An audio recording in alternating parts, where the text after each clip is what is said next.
of teams that I'm sure a lot of people will recognize. Even Incorrect has two different teams that are in this. They got Incorrect and Incorrect Red. So I think a lot of good teams. We're obviously going to be hosting half of them. The other half you can find on the main stream. You can see up there in the corner on Don Charlie's channel. He's the mastermind behind this whole thing. This Absolute is all goat, his by the way. idea. And so, yeah, if you can see all the games on stream right now, so you can see we're doing them two at a time. Obviously, we got two streams. We'll be hosting one, and so if you want to watch the other one, you shouldn't take too much work to go over to Don Charlie's channel, and you can check that All out. right. But So as you can see from the first round, I mean, who are you looking out for? Just a quick little glimpse. Who you thinking might make it all the way? oh, I'll be honest. I've always been a big Wavy fan, and so I'm really looking at TSM. That's Wavy and Yeah, Creams, I was thinking a especially. very similar thing there. Yeah, because I think especially when you got twos, I mean, I think individual ability becomes a lot more important in twos compared to threes. Like in threes, there's a lot Yes. more like rotations and how you pass the ball and clear it. In twos, it feels a lot more so like, okay, like if you have the mechanics to solo play, that's going to be pretty powerful. And I feel like Wavy is one of the best ones players out there. I feel like he's going to be extremely dangerous in this kind of format. Absolutely. And see, that's another reason why 2v2 in general is just so entertaining to watch. You get to really see the mechanics shine, so to speak, and you get to see a lot more solo plays, and you even get to see some absolute peak defense because 2v2s, you get to see the mechanics shine, but you also get to see the other side of it, and you get to see the defense from those mechanics because for those of you who have never really seen these high level players play 2v2, they play fast, they play smart, and they play incredibly entertaining, for at least for us to watch. And Yep. it's super exciting. I can't wait to see what kind of action we're about to witness, and I'm sure that we will have no shortage of insane clips here by the end of the day. Yeah, I agree. We're gonna have so to make sure it's clear the format of this weekend. So this is pretty much exactly like an RLCS land. So this is the Swiss stage. So we got 16 teams. Basically, the Swiss can be complicated if you haven't watched it before, but the easiest way to think about it is that you basically play series until you either win three or lose three. And if you win three, you're gonna advance to the next round. And if you lose three, you're out. So you could go 3-0. You could win your first three matches. You could drop one and then win. So you could go 3-1, 3-2, and you could still qualify for the next round. Or if you lose three at any point, you're out, and your Flyboy run ends there. And so today is going to be rounds one and two of the Swiss. Mm-hmm. So like every single Tons team of is going to action. play twice. And so yeah, we're gonna have teams that are either gonna be 2-0, 1-1, or 0-2, but everybody will still be alive at the end of today. And then tomorrow, I believe, will be rounds 3, 4, and 5, and then Sunday will be the single elimination. I believe it's a single elimination playoff bracket. And so Ah, yeah, still a lot I of mean that action that today. a lot of action to get to that point, to get to all the fun stuff that's going to be happening on Sunday. But I'd like to actually ask. I know that we are currently live on several platforms. I want to include the chat in here really quick. Sure. Who do you guys think might make it all the way? I don't know if production minds helping us out a little bit here and pulling up maybe some teams or at least some of the players, but if we could Yeah. pull that up just to get the chat involved here, I want to see who you guys think might actually make it all the way. Uh, Yep. so, Yeah, I think even just pulling the bracket up again would be good because again, a lot of teams. I'm sure a lot of people will recognize. Just to run through, I have all the players pulled up over here because obviously a lot of these teams are probably names that you don't recognize the players. But from I Snowmen, also you're have gonna that have pulled up. Let's see Scribbles what and we got. Reveal. Let's see who else we got. Incorrect. We talked about Wavy and his one skill. Another player in the Hmm. ones game is Flitz. Very, very good ones player as well. He's playing with Kofer. And so I think the main Incorrect squad is definitely one that I'm going to be looking out for as well, especially if they I ever mean, go I'll be up looking out against for Moist. TSM. Woo. I'll be looking out for Moist over there. I mean, we got Yep. Five Up and Andy. I mean, Mm-hmm. you've got. Let's just go ahead and just give a quick little run through for those of you guys who don't exactly know who are going to be in this tournament. So, just going through a few of the big names here. We've got Moist. So Moist, Five Up versus or Five Up and Andy. It'd be crazy if they were versing each other. Mm-hmm. The Snowmen with Scribbles and Reveal. Then we've got Incorrect with Flitz and Coffer. TSM, of course, with Wavy Creams. Then we've got Incorrect Red with Knight and Expert. Both of those guys pretty high up there. I believe Expert has a past of being a pro as well. Then with the Yep. Ducklings, Nahitios. He's a guy that I've seen in ranked plenty of times, and he has embarrassed me plenty of I times. have So I'm also actually gotten farmed many a time. yes. Yep. So I'm quite excited to see how they do and how they go moving forward. We've got Grass Touchers with Lunar and Polar. Both of those guys I'm pretty familiar with as well. Absolutely insane at the game. Then you got Meconium. That is Mech and Beastabonium. Beastabonium, you guys might recognize. Then we've got Chris Bunn's backpack with Crispy JP. And who did I miss? Oh, there's also a team that is named Got, and that is Tide and Vexy. What's funny Um, about that? I don't get oh, it. What's I what? have no idea why that name would be comical at all. Then we have Crash Out with Nitrous and Skills, and yeah, that seems to be pretty much it. But the big guys here, the big titans that the other teams would be looking to take down would be Moist, Snowmen, TSM, and let's see who else would you be putting up there? Who has a chance to beat TSM? To be honest, I'd be a strong advocate for both of the incorrect teams. I think they ooh, both, especially like with incorrect. I don't know. I'm a big Flitz fan. I would call myself pretty familiar with his game, and fair I enough. think him and Kofor are really good. I think Kofor's been doing a lot of good stuff as well. I think he's been in a lot of like high level six mans and stuff like that. I think he just did like an RLCS run. I want to say with like Alpha Cap and like Squishy. And I think they Yep, did yep. I believe pretty I well. And also watched so that. they're really good. And then yeah, Knight and Expert. I'm familiar with both those guys as well. I think they'll be really good. So yeah, yeah, both of the incorrect squads. I'd be very mindful of. I'm pretty sure our first match here on this stream is going to be between a CPBB and Talki, if I'm not mistaken. Which is going to be Talki, Talk, and Tricky. Clever team name. Nice job, fellas. And over on CPBB, that'll be yeah, as 10 already laid out, JP and Crispy.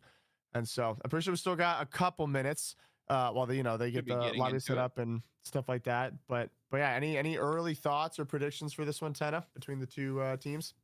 I believe I'm familiar with Tricky, and also I, I might be mistaken. I think I've played Crispy in the past 2 days with Oh. with the placement matches. I don't think they went well. So, as far as which team I'm kind of thinking might have it here, I might have to go Talkie.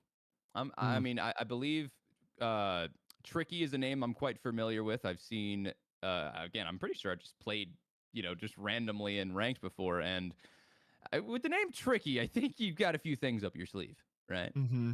I Yeah. would also Yeah. yeah, I think I think I would also lean towards that. I to be completely honest, I don't know that I am the most familiar with JP or Crispy's game, and so I'll be excited to see. I mean, they got here for a reason, right? I mean, there's 16 teams that made These this are the event. highest ranked players in twos. Or well, Yeah, some of the highest ranked players in twos. So if you and might not yeah. be familiar with some of these guys, you're gonna get familiar with these guys. Just understand that if you do not know who the players on some of these teams are, I mean, we have pro teams. We, like TSM, Moist, and so on. But the players that they're going up against are equal skill. I mean, they might not be pro, but they might be trying to go pro, or they might go pro Mm-hmm. soon. So if you guys don't know who they are, Yep. you will. And I'm sure that we will be seeing that here in the first game of this tournament for the B stream. Yep.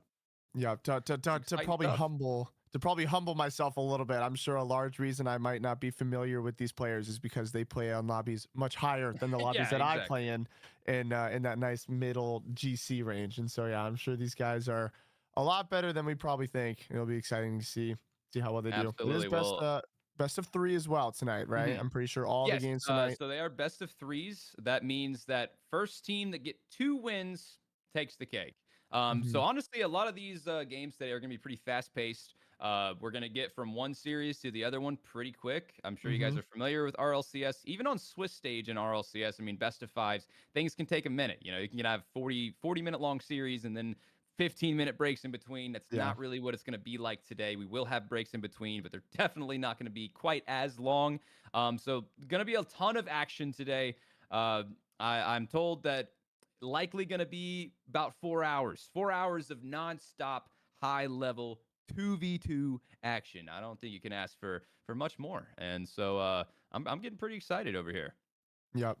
Yeah, me too. It'll be really exciting. And I mean, especially like best of three. I mean, you even think, I'm sure a lot of people watching have been familiar to some level with RLCS lately. And especially this last split, we've seen a lot of pretty crazy upsets on teams like K Corp, like getting knocked out really, really early for being Yes, considered like one of the potentially best teams in the world. So, like, the shorter the series, the more room there is for upsets and volatility and stuff like that. So, it's going to be really interesting because you might have a matchup where one team is like a heavy favorite, but I mean it's best of three, so it's like if you don't step up for game one just like that, you're down one. Like it's going to be exactly. very easy to get upset, I feel like, with this kind of format, which I think is just I going to make totally these agree. matches a lot more Yeah, exciting. and like we've already mentioned, while there are some favorites, absolutely, we have some pro teams. We have some teams that might not be as well known, but the land of 2v2 is not a confident one. It's all about how you play in that moment, and a lot of these games can come down to a simple 0-second goal, or just come down to the final five Hmm. seconds. We can have a scoreless game, 5 minutes of just amazing defense,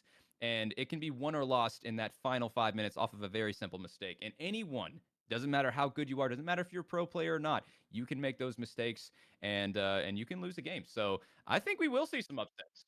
I think we absolutely Yeah, will see some upsets, and I am very, very ready for it. Looks like we're about to get into our first game of today. And like we mentioned, this is going to be CPBB versus Team Talki. And yeah, so Basilisk, any game one predictions, perhaps? I mean, actually, you know what? Let's ask our chats here. I Chats, agree. how we feeling on the predictions? We've got Team Talki versus Team CPBB, and we've already kind of put my personal prediction in there. I think game one's going to Team Talki, but it really could be either or here. Give me CPBB. We All got it, we right. got it, we got to split. I mean, that just makes it Mixing more it up. fun, I feel like.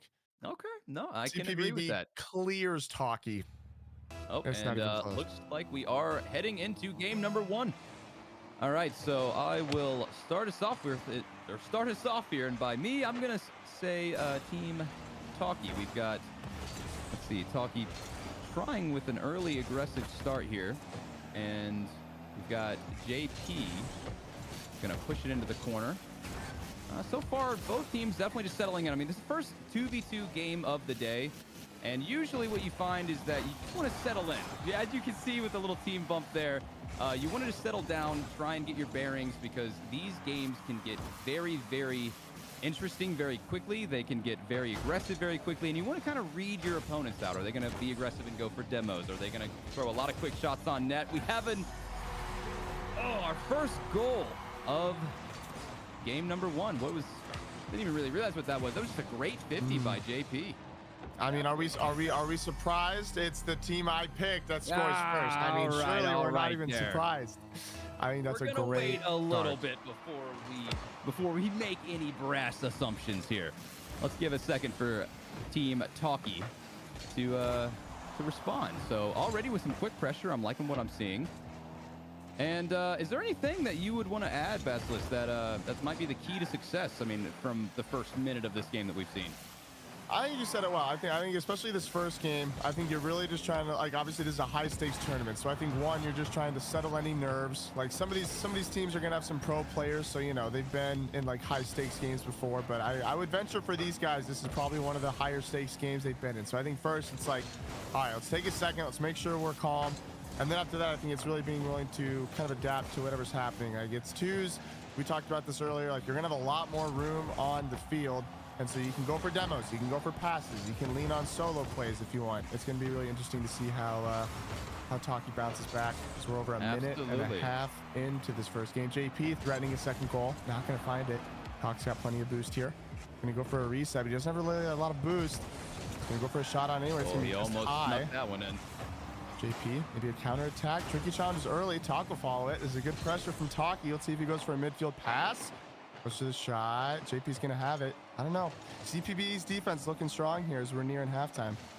Absolutely. And like you mentioned, a lot of these players, they might have some experience dealing with high pressure situations, but I mean, $10,000 on a line. This might be a little bit different, a little new territory for some of these guys. And you know that nerves are going to be high. And you can see the defense really shining out, really, for both teams right now. We've seen a few different counterattacks. Let's see if Talk can do something with this. He has full boost. Gonna go ahead and fake that low. Probably gonna pop this high. Let's see if someone pre-jumps. Yes, Crispy in the air. Can't get around him. Now Tricky looking for the follow-up shot. Going to be off the backboard. Can they get the read? They can. Now ball in the corner. You're seeing Talki with a lot of pressure right now. Let's see if they can keep that up. If they can boost starve, they might find an open lane. This is really good pressure from Talki. That boost grab is going to be huge. Here's another centered ball, but this is just good rotations. JP might have an open net here if he can slot it. He can. JP doubles the lead for my pick, and we are not surprised at all. We love to see this goal. This is just another, this kind of feels similar to the last goal they scored. I think it's just a little overextension from Talki. It's going to get him another goal. You have to be careful in those scenarios. Getting too aggressive is something that can absolutely punish you in 2v2. Most certainly when you're going up against, players who don't miss open nets, which, I might not quite be familiar with. These guys might be on a different page than me, but open nets are going to be crucial, especially for Talki here. Can they get this shot? It's going to be open, and they get it. A great response after an unfortunate open net area. You got Talk getting it around 1, getting it around 2, and then Tricky with a beautiful finish.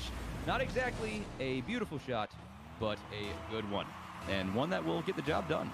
Yeah, that's exactly what I was thinking. It gets the job done. Such a key part of 2v2s, especially at this level, if we can nerd out a little bit, is the idea of maximizing your possession when you go for the ball. Like when you have possession and you go for the ball, can you take one person out of the play on the other team? Can you take both players out on the other team? Because making the most out of every possession is what's going to lead to that open net, like we just saw from Talki. Like it was the first player air dribbling it over the first person, forcing the 50, and now you're taking both players on the other team out of the play, and your teammate just has a wide open net. Stuff like that is what gets goals at this rank, and it's what's going to get you wins in this series. And we'll see if they can replicate it again. Talk's got plenty of boost. Trying to make something happen, but it's going to be Crispy clearing it away. Tricky keeps the pressure alive, though. JP's going to have to challenge. He's going to center. Good rotation, though. It's a big dunk. No one's really there to follow. We got 1 minute left, and it's CPBB. They're going to put in a third goal. I think this rotation was a little too wide. I think from Tricky, rotating wide, I think he goes for that corner boost, and there's just no one there in net to cover the net. Yeah, they just couldn't get back, and that's another goal that Talki has given up just from overextending a little bit. I mean, they're trying to be aggressive. They were down by 1, so in that situation, okay, we have another response goal. They're staying in this game off of just slight mistakes a little bit. JP there, it seems as though the nerves are getting to him. Not only did he get a bad clear in the midfield, but then he did get tripped up by the post. And, those little mistakes can really come back to bite you. You saw that CPBB had a 2-goal lead, and we did have another almost missed opportunity, definitely a missed opportunity there. If the shot was a little bit better placed, that could have been a goal, and this still might be. And you have Talki tying it up with 38 seconds left. Yep. I thought they missed the opportunity there, but no, Tricky with a nice touch off of the backboard. Dimes Talk up for a good finish there, and man, now we've got ourselves a game. It wouldn't be a great tournament if we didn't have a great start to it. We got 38 seconds left. Yep, that was exactly what I'm talking about, that last goal. You see Tricky, he took both players out of the play with his one push, and so it just gives your teammate that wide open look. With 30 seconds left, we are tied. Let's see who steps up here. Again, best of 3. This first game is huge. Winner's going to get double match point. Is it Tricky? No. Cleared away by Crispy. Talk's got a full tank off the backboard. Not going to be able to double it. You can see Crispy and JP both low on boost. You have to be careful not to overextend here. 8 seconds left. They're just trying to hang on for overtime. Tricky keeps it in. This is so awkward for the boys in orange. No boost. JP should be able to clear it to the corner. It's going to hit the ground, and we're going to overtime. We do have overtime, and I really like how we've seen Talki really come alive in the second half of this game number 1. Mistakes from both teams, but earlier on, CPBB really capitalized. We have an opportunity right here. Can Talk get to it in time? He can, and now we have a 2v1 situation. JP gets back. Talk gonna slow the dribble play down. He gets over 1, and that might be it. No, Crispy gets the save. JP plays it off into the corner. He's got full boost. Can he get the clear? No, Tricky in the air. He has the flip reset. He has the shot, but it's not on target. And now it seems like CPBB might be able to get it clear, but Tricky with plenty of boost is gonna force a 50 into the corner. Now Talk plays it around into the midfield. Crispy with another clear, and now Talki have all the pressure and all the boost. JP's awkward, and they still find a way. It is incredible to watch CPBB defend this onslaught of shots from Talki. And they might be able to get it clear here. No, Talk is up in the air. JP plays it down to Crispy. And man, oh man, this is a great game one. Dude, this is absolutely insane. We're over a minute in, and that ball was just living in the orange half, and now it's finally seen the blue side. But Talk gonna have a one-on-one to seal game one. Now what a save from Crispy. Oh, but he missed. Oh, Crispy clears it away anyway. We are fine. Never a doubt for the JPBB fans. As Crispy trying to find a center. Not gonna have it. He's gonna have to rotate out. He's looking for a bump. It's cleared away. Good positioning from JP. What does he do now? Tricky to challenge. It's a pinch 50 on the side. Tricky trying to make something happen. JP stays on the ball. This is so awkward from JP. They're both near post. Big fake challenge from Talk. It's not going to be open for JP. No, there's a demo. Almost an own goal, but they keep it alive. Oh, my goodness. Dude, and we are getting so much back and forth. Plenty of opportunities from both teams to score in this overtime, but no one able to find the exact placement needed to get it around the defender. And we have a chance here. Crispy with a one-on-one, 2v1 actually. A big 50, but then demoed from Tricky will clear up that pressure. And now we might have a counterattack. Talk with full boost. He looks good, but no, JP with the save. Tricky's going to play it into the corner. No, JP got that boost. That's really big for the orange team. Gonna slow it down, gets it by one, going for the demo, but Talk avoids the demo. Now we have a 1v1. Talk going downfield, gets the flick. Is it by Crispy? No, he plays it into the corner. And we are now 2.5 minutes in. Talk going up. Is this the end of the game? Tricky with a shot. He goes for the double, plays it around one. Talk there for the shot, and it's not in. And man, when will it end? How have Talki not found the back of the net yet? We're almost 3 minutes in, and they refuse to get scored on. Crispy goes it to the side of early challenge. You can tell Talki is wanting this goal. They have so much pressure.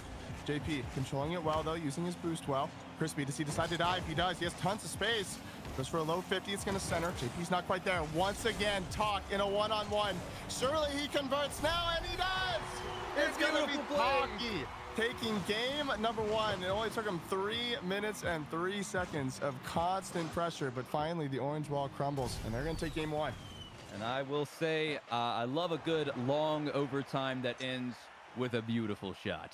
Absolute perfect Rocket League there. And, you know, we might have had some mistakes. We might even have had some open net misses. But I'll tell you what, the ending, I mean, could you ask for much more than that? And also, might I add, I did call this. You did. I did call Talki winning the game one. It's a best of 3. I still believe in the boys in orange. That's crazy. Talk at 1,200 points, 15 shots. I mean, I think most of that, it felt like most of that came from the overtime. That was like, we went to overtime, and I felt like Blue just had constant pressure that entire time. Like did. JP, they had awesome defense, but I mean, if you're not converting that into offense, I mean, good defense can only last you for so long. So I don't know. What do you think you change here going into game 2 if you're CPBB? Well, I'll tell you what, CPBB really came out swinging there. I mean, there were some mistakes by Talki. They overcommitted a little bit and left some open lanes that CPBB really took advantage of. But later in the game, Talki really warmed up, and they showed why they are in this tournament. They proved it. I mean, the absolute onslaught of offense, the pressure, the boost grabbing, everything really started clicking there for Talki at the later half of that game, and of course into overtime. And if CPB wants to switch it around here in game number 2, I do believe they need to get a little bit better with the clearing. I mean, there was some mistakes from both sides, some awkwardness, but it really comes down to being able to clear the ball effectively when you're on defense and not allowing your aggressors to constantly steal your boost, because if the other team is able to steal boost, they're going to be able to score on you sooner or later. That's just how 2v2 works. And then here we go into game number 2. We have CPBB taking possession early already with some back and forth. Ball just kind of lingering around in the midfield. I think, again, both teams is trying to get nice and comfortable. We have some early shots, but nothing too crazy. Now Tricky's going to control this one, and you certainly don't want him with full boost in the ball going into the midfield. And what do you think going into this game? Do you think that Crispy and JP need to focus on? I think I'd love to see some more passes. I feel like thinking about that overtime, obviously they were getting pressured most of the time, but they were not without chances, I think, on offense to have, you know, a one-on-one or a two-on-one. I think if I'm JP and Crispy, I'd love to see them slow down the play a little bit more. Maybe look for some passes, but that's not the start you're looking for, as it's going to be Talk with goal number 1. I think he just got a cheeky little reset on the 1v1. It feels like Talk and Tricky, I mean, it might just come down to who capitalizes on the 1v1s more. That was how they won game number 1. That's how they're going to open up the scoring here in game 2. Just under a minute in. Still plenty of time if you're JP and Crispy. No need to panic or change anything. I think if I'm JP and Crispy, I think we slow it down.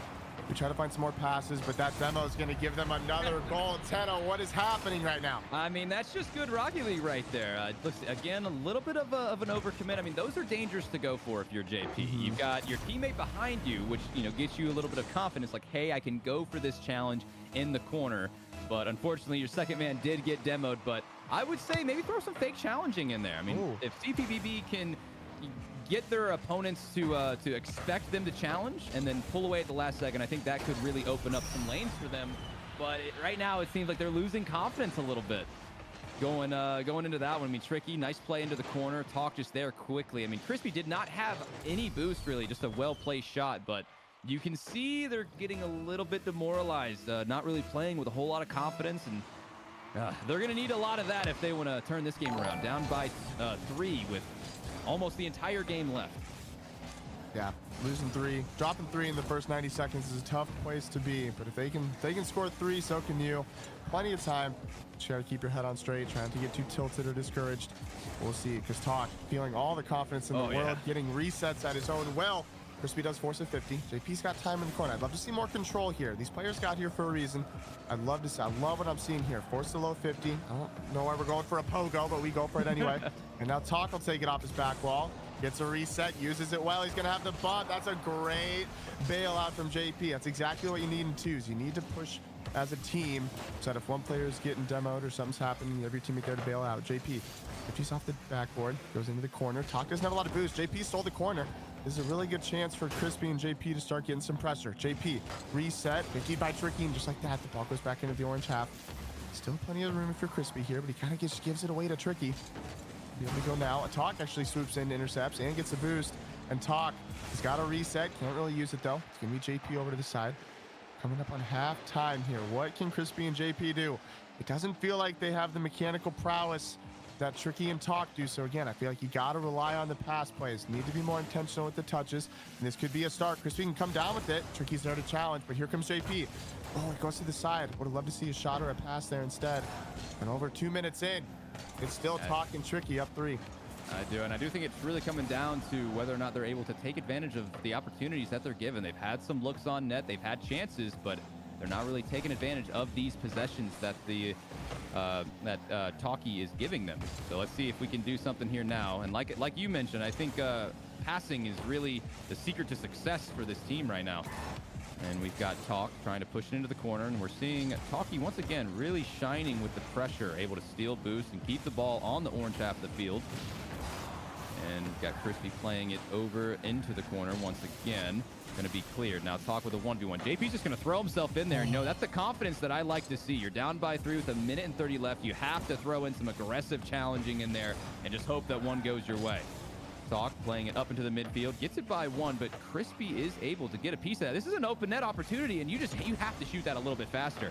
You just have to turn on that a little bit more, even though they had the low boost. But they still have pressure, so still a chance.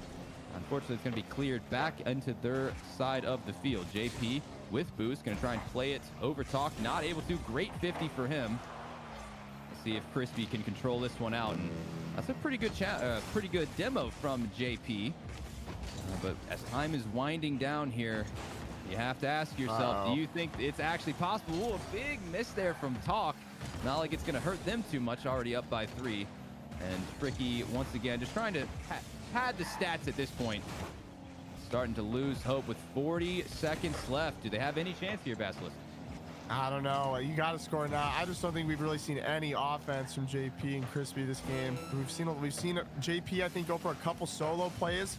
I think they've been pretty easily shut down. I think Talk and Tricky definitely have the mechanical advantage. So I mean, the proof is in the pudding. Talk puts in goal number 4. Feels like that's all, but all but it. And I think it's just, yeah, I really do think it's just been a mechanical edge from Talk and Tricky. They can go for these solo plays. Like they have the advantage to be able to go for those solo plays one-on-one. So I think JP and Crispy, it felt like they were trying to do the same. And I didn't watch their game, so I don't know how they got here. But I would venture to get, like, if I was in their shoes, I think you'd have to start relying on more decision making, more passes. You can't. It doesn't feel like they can out mechanic these guys. Like right here, this is a 2-on-1, and we're just making it a 1-on-1. That's just a good save from Tricky. Like you can go for that midfield pass there. Like you got a teammate in the play. You can go for that midfield pass. You could send one player to go for a demo while the other player's dribbling it. I think you really got to use both players well if you're playing against a team that's more mechanical. But I do couldn't agree. quite find it here, and that's going to be 2v2 in general is definitely a team game if you need it to be. Now, if you do not have the mechanical advantage, you have to have the team advantage. And unfortunately, CPBB unable to find an answer for Talki. We had a really close game 1, but they just could not find it in game 2. And we have our first round 1 winner of this tournament in Team Talki. What did you like seeing out of them? I mean, I think seeing Talk get another MVP is pretty unsurprising. I think Tricky definitely did his work, but I mean, Talk getting a hat trick in game 2, I think it really was just a mechanical show. They had so much pressure in that like pretty much from the overtime of game 1 onwards, it was all Talky. I think they had all that pressure 3 minutes into the overtime or however long it was, and then all of that last game. Every bit of 3 minutes. It felt like it was all them. And so that is just the first round. So again, if anybody's new to this format, CPBB, they're not out. They're just 0-1. So they go to the 0-1 bracket. You have 3 lives basically. So you just can't lose 3 times. You got to win 3 before you lose 3. So they're still in. They just dropped down to the 0-1 bracket. They'll play again today. They'll play another team that goes 0-1 by that point.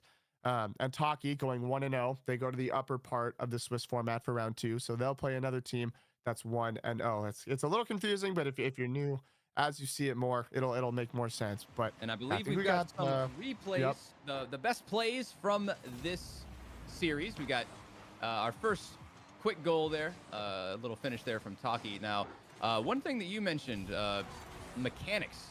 Absolutely. Talki really shown with their mechanics. You can see here, Tricky, nice little flip reset to get past the first defender and dime up Talk.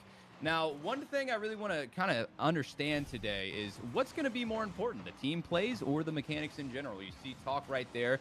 That was the goal that won game number 1, the beautiful flip reset, followed by another flip reset. I mean, Talk's mechanics truly shining here, but I want to see if there's any teams that aren't quite as mechanical as their opponents, but are still able to find a way to beat them using good team plays, using demos, using passing plays. I mean, did we really even see any midfield passes during that series? I don't believe we did.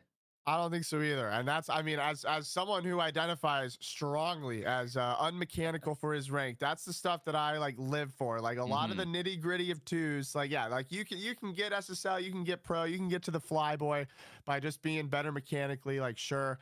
But if you don't have those mechanics like CPBB, I think you have to rely on how you use your possessions and how you pass the ball. Like that was like we saw that multiple times where there's an instance where we saw, I think it was Talk or Tricky, one of the two. I think it was Tricky who would use his one possession, like he'd go up for an air dribble or whatever the case, and he would dribble it over the first man. So he took one play out of the play, and then he would get a 50 with the second man. So he basically took both players out of the team, but he still got his teammate up in the play with him. And so that one possession is what's getting you, that's what's leading to that open net. And we saw it multiple times from them. So if you're the other team, if you're less mechanical, you really got to focus on your possession. You got to rely more on the passes. I think, again, we talked about it already, but I think they really tried to force the solo plays on the other end, but it's like the other team's just got that mechanical edge. So you got to send the other person for a bump, go for a pass, do something different. I was going to say, so we haven't really seen any major demos yet. I mean, that's a really prevalent aspect of 2v2 is going for demos when you have the opportunity to. So say, we mentioned a lot of solo plays. So let's say one team goes for a solo play, air dribble or something, doesn't quite get the 50 that they were looking for,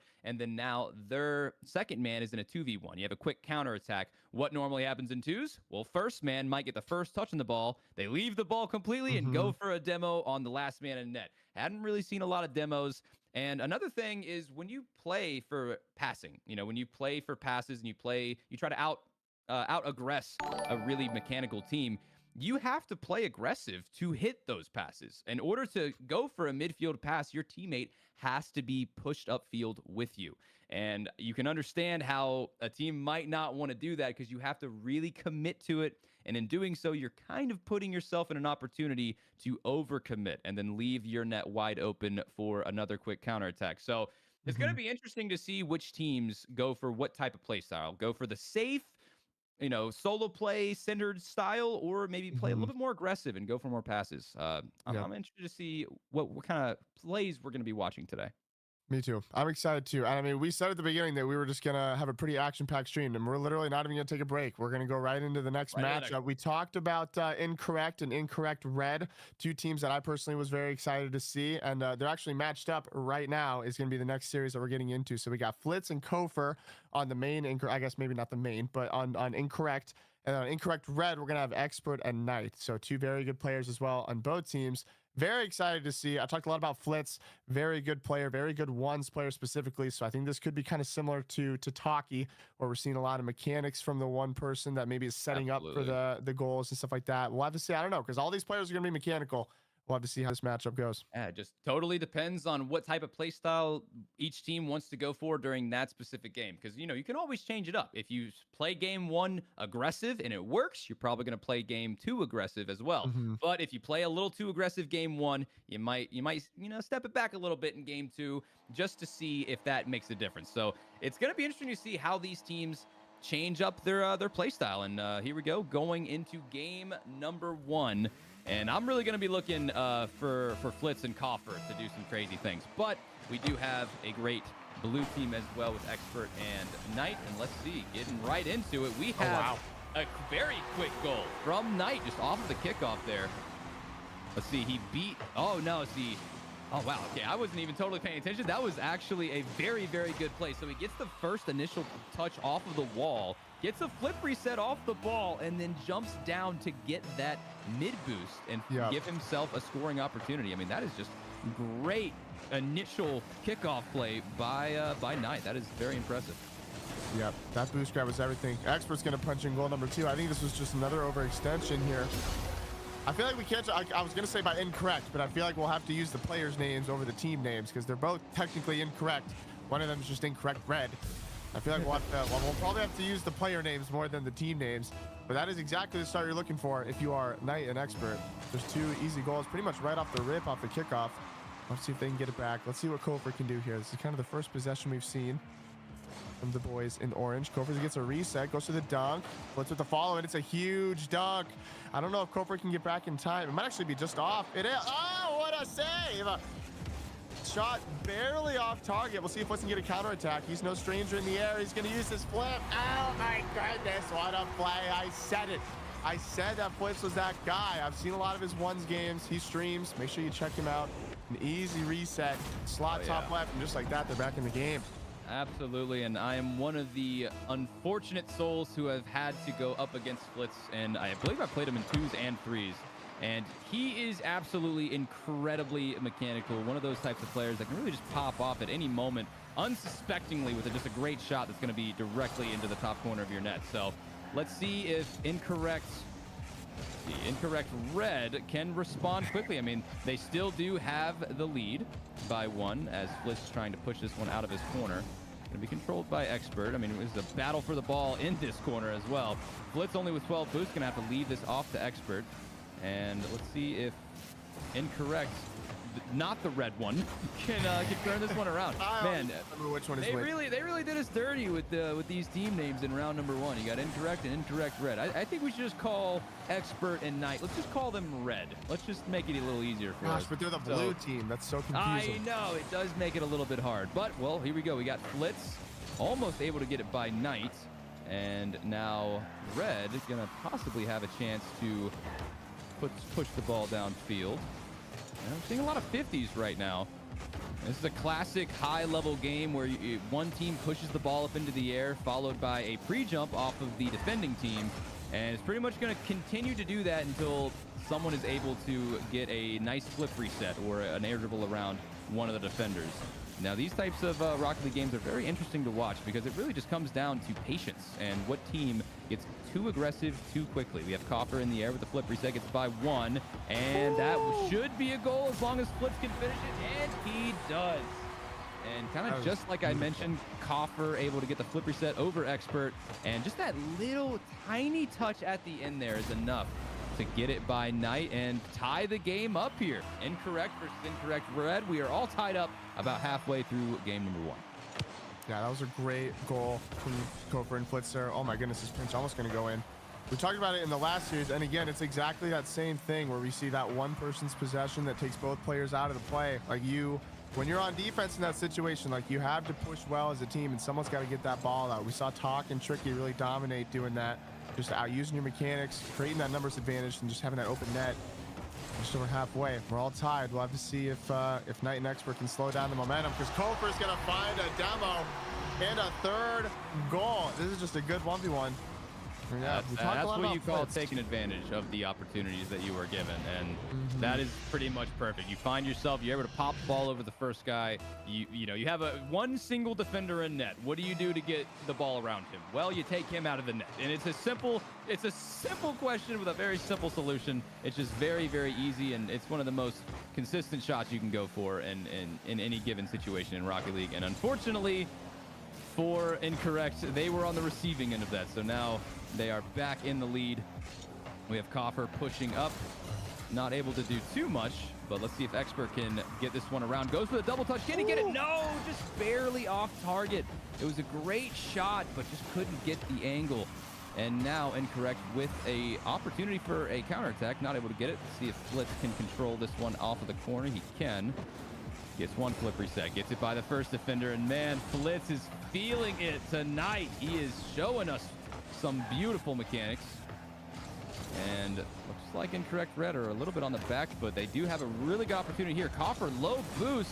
He does get the clear. And that was just a really good defensive play, which is going to lead into an open net there. I mean, they had him in a really bad spot, didn't have a lot of boost, but man, incorrect red just not really able to take advantage of those opportunities. Yeah, that was a big dive from Knight. You could tell, I mean, you said it, like they had the numbers advantage. They had the 2-on-1. I think Knight just really wanted that equalizer. Instead, they're going to be down 2 with just over a minute left. Let's see what we see from him here. Blitz is going to get that mid boost. He's going to be able to get possession of this. He's going to, oh, I thought he was going to get the corner boost. Now he finally will. He knows Knight's got no boost, so Coffer will come in. What does Flitz do here? He does dive. It's a good 50, and I think this might be another overextension. Coffer's going to look for the bump. This is not where you want to be, but what a save from Expert. He was sniffing him, man. He was so close. I'm so surprised he didn't actually get that demo. That was absolutely insane. Still a little bit of time here. Under a minute in. Blitz is going to put one on, but Expert's got it. No problem. Let's see if he can find Knight. He's going to put a banger on. Should be saved by Flitz, and it is. Coffer will follow. It's a little awkward for him, though. Now here comes Expert. Oh, he's got boost, but he kind of puts a soft shot on. Easily saved by Flitz. Still with some time, but you got to start finding something here. Feels like they're kind of just throwing shots on net, hoping for the best. But at this level, they're going to save a lot of those shots. You got to get something a little more coordinated. Flitz's pinch almost going to be a goal. Saved by Expert. 30 seconds in. Can they find anything for game 1? Coffer trying to use his boost to find something here. I mean, if you're Flitz and Coffer, you don't need a goal. You're just trying to kill time. Yeah, with time winding down, this is pretty much their last opportunity. Expert and Knight pretty much need to score here, and the exact opposite will happen. Another overextension will lead to another incorrect goal. And that should do us for game number 1. Very, very perfect Rocket League that we're seeing from incorrect. And what really sucks is that Knight and Expert got those 2 quick goals within the first minute of the game. Pretty much just kickoff goals, right? And you would expect a lot of momentum to come from that, but man, that is just the nature of 2v2. Things can change instantly. The momentum can shift. You can get a goal that no one was expecting, and then boom, you've lost the game. And that is kind of what we saw here. Incorrect taking game number 1. Yep. I mean, yeah, like you said it. I think really this whole game was pretty much Flitz and Coffer. I mean, they had the 2 kickoff goals at the beginning, but after that, I mean, we had 5 unanswered goals from incorrect. I mean, we saw both players feeling very confident. I think we saw both players getting flip reset goals, and we had bump plays and stuff like that. Like, so much of 2s at this level is just how you push as a team. How do you push on offense as a team, how do you defend? Because if you're on defense and you're not pushing as a team, then you're going to get into those situations like we saw there where you're in a 1-on-2 and then you're just going to get demoed and stuff like that. And we really just saw, I think, a mechanical edge. You're seeing the replays now. We had Flitz get the reset goal. Kofor had the beat here that Flitz punched in. I mean, it was just a lot of reset goals and a lot of mechanical plays, to be correct. Absolutely. And again, this shot right here with the air dribble demo. I mean, those are virtually impossible to save. And it all comes back to the how much can you give yourself? If you have an opportunity, are you going to take advantage of it? What shot are you going to go for? And a lot of nerves come into play in situations like those, because one little mistouch can get rid of a really good shot opportunity that could have possibly tied you the game. So we're gonna have to see how they switch up their playstyles going into game number 2. I would say Kofor and Flitz should really just stick with what they were doing. I mean, stick with the aggressive challenges, stick with the mechanical solo plays. You know, why overcommit when you can just air dribble it past 2 players and let your teammate clean it up for a shot? Then we have Knight and Expert. I really do think they need to play a little bit more confidently. I mean, they did let up some silly goals and also some mechanical goals, but I believe that they are also quite mechanical, and you almost saw that from Knight, giving a little bit of a revenge with an air dribble bump. And now Flitz and Kofor are going to be able to dribble this one out into the midfield. Yeah, I think if you're Knight and Expert, we need to make sure we're not double committing as much, especially on offense, or overextending, probably a better way to say it than overcommitting, because than double committing. So I think we saw a couple goals from incorrect on the back half of that game that really just stemmed from some overextension. Almost a goal there from Knight. That was a great outplay on the first man. Expert will keep pressure alive here, but Kofor's able to get it out. Not a lot of boost here though. Someone needs to be going for incorrect red. That's the blue team. I keep having to remind myself. Expert now into the air, gonna be well saved by Flitz. Knight's there to steal the boost. Kofor's getting it out. Oh, and he gets that mid boost. That's gonna allow him to keep up pressure here. Knight tries to go on the wall, and he finally does. Expert trying to beat Flitz, but Flitz gets the dust. Knight, not a lot of boost. We'll still be able to guide it out. I love this control from Knight. But Kofor's able to keep pressure alive. This is a good start for incorrect. I'd love to see them keep controlling the ball. Maybe try to set up a more calculated counterattack. See what they can do here. Knight might have an open net, but Flitz barely able to make it back. Yeah, and again, a lot of back and forth right now. Not a ton of really great shot opportunities, and honestly, that's in favor of incorrect red. The least shot opportunities possible for incorrect is going to be the better, and you see Knight taking advantage of that open net. Looks like Flitz just got a little bit turned around there, and Knight was able to secure the goal with a demo. And honestly, that's a really big momentum shift there. Definitely needed.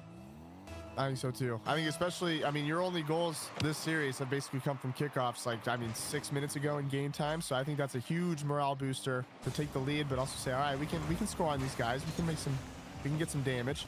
We'll see if Knight feeds off this momentum. He doesn't have a lot of boost. He uses his flip. That's going to take him kind of out of the play. See what Kofor does now. Both Kofor and Flitz obviously feeling hot mechanically. Flitz not able to find the button. That's a big overextension. Yeah. Expert's got an open net. We talked about it. That's a huge, that's a very all or nothing push from Flitz. He's really trusting Kofor to get it by Expert, and Expert gets a great save. It's a good demo from Flitz, but Expert's able to make that first save, and he's able to walk in the open net.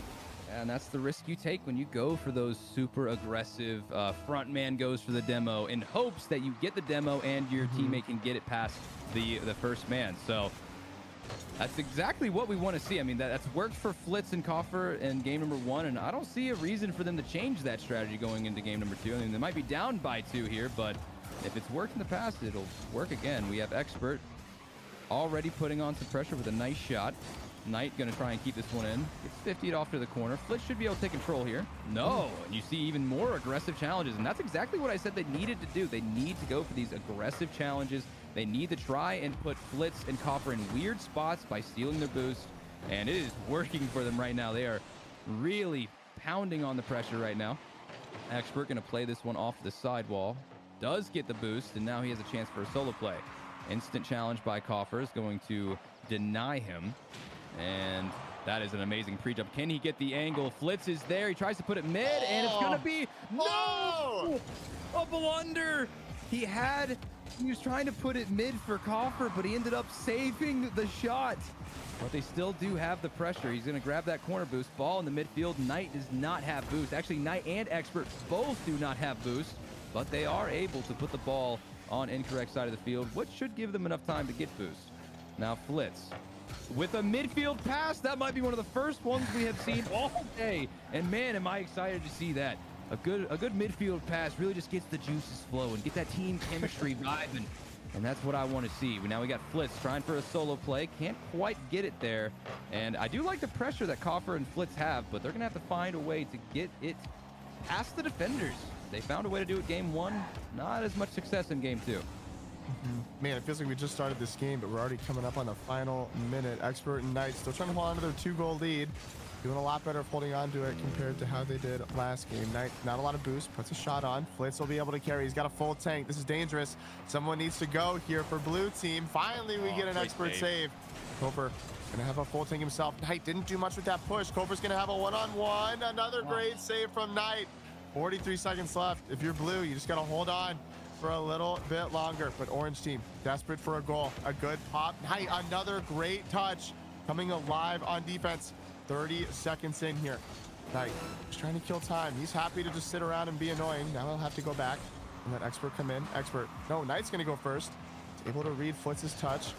Should be able to be cleaned up by Expert here. 20 seconds left. It's looking like we might be going to a game 3. A little bit of a double commit in the corner. I think it's open for Knight. Wants the musty. Koper does get back, and he's gonna be able to find a touch. A little aggressive here from blue. But he's gonna be able to put it on target, but I think Knight's there. 6 seconds left. I don't think it's possible. Tenna, I think we're going to a game 3. Oh, and man, am I happy to hear it. We really got to see what was the difference maker for Incorrect Red there. You want to know what that difference maker was? It was the defense. It was absolute perfect defense from Incorrect Red. I mean, the proof there is in the pudding. You have 5 saves from Knight, and I think he really deserved that MVP. I mean, just watching him on defense combat all the great shots from Coffer and Flitz really, I mean, that's why they won the game, and as it should. A good defense is the secret to winning championships. They always say that, and it really is true. You cannot win games without good defense, and it didn't really work out for them in game 1. It worked out in game number 2. We saw some really, really great saves, and do you think it was more so that Knight and Expert were better on defense, or that Coffer and Flitz were not putting as good of shots on net as they did in game 1? Oh, I'm sure it's probably a little bit of both. I don't really feel like we saw too many good solo plays that resulted in a lot of pressure like we did in game 1 from Kofer and Flitz. Like we saw both of them get some really good resets and stuff like that. I think Knight and Expert did a really good job of staying together, especially on defense. Like, I don't really feel like we saw them overextending on offense or working too hard to try and get a goal. In fact, I think we saw the opposite. I think, like, you know, that demo that Flitz went for that gave Expert a goal, I think it was kind of the inverse on game 2 there, and I think that's what kind of resulted in that almost like a flip. And so I'm really excied to see it. I think we're just getting right into game 3. Oh yeah, I'm really excited to see who adapts here, because I mean, obviously both teams able to make some plays and punch in some goals, but I think it's just ultimately going to come down to who's got the ice in game 3. Yeah, and I want to see if it's going to be more of a defensive or offensive game. We've seen a little bit of both, and honestly, last game, I'd say, especially in the second half of it, it was more on the defensive side, but I'd leave that up to the viewers on what do you find more entertaining. I've asked this question before, and I find it to be an interesting one. What do you find more entertaining? A really, really defensive game or a really, really offensive game where you're seeing a lot of really nice shots come out? And here, so far, we're seeing a pretty defensive game. Is it going to finish that way? Yes, it will.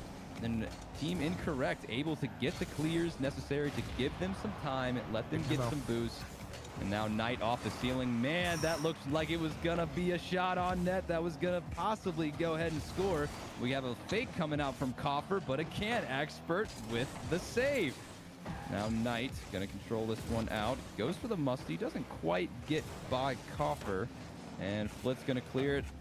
A minute into game number 3, and already we're seeing some great shots. What do you think, Bessie? I'm loving this defense that we're seeing. Just like it feels like we're picking up right where we're in game 2. Kofer and Flitz hungry for that goal, but Knight and Expert both have popped off on defense, which is so impressive. Coffer is off the ceiling. He's gonna have a flip. Expert does well to stay on the backboard. Controls it around Flitz. That was a great play from Expert, but now he's low on boost. It's a 2-on-1.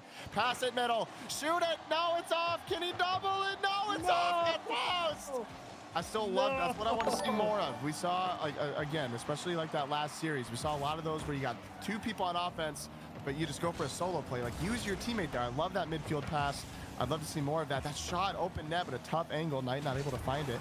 Almost 2 minutes in already. Flitz trying to open up the scoring. Not a lot of boost. He decides to come down and shoot it. No one put a hand up, and Flitz is going to have the first goal. Oh, man, and after 2 straight minutes of spectacular defense, you have Flitz with a mind game. It was just a great shot. It looks like Knight, even though Knight had full boost, he did not expect Flitz to go to the ground with that. And that just goes to the fact that he just didn't know how much boost Flitz had. That's why those shots are so dangerous and such great opportunities, is when you have the ball in the air with a flip reset, the defender has to respect you. He has to expect you to be able to put a powerful shot on net. And so you have to remain vigilant on defense. And unfortunately, that means that the aggressor can take advantage of the fact that you have to expect the shot. And that's what we saw. Now Flitz going for... I thought he was going to go for a psycho. I would have been kind of happy to see it, but he plays it into the corner. And now Incorrect Red trying to respond halfway through game number 3, and it has been as electrifying as we hoped. Expert, he gets a beat! He gets a beat! And out of nowhere, I did not even think this was a possibility, but Expert just goes quickly. Coffer had full boost, just a little bit late to the party, and man, gets it by him by millimeters. And that is not what I expected to see out of a response from Knight and Expert, but man, I appreciate it. We got a tie game in game number 3, 2 minutes and 20 seconds left. Yeah, that was a great beat out from Expert. Knight diving for this, not going to find a touch, and now Expert's all alone on defense. We've seen him make a lot of saves. Can he make another one? Yes, he can. What a save. Knight did kind of leave him hanging. We'll see if he can make up for it now. Fakes the flick, well read by Flitz. Flitz has no boost, so he messes up his chain dash. Expert, not a lot of boost, fakes it low. It's a good touch from Kofer. See what happens now. 2 minutes on the clock. Kofer just trying to keep control. And he gives it away though. Expert gonna get demoed after his touch. And now Knight and Flitz alone in the corner. Knight, so he decided to go for this. He does. Trying to control it off the ceiling. It's really awkward for him though. Leaves it midfield. Now Knight out of the play. Expert able to dive in. Good pressure right now from Flitz and Kofer. Flitz off the ceiling. Expert, someone needs to go. There we go. Flitz does. Kofer's there to pick it up though. Kofer now off the ceiling. 30 boost. Teammate nowhere to be found. No, it's not going to result in much. Expert gonna take this from Knight. Knight backwards right now. A little awkward. Does he know which direction his car is facing? He's gonna need to make a save here. Should be able to. He even gets a pinch. And coming up on the final minute, I have no idea who's gonna score this next goal, Tena. No, and to be honest, I don't either. And I also am not quite sure what Knight was doing there, just going backwards. Either. Yeah, it kind of worked out for him, I guess. And they have some pressure right now. That's a really bad 50. Is that in the net? It is! And not how I expected Incorrect Red to take the lead here. Expert just gets it by Coffer. Well, I'm sorry, doesn't get it by him. He 50s Coffer directly into the net, and that is the most unfortunate outcome for Incorrect that you could ask for. We got a minute left. Coffer and Flitz, pressure is on. They started off winning game number 1, followed by a win by Incorrect Red. Now we're in game number 3, losing by 1. They had a big demo there. Gonna push the ball into the midfield off of the corner. Another big demo. Can Flitz turn around fast enough? Expert in the net. He's going for the low 50 and unable to get it by him. And that was a smart move to go for there. Tried to slow play it, maybe even give his teammate the chance for a demo, but they still have pressure right now. Flitz using his dodge to get it past Expert. Now he's gonna steal the boost. Here's where the pressure comes into play. Coffer in the air. Gets it by Expert. Knight is there, but he has no boost, and Coffer's going to steal the corner. Now Flitz, can he get a good shot on net? He cannot. Knight with another great defensive stand. But wow, just look at the quick turnaround. Coffer off the ceiling. Coffer going to try and play it low to Flitz. Can't quite get the pass perfectly, but Flitz has full boost. He's going to get a double jump over 1. Can he get by the second one? Gosh. No, he can't. The more great defense coming from Incorrect Red. Final opportunity. Coffer with the double jump. He's going for the air roll ball. The pass, and he gets it! A beautiful freaking play from Coffer and Flitz. Coffer double jumps, gets it by Expert. No, he bumps him, and Flitz with the finishing shot. 1 second left on the clock. Does it in here? Does it go to overtime? That's crazy. Absolute ice in the veins, both for the bump and the shot there. We're going to overtime. What an absolute insane series. And it's just going to come down to who can get one more goal. Golden goal to go 1-0 in the round 2 of the Swiss. Again, both teams will be in it. Neither team's going to get eliminated here. We're going to have to see if Knight and Expert... Obviously, they gave up that goal, but still insane defense. But that's an insane flick. Beautiful flick. He's gonna get the win. Instant GG's in the chat. I mean, this is just a great flick. I don't even think Knight did anything wrong. This is just a banger from midfield. doesn't even bounce straight into the net. What an insane! I was kind of hoping for like that. Felt like we were in for a longer Yeah, overtime. I thought we were I going to be in for agree. something longer, but still a great flick, and it's Flitz and Oh, Kofer. that's a perfect flick there. I mean, you can't even really blame the defender just because a flick Yeah, like that. I mean, it's about as perfect as you can get. The whole point of a flick is to try and push the ball as fast and not necessarily as high, but as fast as possible in order to catch the defender off guard. And that's exactly what happened. I mean, really a great shot to end this one, but I agree with you. I do think that one. I felt like it was destined for more, and we can see some of the stats here. First of all, Flitz, our MVP, and I feel like he truly deserved it. 9 shots from Flitz and over 78 touches. And he truly is the impact player of that series, I think. And well-deserved win from him and Coffer. They played great, but I do want to give an honorable mention. Big shout out to Incorrect Red and their defense. It was just awesome to watch them save all of those insane shots. And we could honestly make a full montage of all the shots that were yeah. saved by Incorrect Red. That was fun.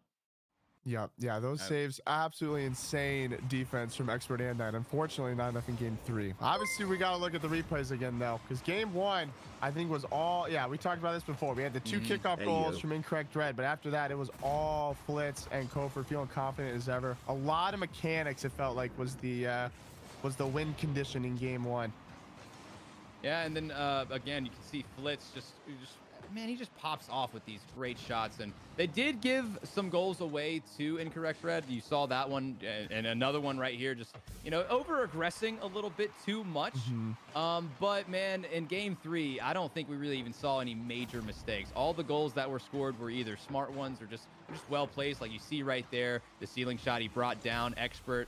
Yeah, well, I mean, that wasn't necessarily a mistake, just a good opportunity from them. Unfortunately, Coffer got a bad 50. And then right here, man, this was the best shot of the series. Coffer pops it up, gets the That was bump, and crazy. Flitz finishes it off to take it into OT. And then we saw Oh, man. that finished with a beautiful flick by Flitz to get it into the net to finish us off, man. And once again, just a really, really great series. Man, that was only our second series of the day. We're in for a show if that was only our second Yeah. series of the day, because these so far have been electric. They've just been so fun to watch, and we're really seeing some peak Rocket League from these guys, man. I'm just excited to see what we have in store, to be honest. Yep, me too. I think twos is a lot more action packed than what you normally see in threes because it's not as much like rotation and team plays. It's a lot more like you get them like the solo play out play or anything like that. Like man, yeah, I'm really excited too. We've already gone through 2 matches. We got plenty more to come, which I'm super excited for. Me as well. And I'm hearing now that we have the option to go for a break. It's really up to you, Bassie. I mean, I'm feeling just fine. If you want to go I to a want to quick get into break, we this next can. series, man. I'm I want to okay get with it into it. too. Let's go. All Let's right, so keep we're going, we're man. hopping right into it. Do we know who is playing next? Ooh, so we've got some good ones. So we've got Sup Bro versus, was it Hulk or Hog? I believe it is Hog. So Hog is Oh, that's going to be Og and and Hazo, I believe is Hazo, how you yes. say it. And Sepro is going to be Heps Kid and Shocks, I believe are All the right. players. Not too familiar. I gotta be honest, not too familiar. I Yeah, believe I these know guys Og and are a Hazo. little.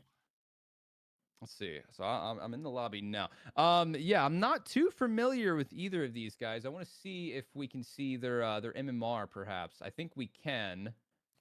I'm looking. So let's see. So from Hazo and Og, peak MMR for Hazo, let's see, is 2200, That's and it. then Og is 1900. So pretty solid there. Wow. And I believe we're in the test lobby right now. And then from Hog, we've got, oh, I'm sorry, not Hog. And then from, it was Hog and, let me see. My controller's not working. Who was it? It was Hog and, who was the other team? Hog and Sup, oh bro. well, Thank you. Hog and I Sepro. couldn't find it. I was thinking about it. All right. So Sup, bro Yeah. is Heps and Shocks. So Heps is 2200 and looks like also, okay, so both of them are both 2200 MMR. So pretty much That's these high. guys are competing with pros. Both of these Yep. teams are competing with pros on a regular basis. Find much different gameplay than last series with, Flitz and all them. Oh, okay. Yep. So give me 1 second here. Looks like we're just a slight delay, guys. We're just making a new server. Man, I'd like to actually say I knew a little bit more about these guys, but I'm not quite familiar with them. I guess Bassie, any early thoughts with this one? It does I don't. seem like it's like Sup Bro have the MMR advantage. I want to say that. Just Yep, I slightly. was just saying, I don't know that I have too many strong opinions either. I'm sure this. I mean, I'm sure this is going to be no different from the other two series we've had. I'm sure it's going to be extremely high level play. I always just love the little like in and outs of the game. Like I love. There's so many Mm, different ways you can go when you play twos. You can go the mechanical route, like we saw some of these other team like Talki and like some of these other players doing, or you can go the more game sense route where you're trying to push together and go for bumps, go for passes. And so I'm not too familiar with a lot of these players, but I'm sure we'll get well acquainted here over the next 10 or 15 minutes, and we'll just have to see how they play. absolutely.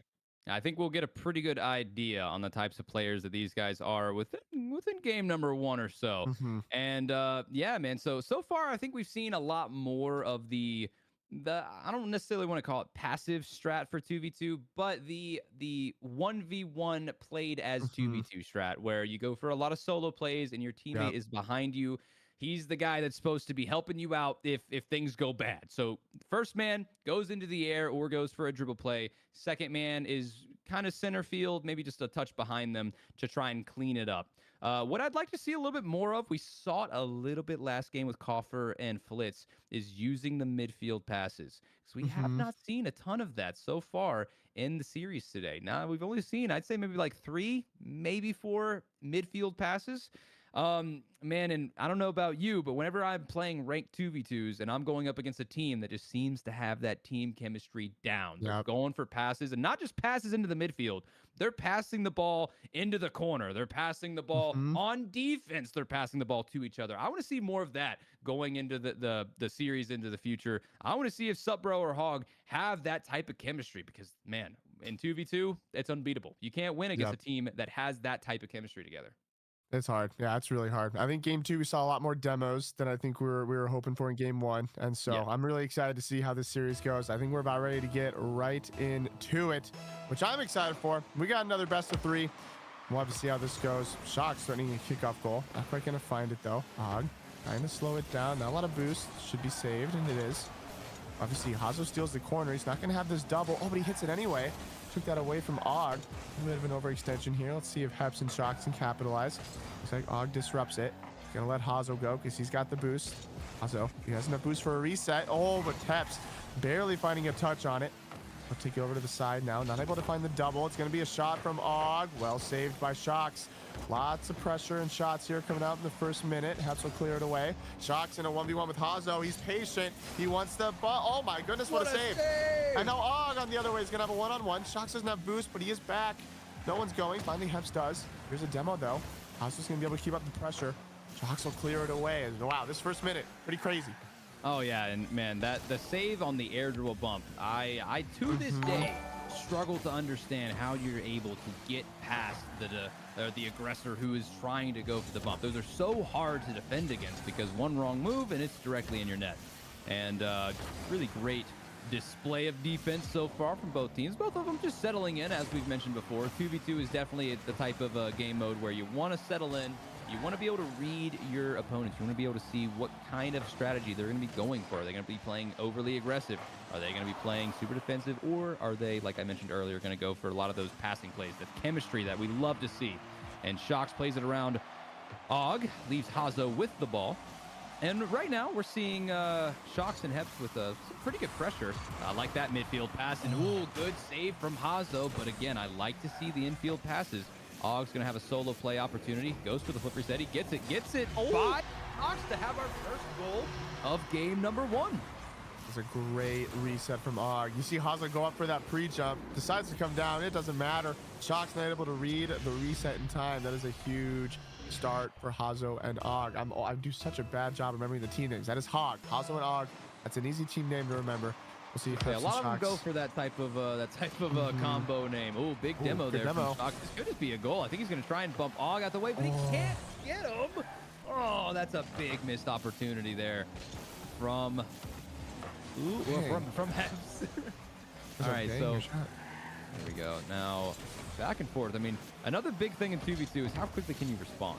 Because once you go down by 1, it really can hurt some. I mean, some players go down by one, and their entire mentality on how they're playing the game changes. Yeah, they vote to forfeit, and then they abandon. Yeah, exactly. So it definitely is a good indicator of how the rest of this series is going to go, seeing how Heps and Shocks respond to that first goal. As the ball kind of lingers around into the midfield, we see one of our first demos of this series. Og does get a demo there. Doesn't really nothing much really comes of it, though. Shocks plays it over to Og. That's going to be a shot on net. Shocks has no boost, but he is able to get the clear out. And I also kind of like how Heps was cheating up field there, giving a possibility for some opportunities, maybe a demo, clear up the lane. There we go. That's some team passing that I like to see, as we saw Shocks just throw the ball up there. And not too much going on at the moment. I do like the team plays that we're seeing at the very least. Yep, kind of just a lot of back and forth right now. Teams trying to find an opening. Hazo going to go into the air. Early reset again. We've been seeing him do that a couple times this game. It's going to be defended by Heps. Goes for the pinch and finds it. Is this open for Shocks? No, not quite. Og's got the clear into the corner. Heps will keep pressure alive, though. No one's really back for Orange. Oh, but what a save! That is an insane save. I don't know if that was so much a good save, or if it was maybe a poor shot kind of right at him. Either way, it's not the best of both worlds there. I'd say that's a good save. Yeah, that was a very good save. We still got over a minute left here. Let's see what Heps can do. He's got the reset, but Hazo reads it well. You're Orange here. You don't mind just kind of killing time. Hazo off the ceiling. A little bit of an awkward touch. Kind of out of position. Og will keep up pressure. They got to start being a little more aggressive here if they're going to want to tie this game. This is a good opportunity for them now. Heps shoots it high, and another good save there from Hazo. Now the ball's on target. Can Heps get back to it? He should be able to. And it's a question of, can he keep control of it? Not really. Hazo does play it into the corner again, just trying to get it around as many defenders as possible, just trying to steal boost. The reason why a lot of these pro players or high-ranked players push the ball into the corner is because they want to steal that corner boost from the defending team. If you're able to steal the boost and the defenders do not have much boost, well, the opportunities for saving the ball go down drastically. And right now, counter-attack opportunity for Hazo. See, he does have low boost, but a nice little classy flick stealing shot. The save. And that, unfortunately, not good enough to go, and Heps is going to control. He does have full boost. Instantly challenged by Hazo. Now he's going to try and play it into the midfield. And right now, looks like Hog is able to keep the pressure up. They are still leading by 1. 4 seconds left. We're time winding down. Oh. And that will be it for game number 1. Hog does take it. And man, not a whole lot going on that series. We did have some good shots. We had some really good saves, but just that one early goal was enough for Hog to take it. Goodness, dude, 8 saves from Hazo, 6 saves from Heps. I mean, yeah, it was a 1-0 game. So I mean, the highlights are going to be just all defense, and we had some really insane saves. But I think we also had a couple missed opportunities more so on the shots. I think there were a couple moments where if we kind of take a second and be a little more intentional with the shot, I think this could have been a wildly different game. I don't even know what the highlights are going to look like for this game. We'll have to take a look, because I know we had I was just saying we had the really good early goal. I think this is actually the Flitz goal. I was gonna say, yeah. We're still there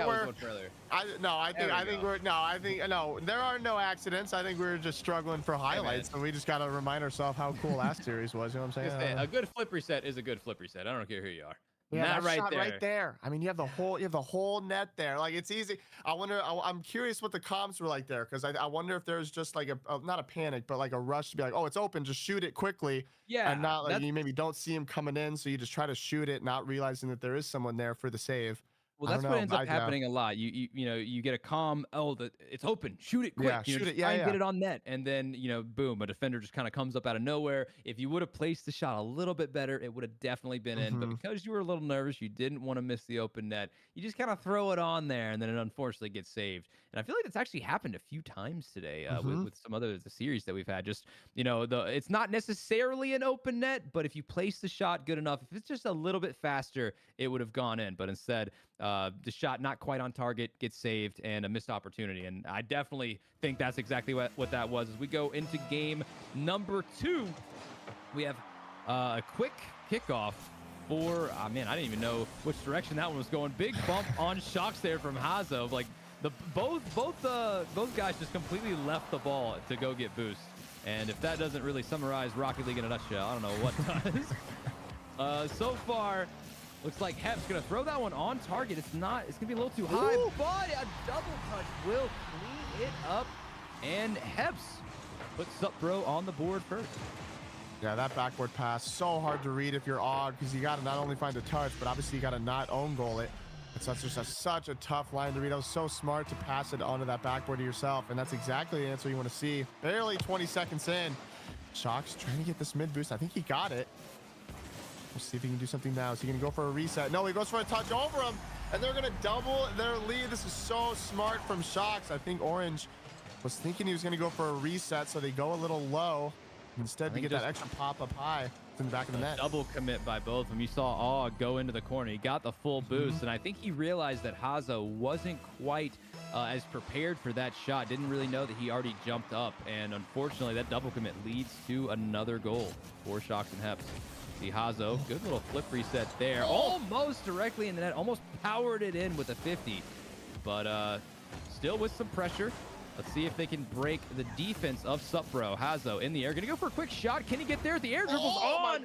But another good save from Shox. And now we're looking for a counterattack. Shox open net, and it will be. It will be just another quick counterattack. And that time you saw Og and Hazo really just overcommitting a little bit. But I would say Og probably shouldn't have gone for that 50. I feel like he was a little bit confident, a little bit too confident about where that 50 was going to go, because Hazo was not behind him at all. So in that scenario, if you get a bad 50, it's going to be a goal. So just another unfortunate play there from Hog. Let's see if they can turn it around. Still plenty of time in game number 2. There is still plenty of time. We saw plenty of offense from Hog in game 1. I wouldn't be surprised if they found at least a goal or two here in game 2. Haas was going to go for the shot. What a save from Shox. Not just to find the save, but to dodge the bump as well. Og not able to find a touch, but the shot is off. Peps up right away here. No one really there. Shox will kind of come in, and he'll put a shot on target. Og, not a lot of boost, but he finds the save. Shox trying to control it back. It's a little awkward, though. This could be a good chance for Hazo to get some pressure. He's got a pass, and he got the boost. Not going to find a bump, though. Shox will find a clear. Og going really early for this. Risky, but he gets a touch. Peps might have another open net. What a save! Oh my goodness, that was nuts. That was such a good shot. I thought for sure it was going to be a goal. This is the absolute loveliest pass in the world. It is exactly what we love to see. This is what we've been talking about for so long. You got two players in the play. Use them both. You don't need to go for a shot if you're Shox. You got a teammate in middle. Defender has to play the shot there. They got to defend the goal. You make that pass. That's a 4th goal for Hog, or Shox and Peps, rather.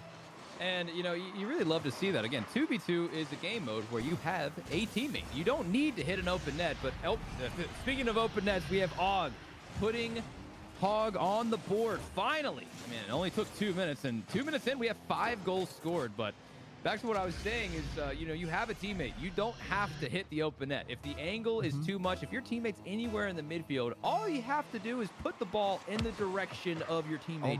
And odds are it's going to be a much easier shot for him. And we might be witnessing an insane comeback here as Hog gets another kickoff goal.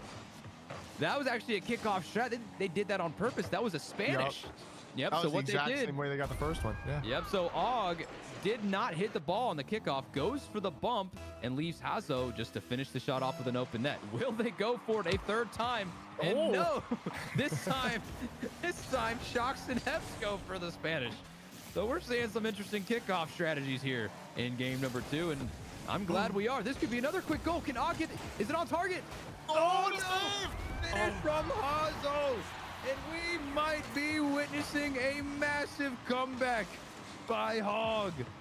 Yeah, if you stepped away for 10 seconds, I mean, this is a whole different ball game now. In like, what, 20 seconds of game time, all of a sudden it's a 1-goal game. Everyone's on the edge of their seat wondering what this kickoff looks like.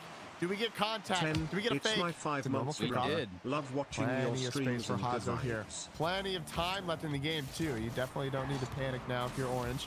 A good reset, gets by 1. Og, no one's putting a hand up, and it's in the back of the net. This is just a tough push from the blue team. You see Shox go really early here, but Heps isn't ready to follow it. Like, you see the first player from blue forces it over, but if your second man's not ready to follow it right away, it's just a useless challenge because Og's there for the shot. And Tenna, we're not even halfway into this game, and it's already tied.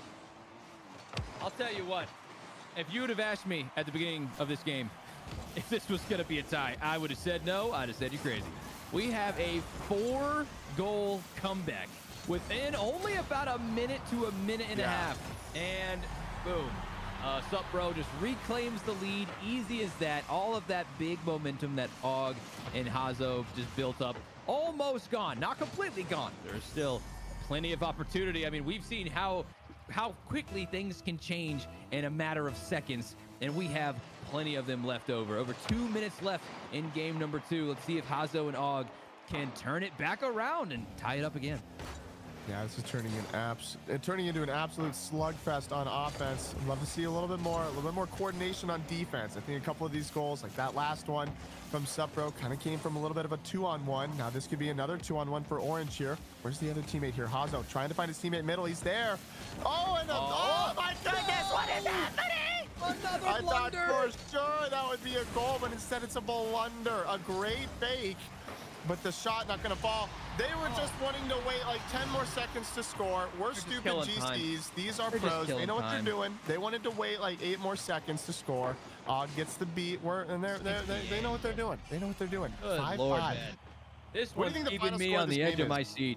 What's the final score? The Not even like final the winner. score? Just How many goals scored? I think we get 2 more, man. Maybe even 3 if it goes to overtime. But let's see here. We got Hazo. Pretty good 50 there. Doesn't get the second one, unfortunately. He does have no boost, but Og should be able to control this one pretty easily out of the corner. Trying to play this one around Heps, and you can start to tell that neither team wants to make that single mistake that gives the other team the goal that might win this one. Starting to play a little less aggressively. Let's see, we have Heps trying to control this one out. Unable to. Good demo there from Og. Is going to leave Hazo with some open space and full boost. Try to go for a musty. I don't know if this is the time to pull out those mechanics. Got a minute left here. Oh, wait, but Og gets it 5-1. Where's the defender? Where's Shox? He doesn't get it. Hazo takes the lead for Og. Og plays it over Heps, and Shox just had no boost. And then Hazo pre-jumped it and somehow got the touch at the end. I am just flabbergasted. How has this game gone in so many directions? It makes no sense. That was such a scuffed like 10 seconds. Heps and Shox once again back against the wall here in the final minute. If they want to stay alive here in the series, they're going to need to find an answer in the final minute. Heps, can he do it here? No, Og's going to clear it away. Shox should be able to control it. No, he doesn't go for it. He goes for the corner instead. Og's going to have a touch. It's a good challenge from Shox. And Hazo's going to stay aggressive here. I don't mind this if you're Orange. Going to stay aggressive, but Shox is going to have a one-on-one. Og's low boost. The flick is by him, but it's wide, and Hazo's there to clear it. Huge aggressive push, but no one's really there to follow it. Now we got 30 seconds left. Og up right away to push it out. I think he'll be able to take the sweep here. That's a good 50 off the wall. Here comes a shot. And it's in the back of the net. Hazo, a 2-goal lead with 21 seconds left. Not insurmountable, but certainly tougher than a 1-goal deficit. I mean, I will say, we've seen comebacks with less time than this. The question is, what kind of kickoff strat do they go for? The answer, they tried to go for another Spanish, unable to successfully do that one, though. Now, Heps going to try and 50 this one. Then that might do it. We are under 10 seconds left. Nothing short of a miracle could help Sup, bro, get the comeback here, and I believe that will do it for game number 2. GG's in the chat. One. That is GG's, yes. Wow, that is just an incredible comeback. I mean, that game was just I don't even know what to describe. We saw some amazing plays. We saw some not so great plays. But all around, that was a very entertaining game of Rocket League. I feel a little cheated that wasn't able to go to a 3rd game, because I don't know if it would have been like another 1-0 game, or if we would have had 12 goals like that last one. I don't know. That was such a weird game, because I feel like all of the goals were in such like a tight window of time. It was in like 30 seconds. I feel like that we got like 6 goals, but it is going to be Hog that take the series again. If you're just joining in, this is the Swiss format. So Hog, they go to the 1-0 stage of round 2. Supro are still in. They're just 0-1, so they lose 1 of their 3 lives, if you want to think about it that way, and they'll go to the lower. I believe we have 1 more round that's going to be in the round 1, and then we will be going to round 2. So we're still going to have 1 more series of teams that have not played yet, and then every team will play 1 more round tonight. So everybody will play twice before the end of the night. And so we still got a lot of Rocket League left tonight, which I'm excited for. Let's see. Give me 1 second here. All right, replays.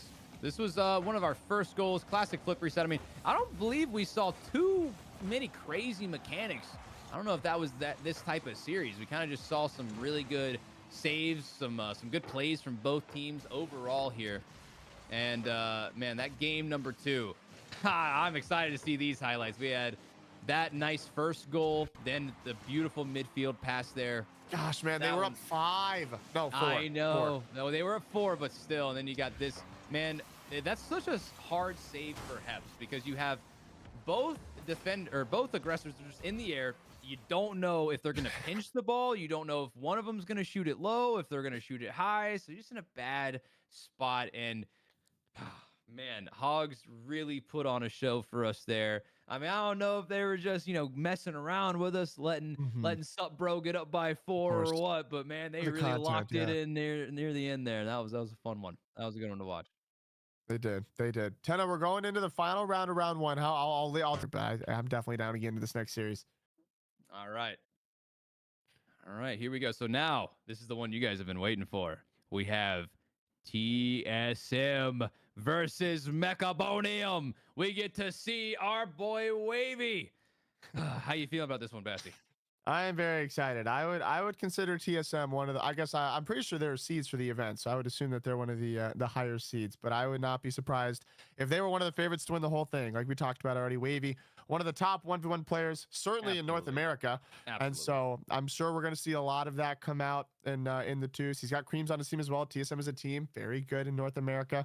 Beastabonium and Mech, not too familiar with Mech. I have gotten farmed by Beastabonium quite a bit in ranked, and so I am sure that this will. I don't know. I don't know if this will be as one-sided as we think. I think if they can kind of shut down Wavy individually, I think this could be a closer series. Because again, like a lot of the nitty-gritty stuff that I get excited about is just more like how you push as a team. Because if you can challenge well as first man, even if you got Wavy, someone mechanically gifted going up in the air, if your first man challenges well, your second man should have a pretty easy line to come in and take it. And I think we've seen a lot of teams kind of get punished for that, where we're seeing double commits, or we're seeing nobody go for the ball until it's right in front of the net. And now it doesn't matter that you're both back because it's just an open net in the side or whatever it is. And so I don't know. I think Wavy is going to be the guy to watch here. If he steps up, I think they'll sweep. If they can shut him down, I think this could go to 3, or maybe they'll even lose it. I don't know.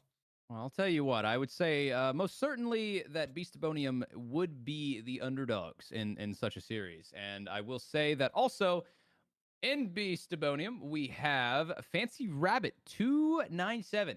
Not very familiar with him, along with Beastabonium. Actually, I don't know why I said Fancy Rabbit. No, we have Mech in Beastabonium. Yeah, I think surely that's where the that's team his name epic. comes from. That's his epic ID. So I'm not trying to DDoS him here, but I was doing that because his highest MMR is 2154. So a little bit lower than the average pro, I would say. I just and then bronze. All right, I can take this guy. But then we've got Beastabonium, his peak being 2300, so solidly up there with some of the best in the world. And just because I'm curious, let's see what the peak MMR looks like for Team TSM. So we've got Wavy first, his all-time peak MMR, 2263. And then crazy. Creams being 2280.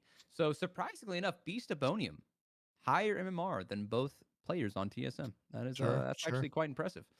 Yeah. I mean, for this one, I kind of just want to say I'm curious to see how 1v1 centered this game's going to end up being with Wavy and Creams. I mean, they're on the same pro team. They have chemistry as a duo. But you also know that Wavy is one of the best 1v1 players in the world. So I'm kind of interested to see what kind of strategy they take in game number 1. Do they go for a more team-centered play style, or do they do the classic 2v2 where you have a front-leading man going for the mechanical plays and a backup second guy who's just there to make sure you don't get scored on from an open net? And I think the secret for Beastabonium is definitely aggression. Aggression and demos. That's all I want to see. If you want to beat Wavy and Creams, you get them off the field. All right. If you want to beat them, clear them out. All right. That's the only way, because if Wavy gets the ball with a lot of boost, you're getting scored on probably eight times out of 10. All right. So we're gonna see how this one goes, man. I'm pretty excited. Yeah, I think you said it well. I think if I'm Meconium, Mech and Beastabonium, I think the priority number one is to not get in a 1v1 with Wavy. I'm sure these players play ones. I'm sure they're not too bad, but I think you really got to make sure we're not getting into a one-on-one with Wavy, which means on offense, like you got to think about it. If you're trying to avoid a one-on-one with Wavy, that's probably going to come on like a counter attack. So you have to be careful on offense not to overextend. Like I don't think the move from Mecbonit, maybe they'll prove me wrong, we'll have to see, but I really think you have to be careful not to go for those solo mechanical plays, because if someone uses all their boost to go up into the air for a solo play, flip reset or something like that, if they're not going to recover well, and Wavy's the one that takes it out for TSM, he's going to be in a one-on-one with whoever's left. And if I'm Mecbonium, that's not a position that I'm going to want to be in. So I feel like you got to rely a little bit more on the ground plays, the pass plays, stuff that's really easy to recover from, because I think you're going to need both players back on defense to stop Wavy. I don't think one's going to be enough. No, I definitely agree, and that's the risk that you run in 2v2. If you go into the air, it's high risk, high reward. The high risk Mhm. is that if you go into the air, you're gonna waste all your boost, and then if things don't go your way, you're probably gonna be just stuck there floating in the air for a good Mhm. few seconds, which is gonna put your teammate in a bad spot. And the high reward is that if you are mechanical enough to hit a nice shot in the air, well, it's gonna be pretty hard to defend. So Mhm. once, as always, it really just depends on how these teams are going to decide to go with their play style. Are they going to be more ground focused, or are they going to go for more mechanical based shots? Yep. Yeah, and it seems as though we are about to get into this one, and I'll tell you what, I'm pretty excited. Some early predictions, though. I gotta go game one. I mean, it's gonna be hard to go against TSM here. You gotta kind of go against Cream, or you gotta go for Creams and Wavy. Does seem like they are the favorites in this one, but I don't want to count Beastamonium and Mech out just yet. But I Yep. want to see how this game one goes. Yeah, give me TSM in 3. I think we're due. We had Well, I game think three. I believe we had a sweep, and then in game 3, and then we had a sweep. Calling it a sweep in a best of 3 feels like a little bit of an extreme It's word, a but little you know what cheap. I mean. We had 2-0 and then a tie and then a game 3. And so I think we stick with the pattern. We just had a 2-0. I think we go 3 here. But yeah, Mhm. I would probably also lean towards TSM taking this. I think they're just going to be able to have that mechanical edge. I think it's going to be too much. Yeah, I think Wavy is going to be another standout player. I mean, he usually always is, but the man's just got the ice. I mean, what can we say? We've seen him do it time and time again. I'm kind of interested to see if he's gonna, give us something to clip today. Yeah. Give us something fancy or not. Maybe a Yeah, we need the sidewall content. read, maybe a double reset. I don't know what we're gonna see, but I know it's gonna be fun to watch. And think we're going to be getting underway here in just a moment. Looks like it's actually starting up in just a second. Hope you guys are ready for it. We've got game number one on the way. We've got Wavy and Creams versus Beastabonium and Mech. This is going to be a Yep. big one. Hope you guys This are is gonna ready. be I'm so excited. I love this game, dude. There is no better esport out there. As someone who is completely unbiased, Rocket League is simply the best. And we're kicking it off, man. Beastabonium right away. Just go next. Wait, does he get back? No! It's Beastabonium. 5 seconds. I mean, I'm sure we're gonna see Be plenty of surprising. kickoff goals. Oh, yeah. Okay, that 50 off the side. That was a good That start. was just Kinda, very lucky by I was gonna Beastabonium. He say, hit the kickoff and he just landed there. feels a little bit like just kind of the right place, right time. I don't know if there's really too much to read into that you got to change or anything like that. We did see a lot of cool kickoff strats in the last series, so I'm kind of excited to see if that continues here, or if we just see more traditional kickoffs. Wavy's able to get back to this. He's got plenty of boost here too. He'll go up into the air. A little bit of a one-on-one, but Wavy about out of boost. Beastabonium will come in and clear to the side. Good boost grab from Wavy. He's going to get a 50 here. Where's Creams at? He will come in for a shot. Next saves it to the side. Beastabonium. Awkward and no boost. A tough combo to be in. 20 boost for Wavy. He's got Creams middle. Pops and gets bumped into a clear. Onto the side here. Just getting started. 30 seconds in. Creams will give it a try. Down to the ground, out of boost. We're seeing a lot of good boost grabs, but they will get that one. Mech will. Beastabonium clears it away. Where's Mech? Gaddy's up for this one. There's simply no shot. He reads it. Oh my goodness. Wow. Creams does have the What save. Mech just a like that. save. Tana, what is happening right now? I wish I could tell you, but I'll tell you what, not a goal. Apparently, not a goal. Some great defense to start off with, and man, I really hope this isn't going to be one of those games that ends up being all defense and ends up being lost over a kickoff goal in the first 5 seconds. Or this is one of my least favorite games because it's great defense, but man, it's just like such an unfortunate way to lose. But so far, we do have some good pressure from Creams and Wavy. Right now, Meconium in a tough spot. Beastabonium with half boost. That's a good midfield pass off the backboard. Can he get the angle? It's there. No, Wavy actually bails off of it for the corner boost, which again, smart. You wanna boost starve anybody that is possibly going to be able to save your shot attempt. And right now, Beastabonium and Mech are in a weird spot. Still super low boost. That mid boost going to spawn, I believe it did, for Beastabonium. Now Wavy going to try and hit a Poco to get it past Mech. Slightly successful, but I do think that Mech will get the upper hand in this scenario. Oddly enough, by hitting it around Mech there, he set up Mech to be in a really good spot for this redirect just over Creams. And it looks like Meconium is 2-0 2 minutes into this game. That was a gorgeous beat there on that pass. I think Creams just cheated up a little bit too far when he saw Wavy get that pogo. It did cost him another goal. Still plenty of time left here. Wavy's got a full tank. Let's see what he does here. He's trying to control it. Goes for a low 50. It's a good low 50. Wavy dives for this. Not too much boost to work with here. He'll put a shot on target. Easily saved by Beastabonium. Now Mech. I'll be feeling a little bit confident here with the 2-0 lead. Gets a good fake on Creams, and all of a sudden, oh, Creams recovers well. Get back, but not a lot of boost. Mech trying to disrupt the play. He finds a demo on one. Now it's a 2-on-1 with Wavy to defend. He'll clear it out. Good boost grab here from Beastabonium. Gonna leave Wavy. Still a good amount of boost. That's a good demo, though, but Wavy's there. Oh, and an insta challenge from Beastabonium. Wavy didn't see it coming. And just like that, a 3-goal lead. I think this is just an ego challenge. Just right away, Wavy couldn't control it and flick it out in time. 3-0 lead. This is not how I expected this first half to look. No, not at all. And you can't really blame Beastabonium for going for, quote unquote, an ego challenge when you're up by 2 in a game. Right? That's like the perfect time to go for an ego challenge. Here we go. We're seeing some mid-passing. Creams try to pop that one over to Wavy. Not much coming out of it, though. Wavy's going to pop this one up high with a double jump. Can't really get anything from it. Beastabonium with a nice save and a clear. Now he's got another chance here. Clearing it into the corner. Wavy going to take control. Does not have a lot of boost. I wonder what he's going to be able to do with this. No, he actually leaves that for Creams. Definitely not a bad guy to give the opportunity to. He's going to go under one. Can he get it there? No. Beastabonium with another good save. And now Mech, he's going to have a chance here as Wavy did not have any boost. Still, oh, okay, he got the corner, so he does have boost. Going to get a pretty good 50. A second good 50. Now he's getting a bump. And man, they don't look too bad out there, but down by 3 with 1:30 left is not where you want to be, and you're going to need something soon if you are Creams and Wavy. And they are certainly trying. Creams going to try and clear this one out. Wavy sitting behind him. This could be a shot opportunity, and it will be. Good team positioning there from Wavy, and finally you see TSM on the board. Yeah, that's just not the touch you want to see if you're Mech. He gets a touch, but it basically just centers it for Wavy. It's not quite the touch you're looking for. And 2-goal lead here, 90 seconds left. Still definitely comebackable. Let's see what Creams and Wavy do on the kickoff. So it's just a normal one. Wavy will race to the mid boost and get it, but Beastabonium has possession. A little bit of a 1v1. Wavy knows he doesn't have boost, so he'll challenge it. Here comes Creams. Trying to control it here. Definitely plenty of time left here. No need to panic if you're TSM. Wavy wants the double tap. Wavy's got the double tap.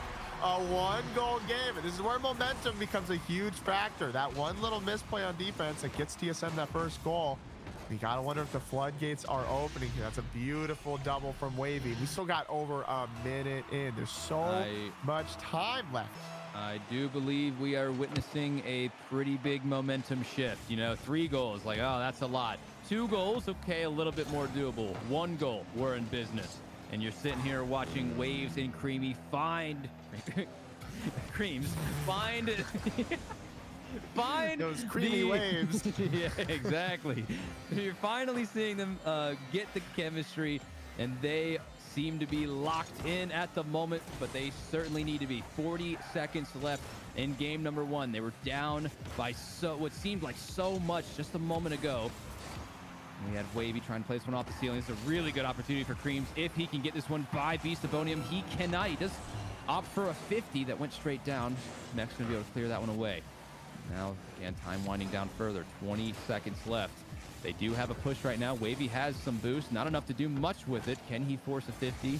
Not really. Cream's going to probably play this one around the first guy. He does. And, man, there's a shot opportunity somewhere in here, but he will not be able to see it. This is going to need to be a 0-second goal.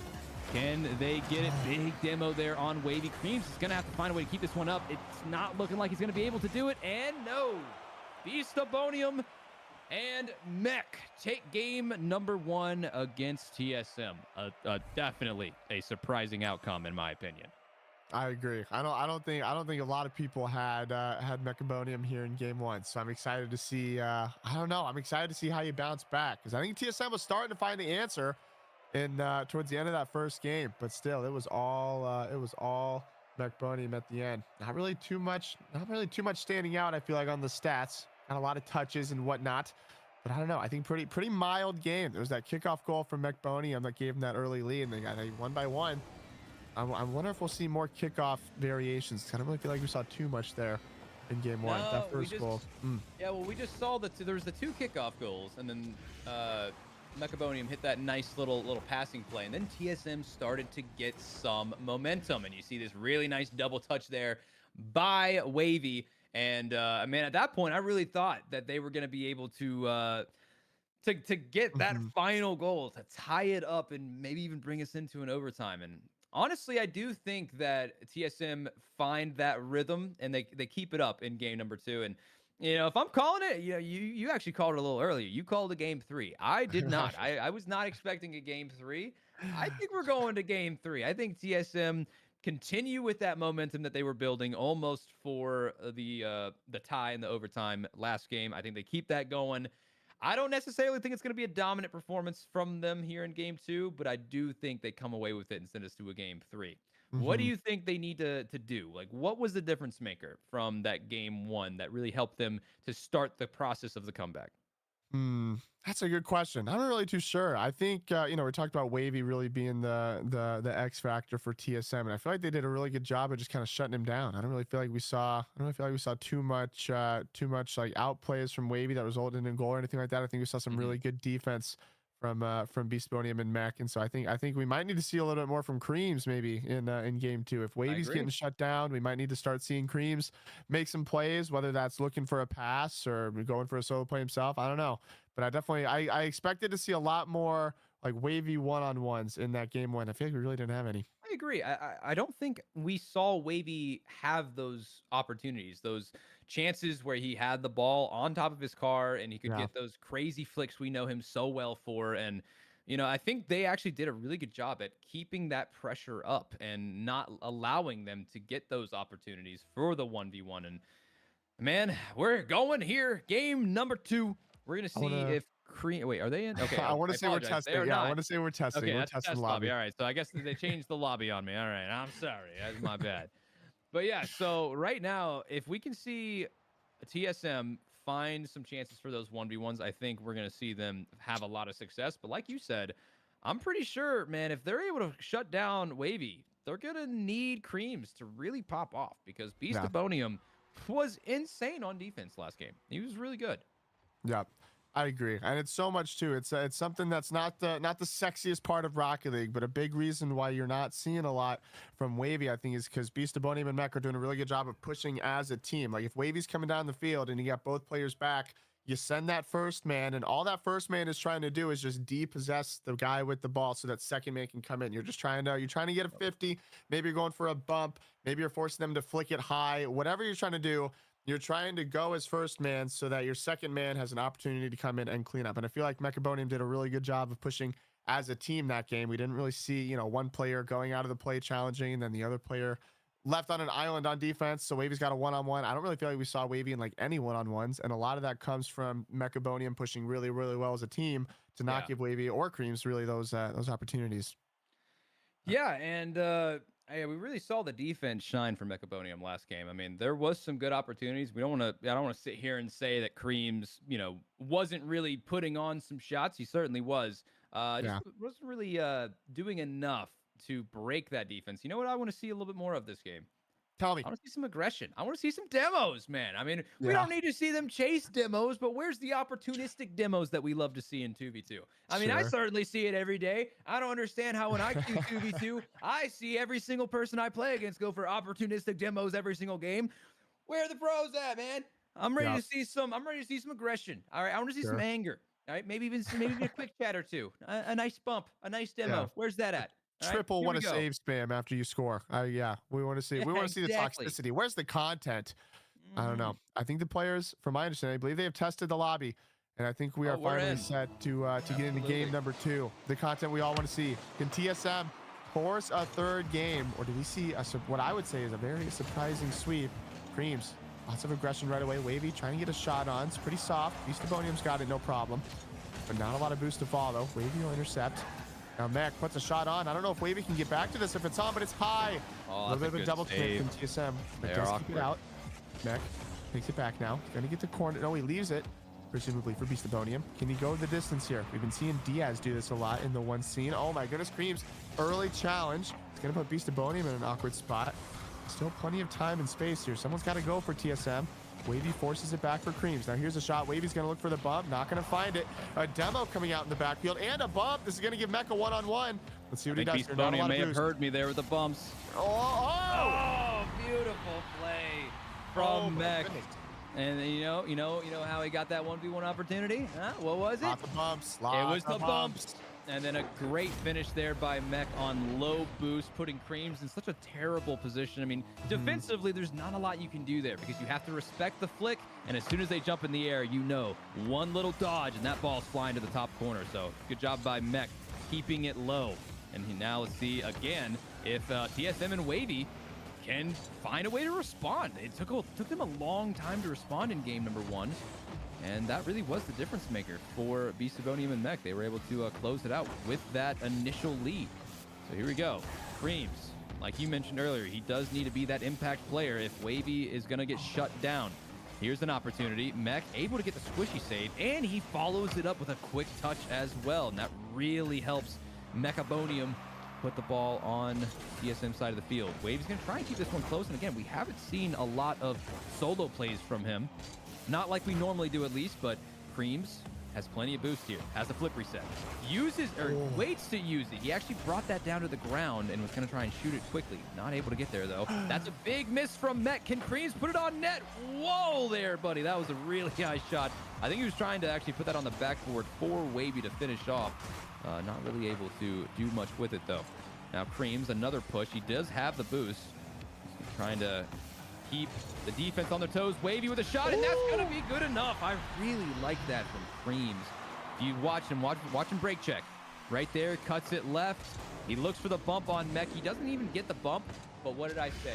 Just even going for those bumping plays puts the defender in such an awkward spot because the defender knows that he's going to get bumped if he does not avoid it. And he avoided the bump, but not the goal. And that's why they're so crucial to breaking down a defense.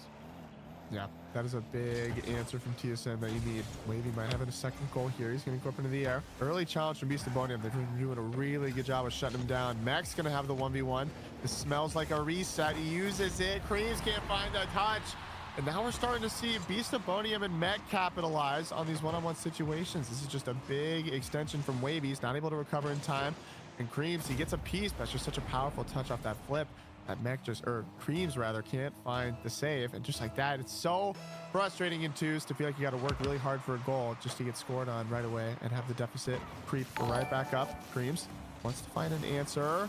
He might have it with a pinch, but he doesn't. He gets a touch off the ground. He used a little bit too early there. If he would have waited just a second longer, that likely would have been a pinch right into the net. Maybe just a slight misread there. And like you mentioned, 2v2, when you're constantly, if you're down and then you get a goal and then the opponents score immediately after that, it is so demoralizing because it feels like you have to work your butt off just to tie it up, and then they get an easy goal and reclaim the lead. But it's all about mental fortitude here, and that's a beautiful shot from Creams, saved by Mech. But they still have all the pressure. Wavy's going to try and play this one back. Probably a back pass here. Yep. Creams, I don't know if I like that touch. I know it was a little bit of a panic touch, but thankfully, Wavy's still able to do something with it, and I believe they'll still be able to keep the pressure here. You got to take advantage of these opportunities you're getting, and you got to make sure you're not just throwing a lazy shot on net because it will easily be defended by Beastabonium and Mech. They've been playing absolutely fantastic. This is going to be an open net. Great play from Wavy, and that's what I want to see right there. He fakes the touch, goes immediately for the bump on Mech, and I think Beastabonium actually pre-jumped off of the back wall trying to save a possible shot from Wavy, but instead just completely takes him out of the play and leaves it wide open there for Creams. Yeah. Now we have ourselves a game once again. We do. That was a very similar type goal to the one we saw Flitz and Kofer get at the end of that one game, where it's so hard to read it on defense, but you have a player going for the ball and then they just peel off of it to go for a bump, and you have that second man come in. It can be so hard to defend. You love to see a tie game for the content. The people want to see a game 3. Give the people what they want. We got over a minute left. I want to see a game 3. Give me what I want. Oh, yeah. Come on, TSM. Let's go. Yeah, Beastabonium and Mech, probably some of the only people that want to see a game 2 win. But I would venture a lot of us want to see a good tiebreaker. Let's see if Creams can give us just that as we enter the final minute. He's got Wavy middle. Wavy's got space. He controls it well. Goes for a little 50 fake and a flick. Wavy trying to give the people what they want. This is just a Mech diff. Gets a great fake on Mech. And again, Mech's push, we talked about this before, pushing as a team. If you're a Mech, you have to push in a way that takes Wavy out of the play. I always say this, you never want to get faked as first man, because all you're doing is you're taking yourself out of the play, and the person with the ball is not off-put in any way. They still have full possession, so that's a little bit of a struggle pushing as a team that Wavy always going to capitalize on. And just like that, inside of a minute 10 of the game, they're threatening in game 3. Oh yeah, and that shot that we saw from Wavy is exactly what we expected to see a lot of from him in this series, and we haven't really seen a ton of it yet. But I'm really glad we get a piece of it under a minute left in game number 2. Everything on the line. So good thing that he finally decided to give us a little piece of that 1v1 action. But that right there is gonna be a cross-field open net shot from Mech. Looks like Beastabonium actually played that low. I don't know if that was intentional. I don't know if they were in comms there. If that was intentional in comms, that was a really smart play. If not, just an opportunistic play, which is also just as good. Now we have a tie game, 20 seconds left. Kickoff in favor of TSM. Wavy gonna try and control it. You know he's dangerous with possession. And almost in. No, not on target. And it might not even be enough. Let's see, final 5 seconds left here. Creams and Wavy both with full boost. Big booming clear from Creams. Are we going to witness a psycho? Okay, no. Imagine. Imagine. I certainly am trying to. We have another big opportunity. Here we go. Whoa, what is that touch? Yeah. What are we doing? 0-second goal from TSM. Wavy gets it by Beastabonium, who accidentally dimes it up with a pass to Wavy. And we get game number 3. What we've wanted, man. Crazy. These players are all so much better than I will ever be. So any observations or critiques, I promise it is with the understanding that these guys would farm me. But that touch from Beast, like you gotta have the foresight to know that ball's going to your backboard. We don't need to panic and get a touch there. We gotta get onto that and control it, because he just lofted it midfield. And that was just asking to get scored on from Wavy. Like, I'm glad we're going to a game 3. This is what I want. But that was a huge blunder from Beastabonium. Well, I mean, I don't know if you saw that, but TSM had 16 shots compared to Meconium's 8. So when you have double the amount of shots as your opponents, you better be able to win the game. And we saw there, we got some highlights, a low 50. And you got Wavy just bumping Mech out of the way. So smart. And that tied us. And then right here, man, TSM and Wavy doing what Wavy does, faking Mech, playing it around him, and then the 0 second. Don't touch that. You can't. You can't touch that. It's just so hard not to. I mean, I don't know. Either way, like once Beastabonium was in the air and he He did kind of pre-jump it. That's fair. Touching it or not touching it is kind of like you're probably going to get scored on either way. So you might as well try and touch it and push it into the corner. Because if he doesn't hit that, I mean, odds are Wavy's going to go up for it and try to shoot it anyways. That's just a tough spot to be in. But it's exactly what we wanted to see. We wanted to see a game 3. We got a game 3. I'm happy. People love game 3s. Yeah, it's easy to critique from this side of the game. Easy to critique. I do think he pre-jumped it a little bit, so I don't think it was as obvious of a blunder as it kind of looked, I think, to a lot of us. But hopefully they can shake it off, because I think it's time for game 3. I absolutely love to see it here to wrap up round 1. Wavy going for a bump right away. Oh my goodness, he's found it. Oh yeah, the car change might have been the good move there. Seems like he switched to the. Oh yeah, no, that's that right there's the Mustang, brother. Oh, that's the Mustang. Yeah, oddly enough. Oh, go What do you ahead. call the thing? What do you call the thing on the back of the car? That's what I saw that made me think it was the new car. What do you call the spoiler? part that like sticks up? Yeah, I totally know Yeah. cars. Good old spoiler. Well, oddly enough, there's not a lot of cars that are used in pro play. I mean, you guys see Octane, you see Finnick, you don't see much else. But oddly enough, we have seen more usage of the Mustang than you would probably expect. I mean, I think Cash is one of them. Yep. We see him use it a lot. I believe we even see like Justin switch to it every now and then. But yeah, honestly, a pretty solid car choice in my opinion. I think it's pretty good, and it clearly works out for Creams as they go up 1-0 in game number 3. And now we have Wavy with a push. Wavy, not the guy you want to have on the ball with full boost. Thankfully, Beastbonium does get a 50. Gonna pass this one into the midfield, and now Cream's gonna try and take control. Plays it up high. He's probably gonna go for an air dribble or something, but he gets pumped out of the way.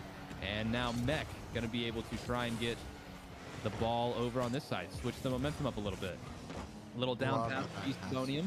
Oh yeah, the back pass is great. We love seeing that, and we'd like to see more of that. That's a big touch, and that's gonna be the equalizer. Nice heads-up read there by Mech. I mean, that's just simply being able to read where the opponents are on the field. He saw that Creams was pushed up a little bit too much, and sometimes it's as simple as just throwing the ball on net. It doesn't have to be pretty. It just has to be fast enough to get there, and that was good enough to tie it up. I'm curious when we get to look at the replays. I'm curious from Cream's perspective. I feel like he's so far up there for no reason. You just got to shake it off here. It's game 3. Getting this first win is a huge momentum shift in the overall Swiss format. It's a big dive from Creams. I don't know if anyone's back. Wavy might be able to get there. Looks like he will. Trying to control it into the corner. He's got a little bit of boost here. He's going to beat Beastbonium. This is a huge dive. If Creams is there, I think it's open. He is. Back of the net. Creams gets it right back. This was a huge dive from Beastbonium. I think he must have really thought he could beat Wavy, but I don't know. That was super greedy as last man. That's a very all or nothing push. Yeah, especially in a scenario like this in game number 3, you really don't want to throw yourself into things like that because most of the time you're gonna get scored on. And here we got another quick push by and they almost found the lane here, but Beastbonium has boost. Unfortunately, Mech does not, so they are in a precarious situation, and that's a great save from Beastbonium. Let's see if TSM can keep the pressure up. And looks like they will be able to. Cream. See, I don't love that touch from Creams. Yep. Just because he basically conceded possession, gave it right back to Meconium, and they might get punished here. Looks like Creams does have boost in the back, and Mech's going to play this off to the side. Going for a cucks pinch. An interesting choice there. And now Creams chasing a demo. And man, I don't know exactly what we're seeing here, but it seems to be working for both teams. We got a big 50 from Wavy to pad the stats. And another thing that we know Wavy to do quite often is just he understands 50-50. He understands how to push the ball into the net. And that 2-goal lead makes TSM a lot more comfortable. They can play the rest of this game a little bit more aggressively because when you have a lead, you know, worst case scenario, you get scored on, you still have a lead. And that was also a good save. Let's see if Meconium can turn it around. Yeah, we got half the game left here. Definitely don't. If you're Beastbonium and Mech, you don't love seeing this momentum from TSM, but you got to stay collected here. You got a game. You obviously have scored plenty of goals. You know you can score against them. You just got to stay collected here. Keep doing your thing. What can Beastbonium do here? He's going to be saved away by Wavy. Here comes a demo attempt from Mech. Not going to fall. Creams trying to make something happen. 50 by Mech into the sidewall. Oh, a little bit of a misplay, or a miscommunication rather. But it's still Mech with possession. Lots of time here. Wavy trying not to take himself too far out of it. And now Mech into the air. Using all of his boost. He goes low. Creams pops it high. He's got enough boost to follow it. Into the corner now. Beastbonium needs to come in, and he will. He's going to put a shot on. Wavy will save it away. But Beastbonium does take the boost. We're seeing TSM getting pretty boost-starved here. Wavy finding a touch, but here's a demo. This is such good pressure from Beastbonium and Mech. Beastbonium in the air. He knows TSM's low on boost. He needs to go high here. That's exactly what he does. What a save from Creams. What a save. Time is not on their side. A save from Wavy now. TSM with no boost. They probably have more saves than they do boost right now, Tenna. Oh, man, and with a minute left, you're going to need to find something here. There's just no other option. It's looking like it might be in, but Beastbonium honestly a pretty smart move to bail off of that. But man, a minute left, you need to maybe commit to those. Take the risk. Beast Meconium gets it over one, and Wavy will likely take control. Mech's going to be in a bad spot. Again, not the guy you want to be on this one. Wavy goes for the flip reset, and then the 50. And that's exactly what I was worried about there. Wavy goes in the air. And I don't know if you saw, but he actually used his dodge to help him get back underneath the ball. He did. So he used his no flip. So he didn't dodge into a direction, but he used that no flip to pounce his ball or his car underneath the ball a little bit easier. It's a slight adjustment. You know, it's not necessarily something that's like you don't have to do that, but it does help. It helps you save boost. And man, that was, I don't know if that was the thing that helped him score there, but I'm sure it didn't hurt. And looks like, man, time running out. Momentum not really going back in the favor of Meconium. Wavy in the air. Almost got him again. And man, hope is all but lost here for Meconium unless they can get a goal right now. And I mean right now. It might be the case, but Wavy avoids the bump.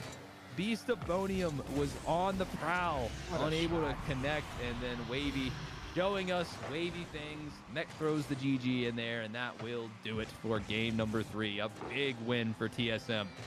Yeah, I think do only we the do we call it reverse sweep? Do we call? Would it be? Technically. Again, I feel like using, it's a best of 3, so probably technically, but like I'm gonna call it a reverse sweep. I think a gentleman's sweep isn't a gentleman's sweep where you lose the first one and then you win the rest of them to sweep. So I guess it's probably both. I feel like a gentleman's reverse sweep, maybe. It's a something sweep. It's a something sweep. Yeah, either way, it's a win.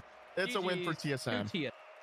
I think only the smartest of individuals, I think, would have predicted TSM in 3. Wait, that's what I said. Wait, oh my goodness. We had 1,400 points. That is crazy. He had 10 saves. That is wild. That's more surprising than the fact that he had, so he had 4 shots and 3 goals. So correct me if I'm wrong. Is that not a 75% shot percentage? I'm pretty sure that checks out to me. That is a 75% shot percentage. So he hit 75% of the shots that he took, and 10 saves, 88 touches. I mean, you just couldn't get Wavy off the ball that game, to be honest. Yeah. That's what we expected. That's the Wavy that we tuned in to watch. So yeah, absolutely spectacular from TSM. And man, we have had some great series so far. I mean, I'm not surprised at all. I knew we were going to get some entertaining stuff. Oh, yeah. This is slightly exceeding my expectations, I got to say. Oh, yeah.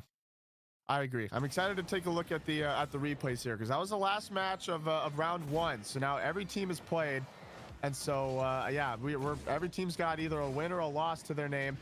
And so, yeah, we'll be taking a little bit of a brief break after these replays. But, man, definitely this is a little bit of a dicey win. 1, yes? Yeah, so this is I believe so. Game 1. Yep. That was the double touch by Wavy that kind of gave them momentum, almost helped them with the comeback. And I believe this was game number 2. And then you see the beautiful fake from Wavy, get it by Mech. Yep. A little bounce there. You can't get faked there. Oh, yeah, no. And then you have the 0-second goal. Beautiful shot placement there from Wavy, and just the unfortunate touch from Beastabonium to kind of set him up. And then right here, man, I mean, that's a tough save from Mech. But if you saw, Wavy adjusted with his boost in order to 50 that perfectly. And then that one was kind of the kicker there at the end, the little air dribble into another 50. I mean, Wavy just doing a really good job at getting behind the ball to where if the defender saves it, it's not really a save. He's just going to hit it right back into Wavy, into the net. Really good stuff from TSM. Good way to prove that you can get past adversity. I mean, it sucks. It's a best of 3 if you lose game 1. Yeah. You got to, I mean, that's it. If you lose another game, the series is over. So really good job by them to come back from that first loss, give us 2 really good games to finish it out. Yep. Yeah, I'm really excited to see what the upper and the lower matchups look like because every team that won will play another team that won. So all of the 1-0 team, we had 16 teams in the tournament. 8 of those teams are now 1-0. 8 of those teams are 0-1, and so all the 1-0 teams will play each other, and then all the 0-1 teams will play each other as well. So they're probably gonna need to take a minute to sort out who's gonna play who. And so we are going to cut to a break, but we'll be back in just a few minutes. We still got a whole nother round. We're halfway through the games today, so don't go anywhere. We'll be back, and we got a lot more awesome Rocket League for you. All right, we'll see you guys in a second.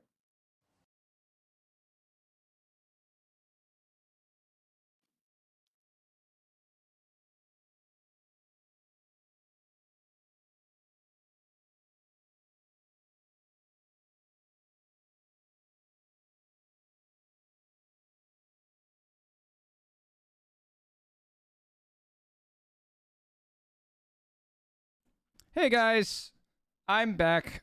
This is actually me, not on the commentation. I'm sorry. Oh, dang, I didn't. Oh crap. All right, hold on. Okay, I am now muted. Give me 1 second, guys. I'm gonna turn on my camera.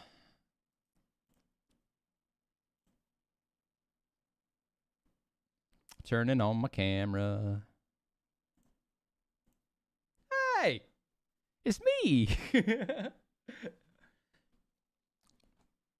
All right, guys. So, let's see. I'm gonna end the TikTok live. I'll restart it later. But yeah. So, guys, we're taking a break. I'm gonna put on some music. Well, I guess YouTube can't really hear the music. Sorry, YouTube. I love you guys. But yeah, man. Hey, you guys fucking with the cast yet? Am I doing okay? I'm a little nervous. What's going on, man? So yeah, I have to turn my camera off because obviously they're using it for the feed. We're only gonna be doing a little break here. But what do you guys think about the games, man? These are freaking entertaining. Who are we watching next? We don't know yet. They will tell us when they tell us. Other than that, I'm not totally sure, but we're getting there. Working with like a limited feed of information here. But yeah, yo, Bassie's in a great. Dude, we're trying. I'm getting like more comfortable as we're doing. You know, the games are really. Of course, it helps when the games are really fun to watch. You know, like I've kind of like changed it. You know, so now I'm kind of just vibing with it. You know, like just I'm kind of doing it as if I'm just chilling with you guys like on stream, just kind of getting hype because I'm not even like I don't need to force the hype. The hype is just there because these games are awesome. Am I getting paid for this? Not really.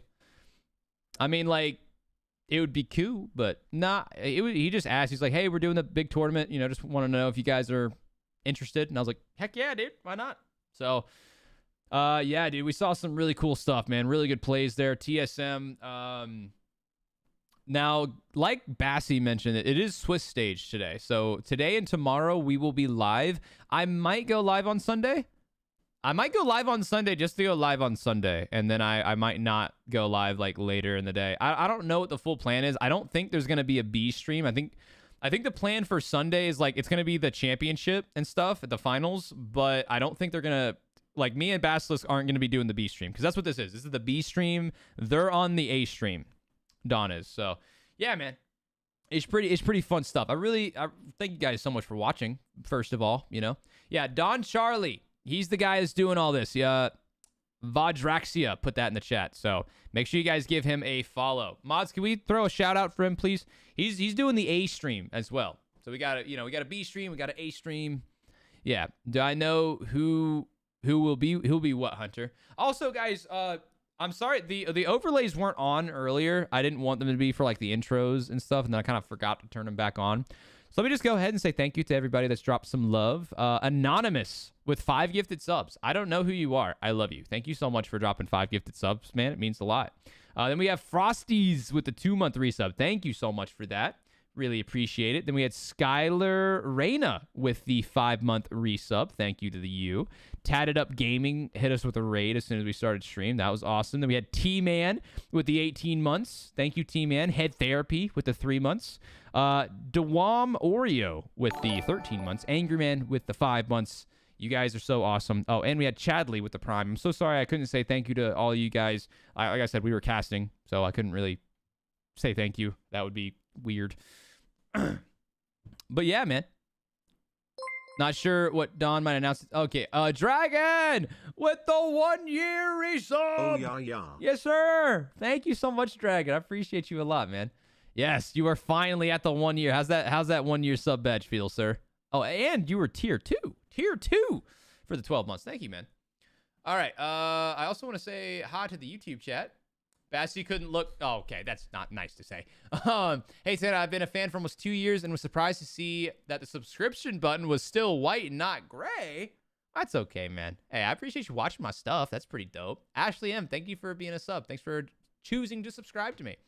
You will never play Rocket League again because Psyonix lets people harass other people. That's going to be any video game, to be quite honest with you, brother. Hopping over from Bassy's stream to say it's been a blast to watch you two cast together. That means so much. I'm so glad you're enjoying it. Amy, thank you. But yeah, guys, we're still doing predictions. Mods, I believe, are still doing the predictions, I think.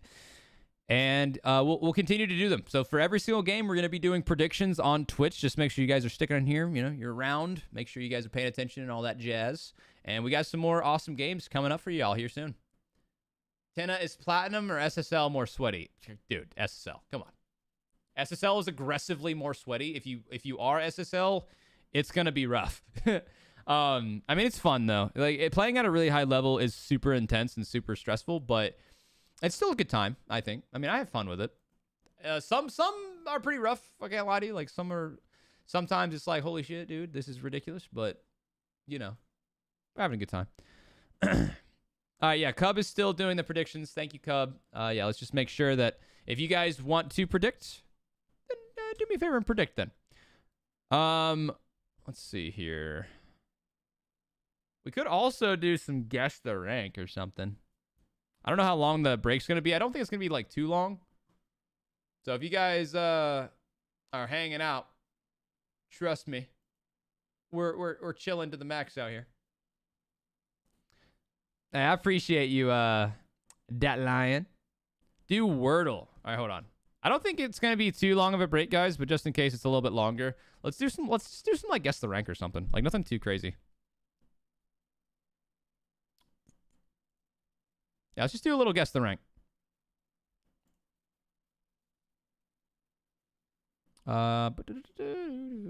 Guess the...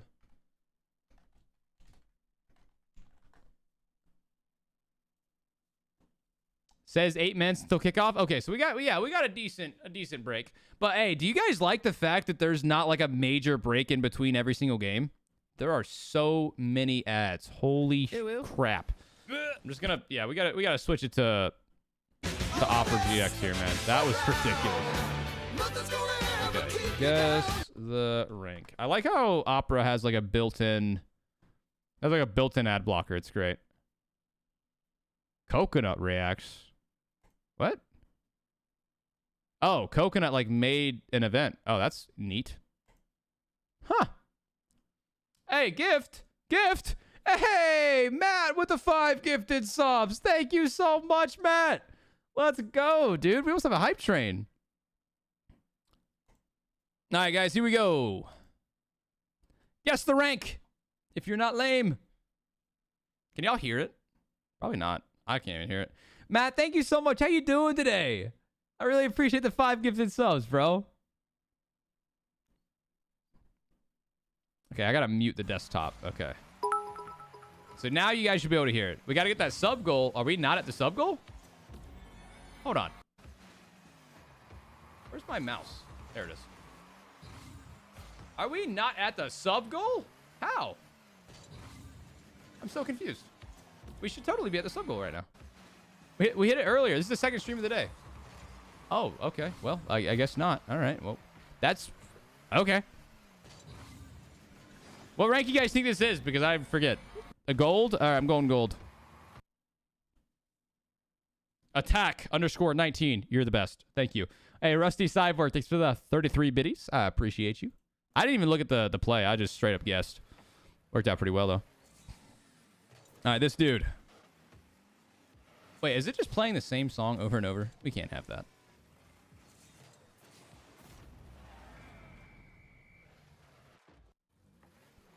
This is like platinum, right? Gotta be plat. Yeah, okay. You guys are saying... I'm gonna say plat, too. Easy. Easy win.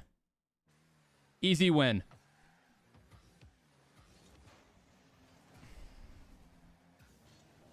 And thank you again, Matt. I really do appreciate the love.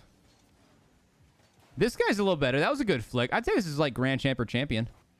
Champ or Grand Champ. Ooh, I like the patience there. This is probably Grand Champion. Ooh, maybe Champion. Oh, that's champion. Okay, that was like awkward. That's gotta be champion, right? Let's go.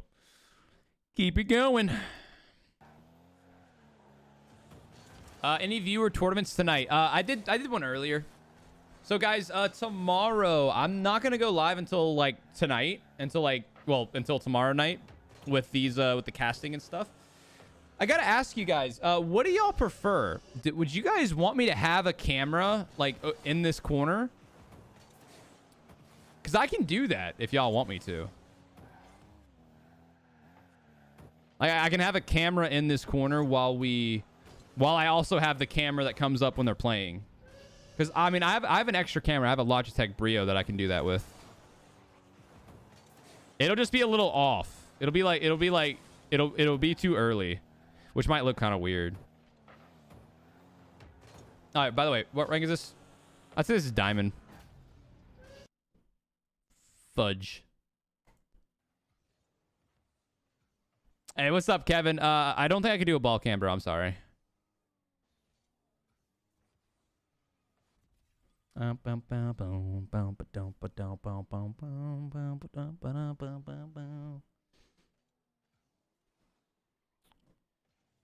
That's probably like champion, I would say. Ooh, maybe grand champ. Connect the camera to the ball fan. Guys, don't hate me for the ball fan. Ooh, maybe that's actually grand champ. Ah, fuck, I'm going champ. It was grand champ. I'm mad. I'm upset.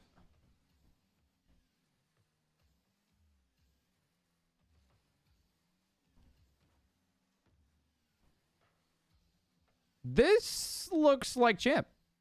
Unless he peaks. If he peaks, it's not champ. Okay, I don't know that. Oh, that's grand champ. No way he has that much control at champion. Yep. Oh, yeah. SSL, Sosa, and Diaz? Yeah, Snowish. What are you talking about, man? It was grand champion. Well, it could have been early season, too. Hey, good night, Alvar. Have a good one, bro. Now, this is a low rank. I don't know what rank this is, but it's not high. That's platinum. Yep.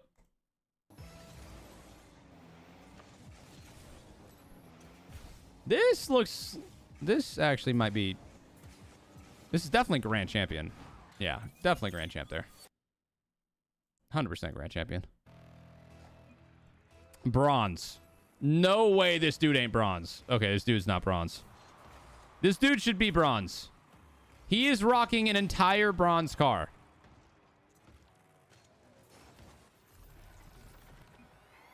And that guy has a bronze goal explosion. This is like, I don't know, diamond? That might actually be a champion. That dude was AFK in net. I don't know, diamond. I'm gonna go diamond. Actually, that's pretty bad. I'm gonna go platinum. Why was he rocking an all bronze car, dude?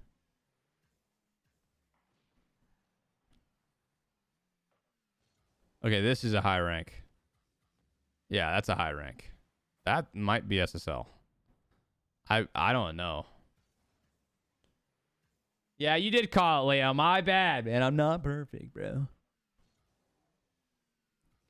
All right, guys. I'm actually going to run to the bathroom after this one. I'm going to go SSL, dude. I should have just said, yeah. Whatever. All right, I'm going to go to the bathroom really, really quick. Like super fast. Guys, what rank is this? Super fast.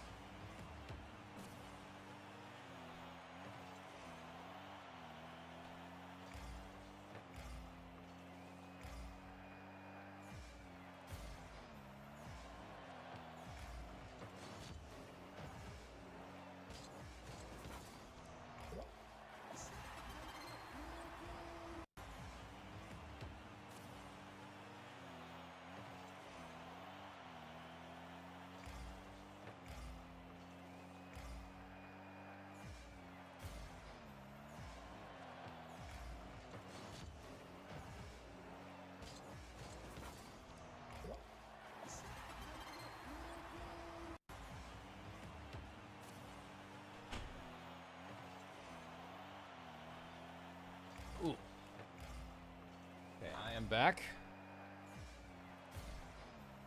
All right, I'm not gonna watch the clip. I'm just gonna look at you guys. Most of you guys said plat. W. Y'all are great. Y'all are great people. Doing great things here. God, you guys are sexy.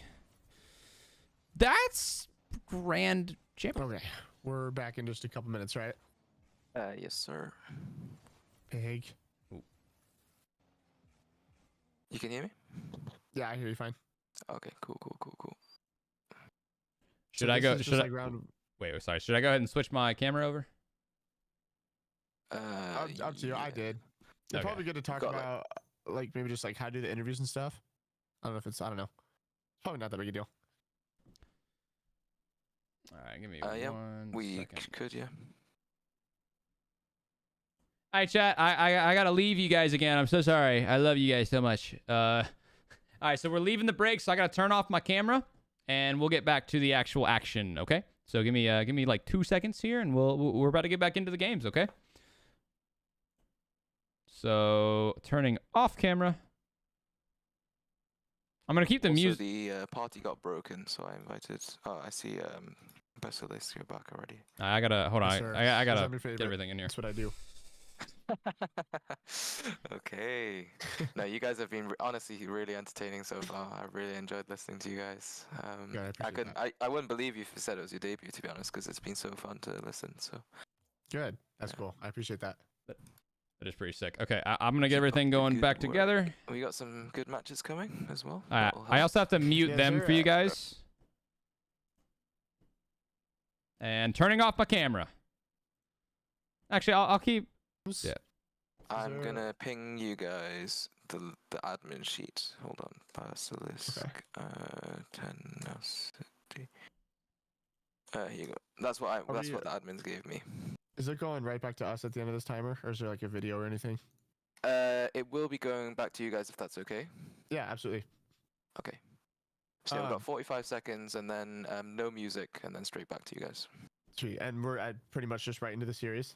Is that right? It will be, yes. As soon as the admin gives me the details, we'll hop in. All right. I'm Okay. just finishing up the bracket because I need to manually set every match. So as soon as the bracket's ready to show, I'll let you guys know as well. Okay. I But turned it's my camera Crash back Out on. Is it versus- good? Crash Out versus in person, right? Is the first match? B stream It is, one? yes. Okay. Yes, and Tanner, your camera's back on. Thank you. All right, cool. Just make sure. Super quick. Tana, when we do the interviews, it's probably not that big a deal, but do you just want to ask the first question and then we'll alternate so we each ask two? Yeah, so like, your that's first one. Yeah, that's what I figured we were gonna That's do. okay. I'll ask first one. Perfect. Okay, back in All right. 5, 4, 3, 2, and 1, and we're back.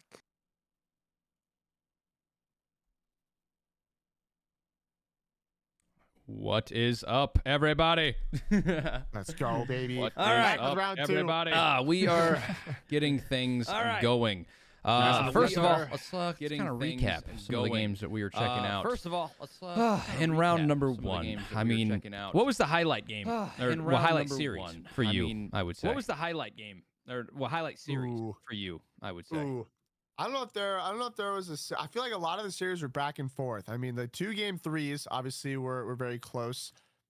For me, one of the highlight moments, even like when you asked that, was that like I think it wasn't technically a 0-second goal. I think it was the 1 second goal, but the point where Flitz and Kofor had like that fake into that shot, that was like chef's Yeah. kiss.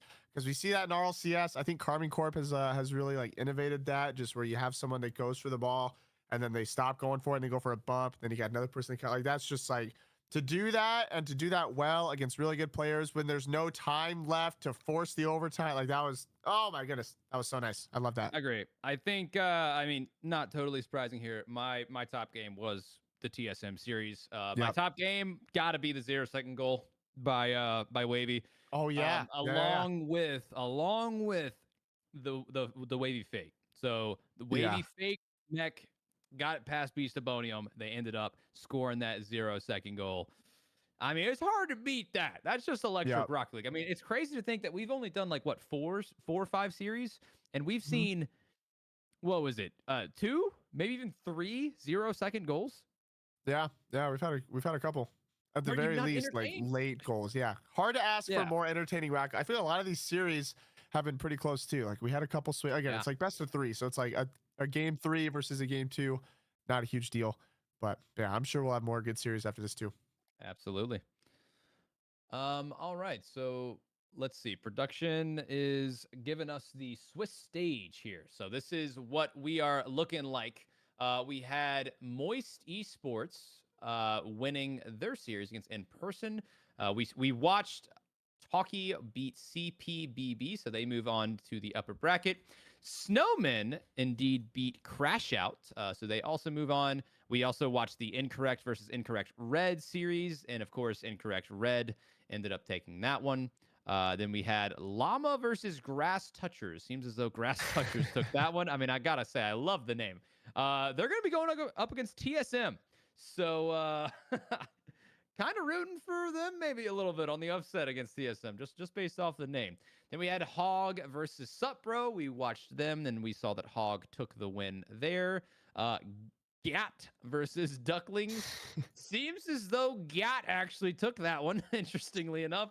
You're And saying then their names so passionately. I love it. I love it. I've just got the passion, man. What can I say? And we got TSM versus Meconium, and we did witness TSM with a little bit of a comeback win on that. So a lot of really good round 1 series, and some interesting matchups in round number 2. I'm kind of curious to see how some of these go, and I'm actually kind of excited to see some of these teams.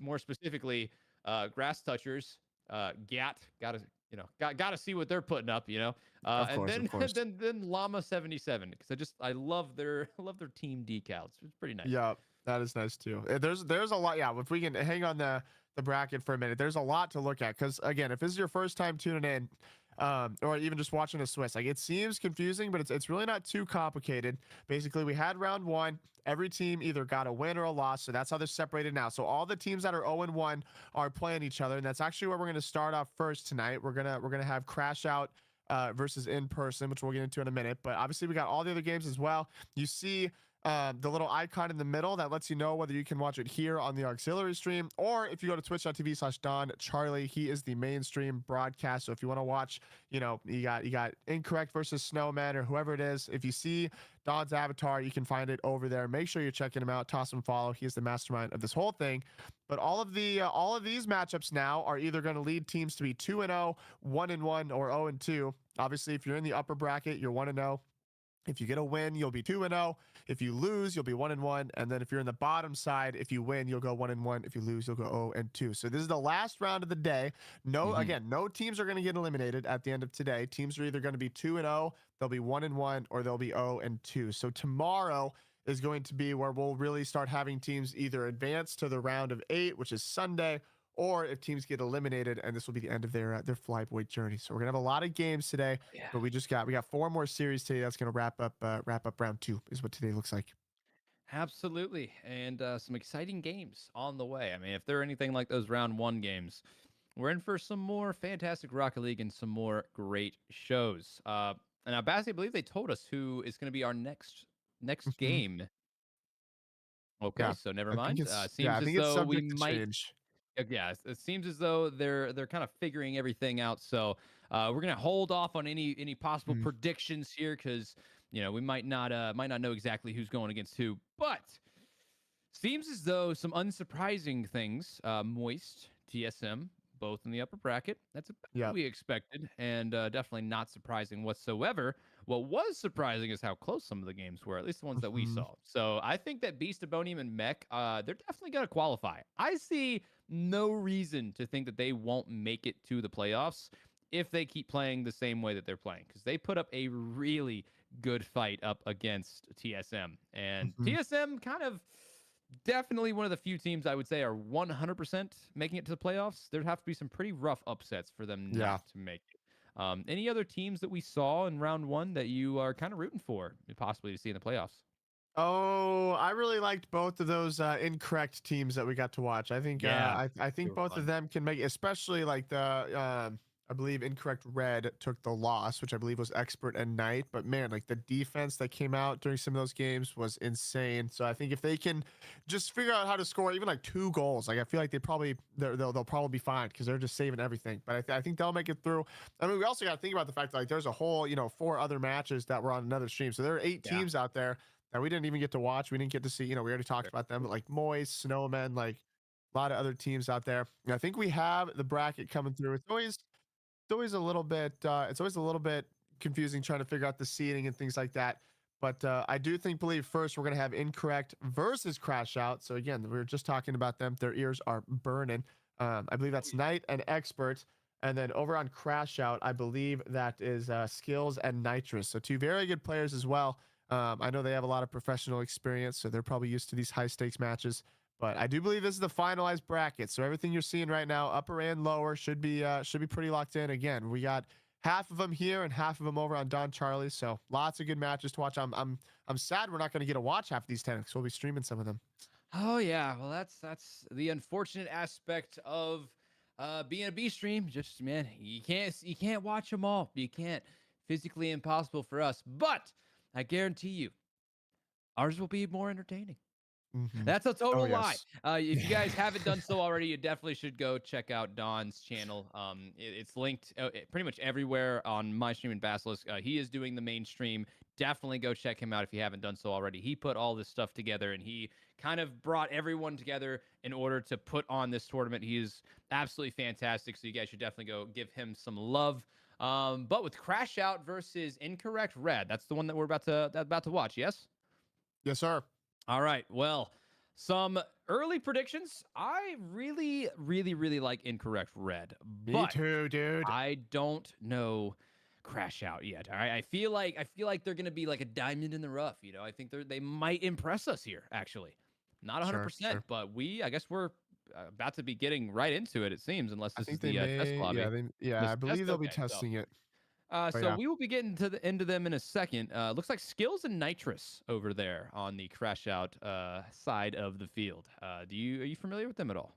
I am a little bit. If this is who I think it is, I think these two players specifically have a long history playing together. So I think I don't feel super confident. I don't know why Charlotte Phoenix is coming to mind. Maybe a team I could be way off. I don't know, but I am pretty confident that these guys haven't played together a while, and they're both extremely good. And so I'm excited to see. I think Incorrect Red, they were so close on their series, but I think their defense was by far their strong suit. So again, don't know a lot about Crash Out. But I think if you're incorrect, I think it's going to come down to can you keep the defense where it was, but also can we take just a fraction of those saves and can we turn them into offense? Can we find some counterattack goals, whatever the case? Because I don't think they were lacking in defense, but they weren't able to get as many goals, and that's kind of what Rocket League's all about. So we'll have to see if they can counter and find some wins in this second round. So I've got some interesting statistics for you here. Give me. So out of all of our players in this tournament, who do you think is the highest MMR? I feel like it's someone in this lobby, and that's why you're bringing it up. So I feel like I got a 25% chance here. Give me Skills. So it is actually, let's see, Skills, his peak, 23:38. Ooh, okay. And then, better yet, Nitrous, actually 24:79. That's crazy. He is our top ranked, just with MMR. He is the best person statistically. That's so in high. This tournament. That's unfathomably high. SSL is 1876, so that's 600 MMR higher. That's two. If there were ranks above SSL, there is normally from plat to diamond to champ or whatever, that's probably at least 2 full ranks above SSL. That's insanely high. Anyway, that's all the setup. Anyway, so now you know to put some respect on their names if you haven't already. And I think the players have tested the lobby. I said that because I might be kind of rooting for Nitrous now. Okay. Well, good. I'll get behind Incorrect, and we'll be split, and it'll be great. Right. I love it. I'm excited to see more of this defense that we saw here in their last series. All right. Well, here we go. We got game number 1, Nitrous and Skills with the Crash Out team versus Knight and Expert, who we got to witness earlier. And it looks like, if I'm not mistaken, that will be the first goal of the game for Incorrect Red. A quick one there, first 15 seconds. Certainly not the worst start if you're incorrect. That's what you like to see. Again, like I would not be surprised if we saw more saves than anything else from incorrect. It's just going to come down if they can capitalize and punch it in the back of the net. And that is certainly the start you want to see. Skills is going to get this mid boost though off kickoff. We'll see if he can answer. Can't do too much. He's just saving his boost for a 50, and that's a good one. And here comes Nitrous. He wants to double tap, but that's well positioned by Expert to clear it away. Nitrous no boost. He's just going to try and get disruptive before leaving it for Skills. Knight, not a lot of boost here. He's going to come down with it. Go for a little musty, and it's in the back of the net. Wow. How did Knight hit this so hard? He had like no boost. I think he had like 15 or so. He gets a little, oh my goodness. What a scoop from Knight. That's Did you crazy. see on the sidewall, he did a nice wall dash. And, you know, it's such a slight mechanic to use a quick wall dash to get more momentum, but it's so useful to save boost. Now, I don't know if he needed that little bit of boost there, as we see Expert. Where's Skills at? Where did Skills Dude, go? this is just a tough start for Crash Outs.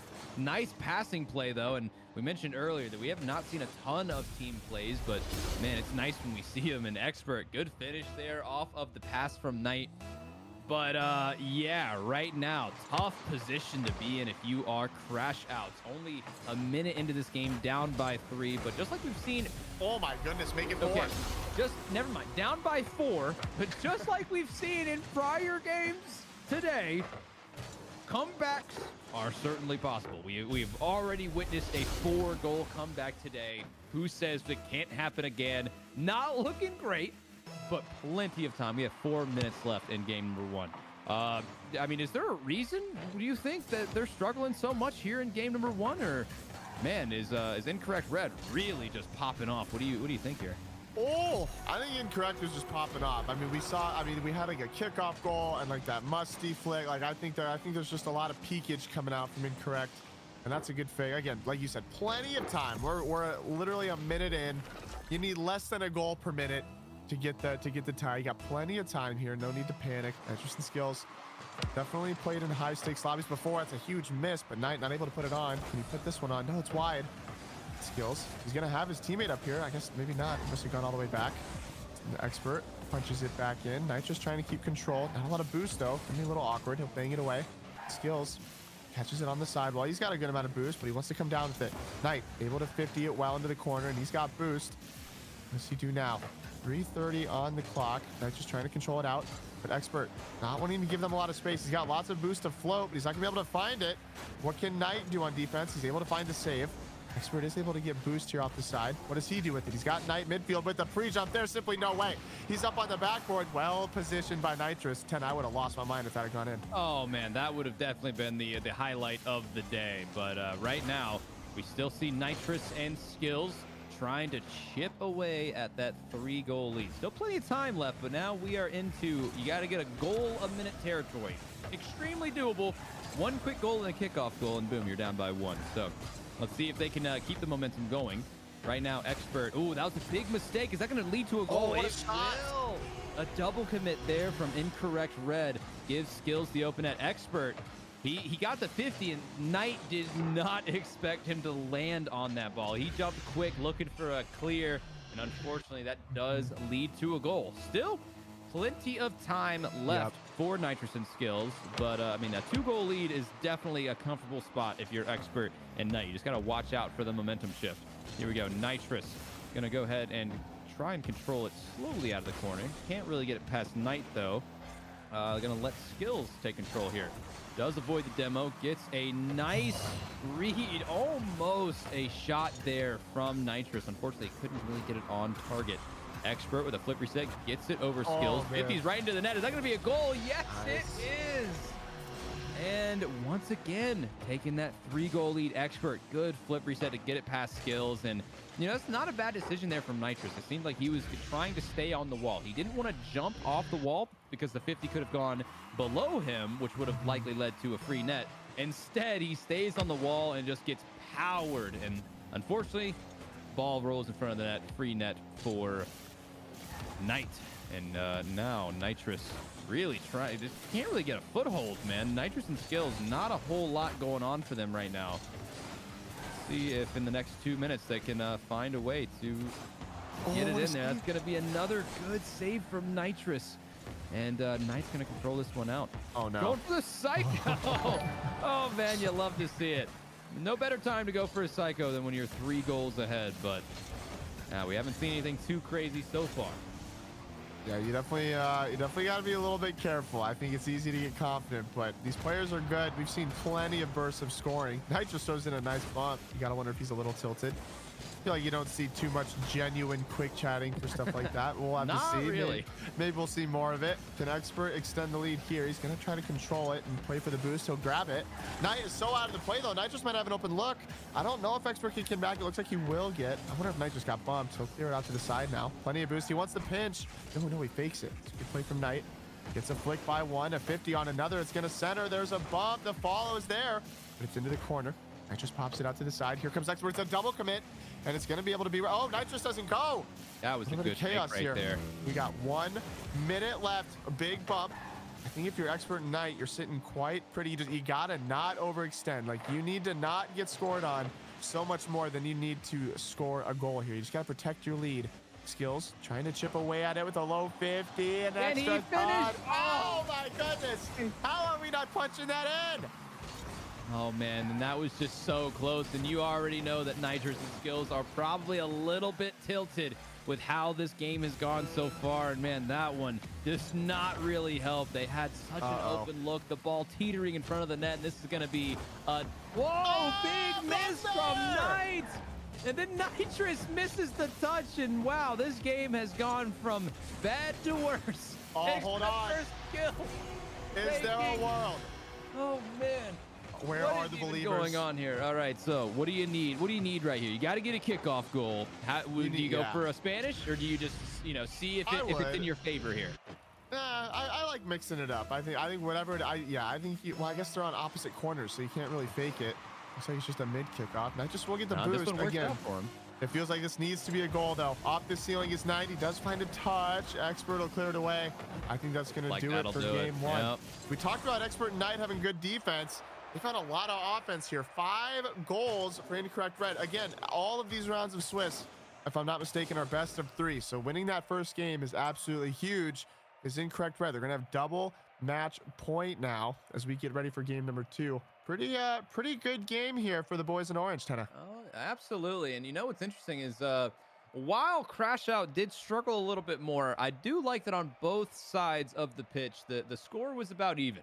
It's not necessarily anyone's specific fault. There's no blame to be put. It's just you didn't have a great game as a team. And I think it, like you mentioned earlier, it was more so that Incorrect Red just played good. I mean, you saw that first shot right there, the musty off of the wall into, then right here you have the pass up to Expert. I mean, when games start like that within the first minute, you know it's going to be a tough game. And the fact that Crash Out almost brought it back is pretty impressive. So, I mean, tough first game for Crash Out, but at the very least, that you didn't give up. You didn't let the score get run up too much, and you can go into game 2 knowing that this is totally winnable. Just lock it in. Try not to go down by 3 within the first minute. Yep. Yeah, lots of impressive mechanics from Incorrect Red. We're gonna have to see if they can replicate it here in game 2, or if they'll kind of even out, and we'll see if Nitrous and Skills can take over. Either way, I think we're ready to get into game number 2. And let's see how we do here. Nitrous is going to steal the mid boost. Expert's probably going to try and stay on it, but he's not able to find a touch. Nitrous surely leaving it for Skills. Knight just staying annoying and aggressive. As CJ would say, he's lingering around like a bad smell. And Skills will take the mid boost now or go for the corner, but it's going to get grabbed. It's going to get bumped here. 20 boost in the tank. Expert, a little bit of a 2v1 here. Knight not able to find the bump. Oh, but a huge fake. Oh. Skills has to go here. Skills! He thought he had so much more time than he did. You see him try to catch it, but it's so risky. We got to clear this out, brother. Dude, I was just going to commend him on the fake challenge there because they were going for the bump.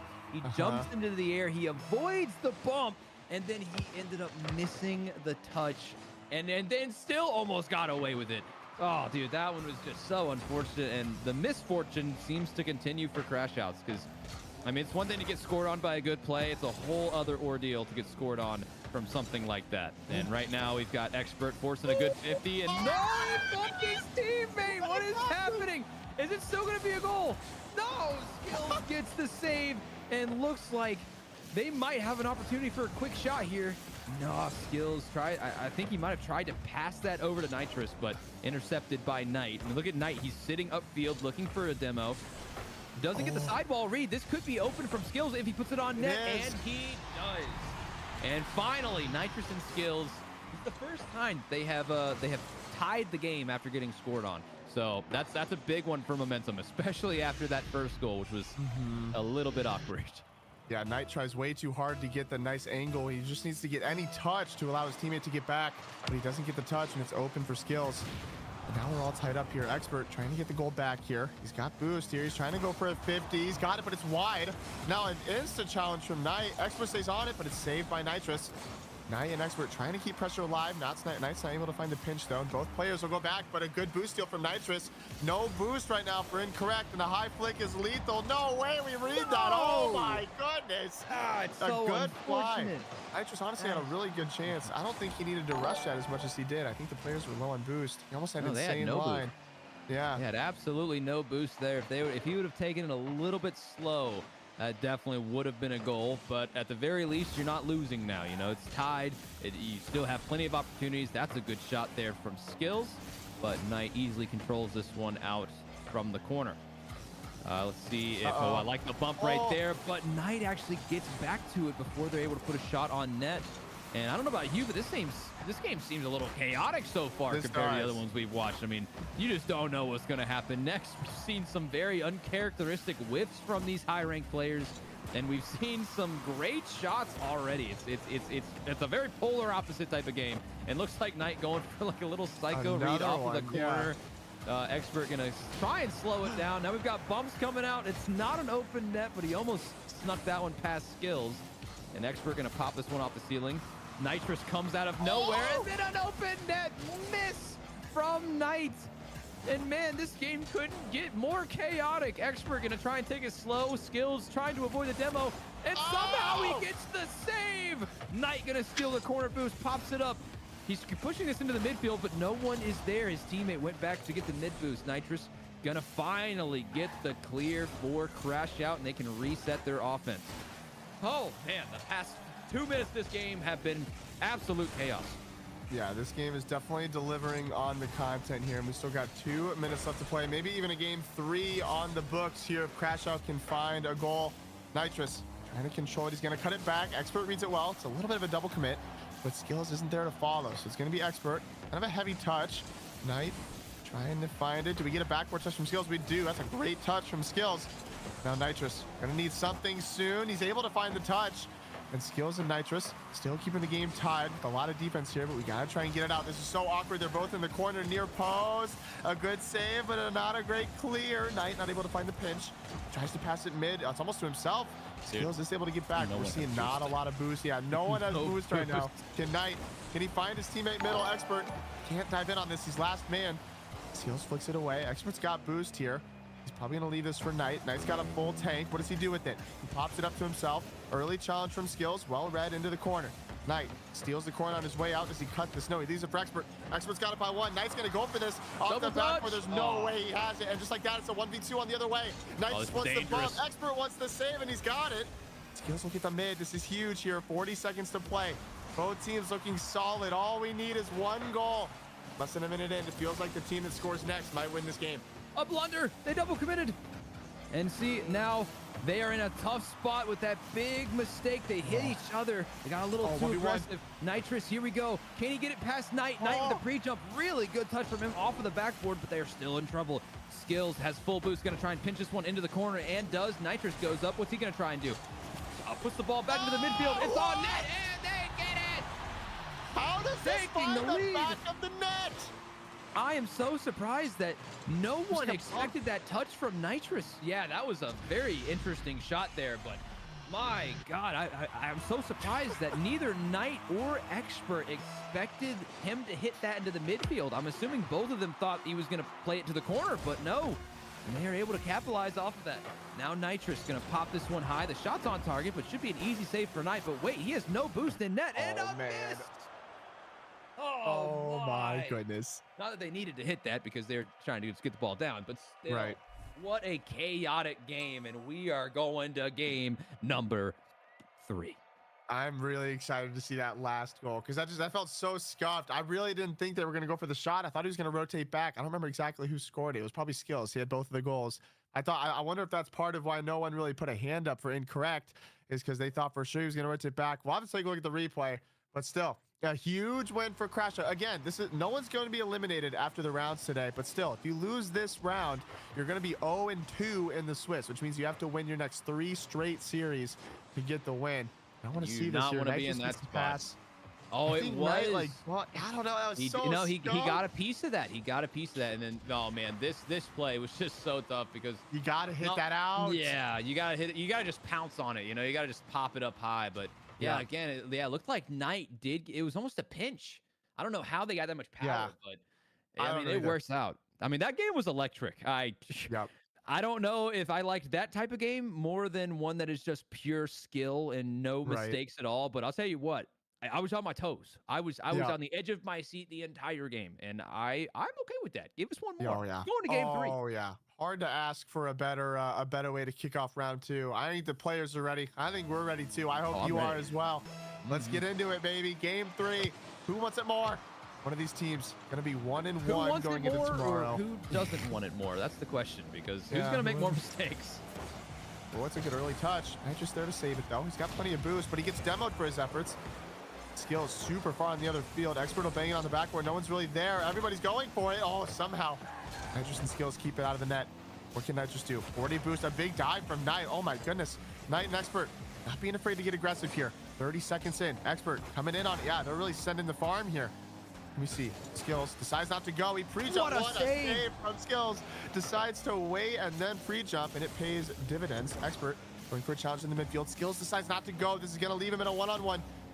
Going to pay off for him, though. He should be able to dive and get a touch, and he will. What do we see now? A huge 50 from Nitrous. That's going to give Crash Out lots of time to get boost. Nitrous wants to stay on this, though. He gets a lot of pads. Not going to find the demo. Going to rotate out. What does Expert do now? Oh, he's going to get cut off. Knight going to have the play. Another cut off, and just like that, it's a quick 2-on-1. Awkward angle for Expert. He goes for the pass instead. It's going to be cleared away. Crash Out looking pretty good here in the opening minute. Oh, absolutely. And once again, back and forth. A lot of interesting plays, but neither team getting a pure foothold. We are seeing Incorrect with some good pressure up front. They do seem to kind of have the advantage at the moment. The ball certainly has been on Nitrous and Skills side of the field. Here we go. Knight with an opportunity. He's going to try and double this off of the back wall. He almost gets it, but Nitrous does get the save. And Skills with no boost. Nitrous going to have to play this one far out to the sidewall, and he gets more 50s. But like I said, right now, Crash Out, no boost almost. Both of them are struggling. And Expert and Knight are very content to keep this one just lingering there in the corner. He's going for another musty. Couldn't quite get the power on that one. And Nitrous finally with a chance to clear this one out of harm's way, and they should be able to do it. Skills with low boost. Man, and just like that, all of that pressure that they could have had bailed off. Skills decided to leave the ball in order to grab the mid boost, and this could even be a goal. Thankfully, Skills was there before Knight was. Now Nitrous really needed to take it slow, and man, that is just not a good touch for this situation. Not a lot of control that they've taken so far. I mean, they have been stuck on defense most of this game, but you really want to see them take their time when they have it. And, they're not getting much of it, but when you get it, you got to do your best with it. Here we go. Nitrous going to go for the bump on Knight. He gets it, the shot. Oh, really? Able to get it. I was so worried that he was going to save this as he floated down. Nitrous gets the bump onto Knight, and then right there when he falls down, I thought for sure he was just going to land on it and save it, but thankfully he did not. And that gives Crash Out the lead with half the game still to play. Man, that was beautiful. Again, it's one of those situations where the one person's dribble takes both players out of the play. We got the 50 on the one, then he bumped the other. So it's just free for the teammate to clean up. Can they find a second goal? No, they're going to get demoed. Expert's able to take this upfield. Looks like he's going to be alone on this push here. His teammates behind him. A cut middle, flick off the backboard. A little bit too high. Skills trying to keep control here. It's a huge 50. I think it's just wide. Oh, here's the follow from Knight. Just saved away. I know Expert's going to be on it. Not a ton of boost here. He's going to get challenged by Skills. He hits it over him. It looks like Nitrous is back in time, though. Smart timing from Crash Out. What does Nitrous do here? He uses all of his boost to go over to the side.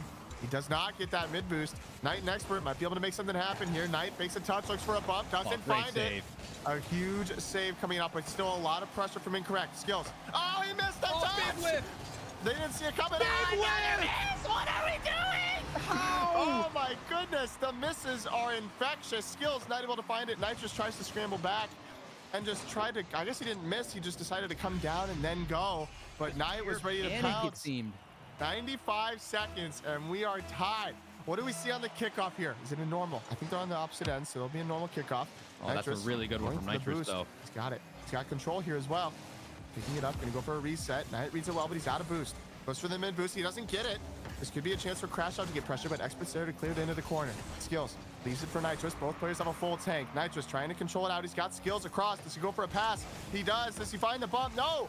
Skills shoots it a little too wide. Tenor, we're going into the final minute. I don't know who's gonna take this. Oh, man, it really could go either way. And it seems at this point, like I mentioned earlier, it's not who is the better player. It's who makes the worst mistake in this type of game. And so far, both teams definitely not exactly playing perfect Rocket League, but this could be a chance right here for Knight. He plays it high. Oh, he missed. Nitrous didn't get the touch. Skills. He has no boost. Neither does Nitrous. Can he get there in time? He can.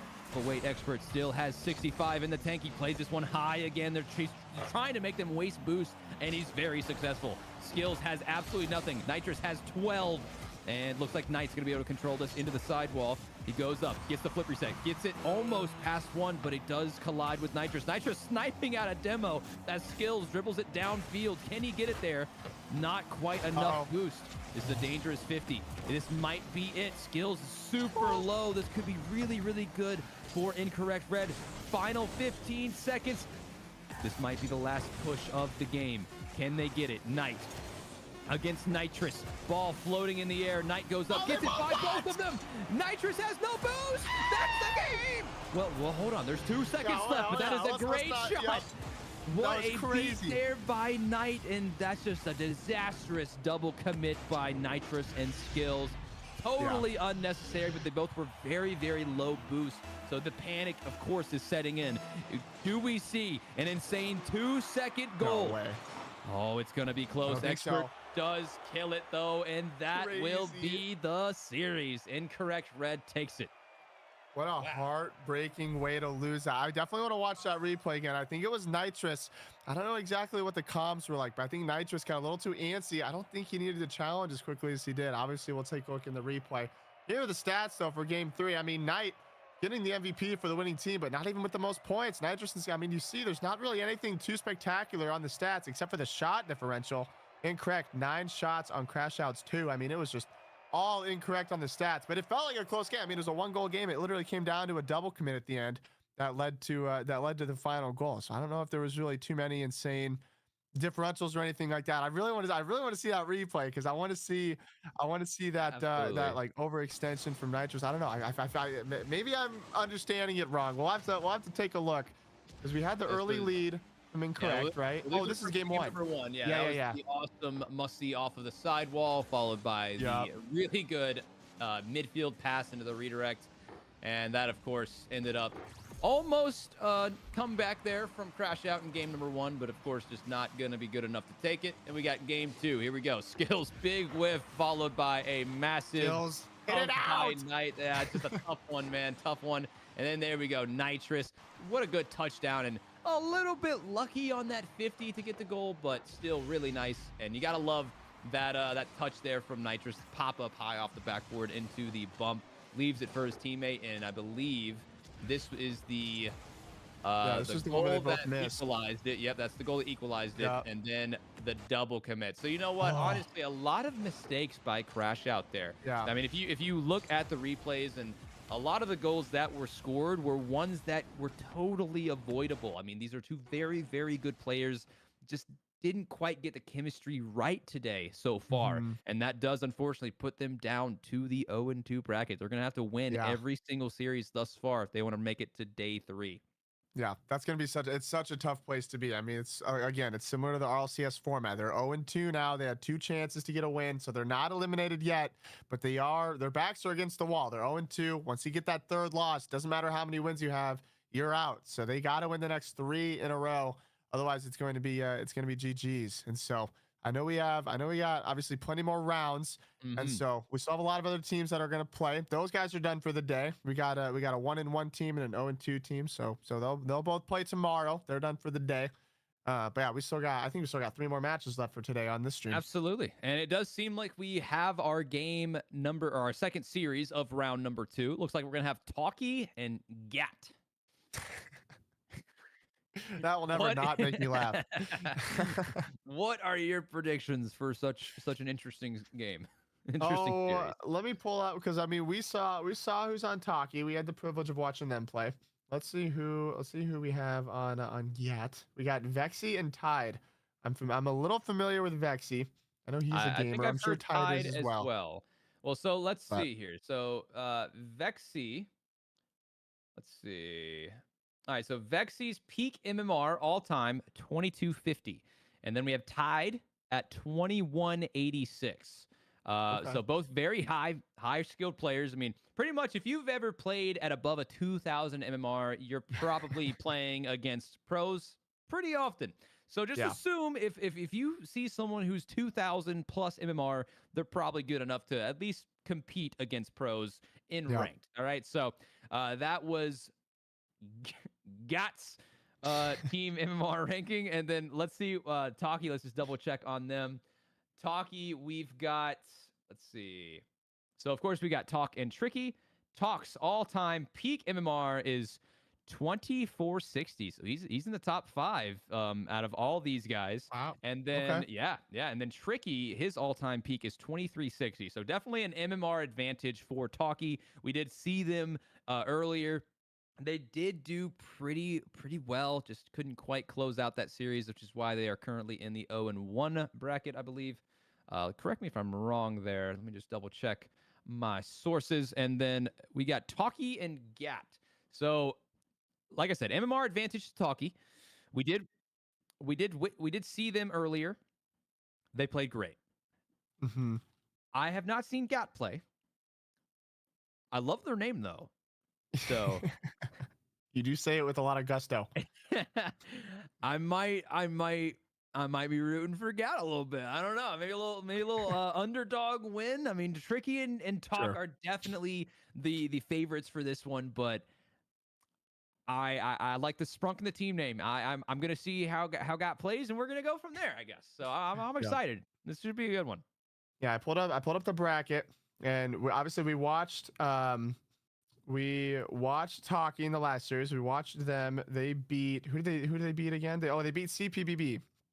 They beat them in a sweep as we pull up the bracket here, and you can see their opponents are and they lost in a game 3 to Ducklings, which I would say are another extremely good team in this tournament. I believe that is Nahitios and Gear.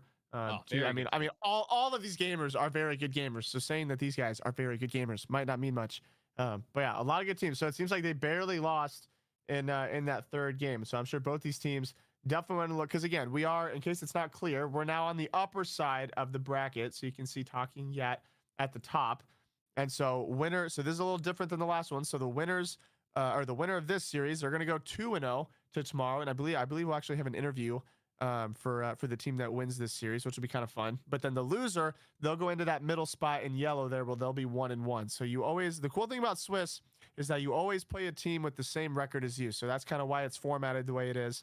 So tomorrow, the 4 teams that are still 2-0, they'll play against each other. The 8 teams that are 1-1, they'll go up against each other. And then the 4 teams that are 0-2, they'll play each other as well. And so we still got 3 more matches where we'll figure out who wins and who loses, and we'll have all the admins will do all of the fun stuff of seeding and figuring out the matchups that I have no idea how to do. But yeah, so I think for this next matchup, this will be an upper bracket, so not quite as threatening of elimination as the lower bracket, but still important to get wins when you can. No, absolutely. And I mean, when you're in a Swiss stage, going into the 1-0 bracket is a little more comfortable. But I mean, how many times have we seen a team that is in the upper bracket just have Yeah. a terrible day following that? So most certainly not a safe place to be, but it is a little bit more comfortable than an 0-2 spot, as we saw with that last series.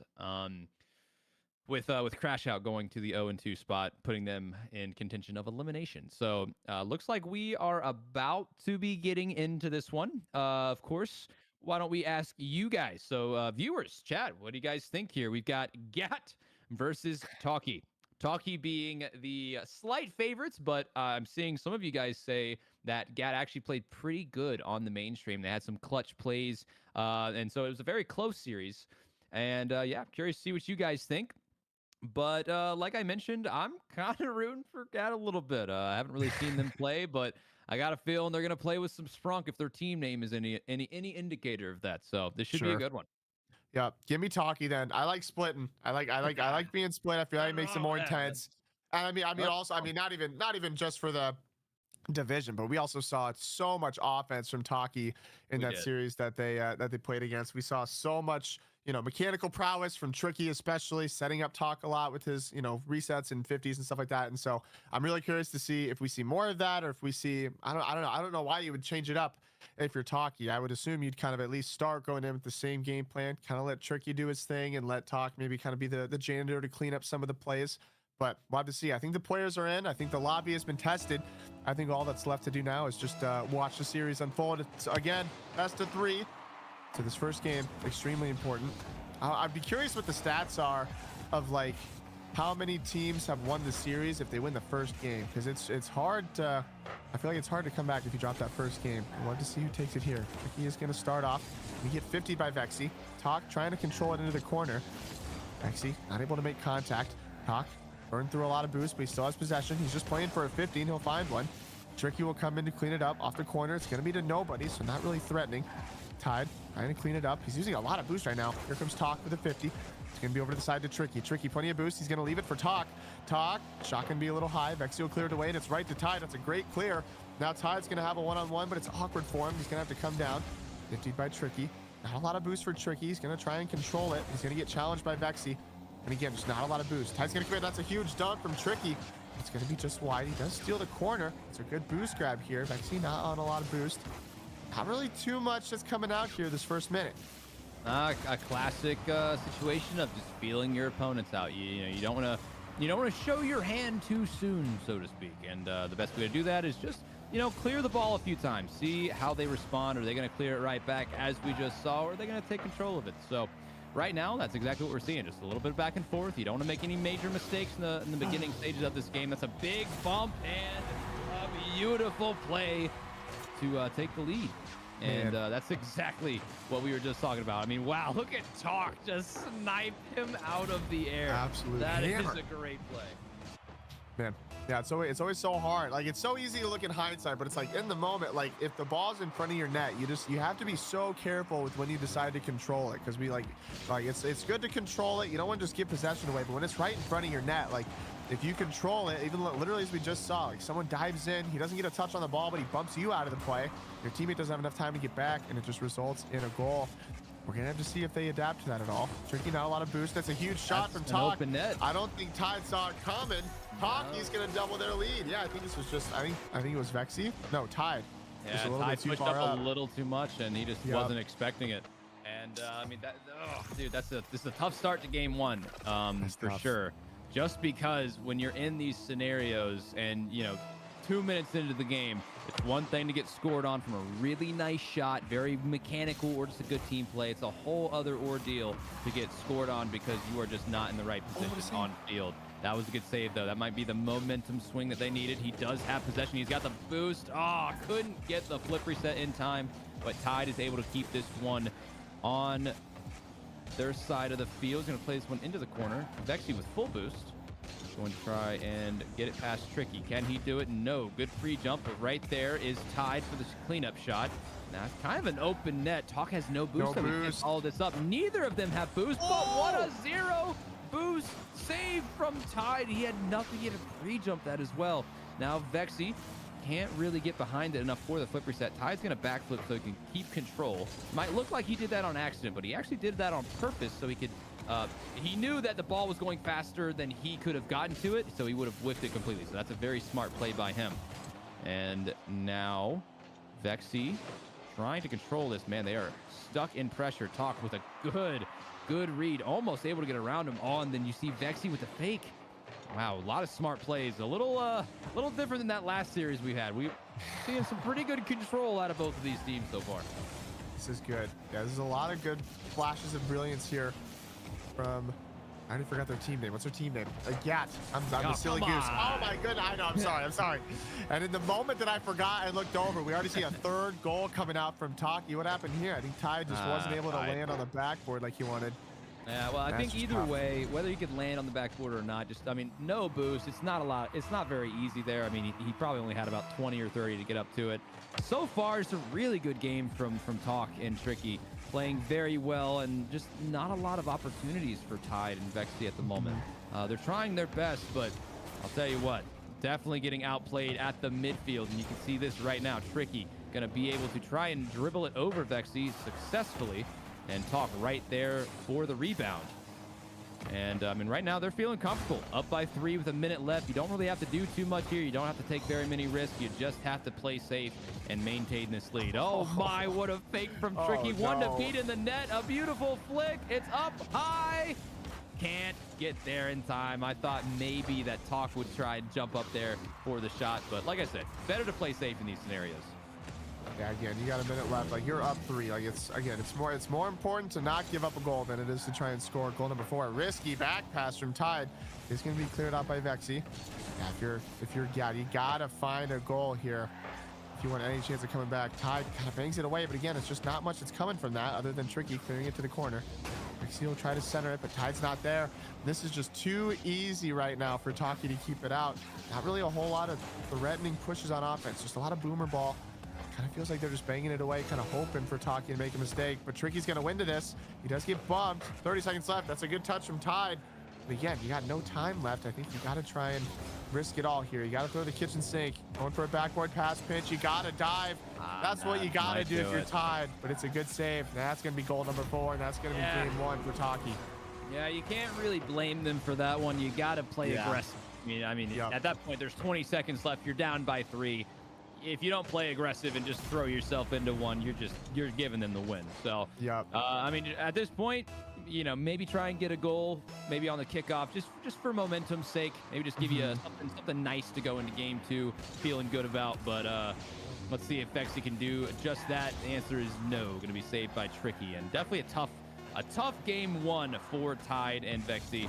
I mean, they are a very good team, but just not really much clicking for them there. In game 1.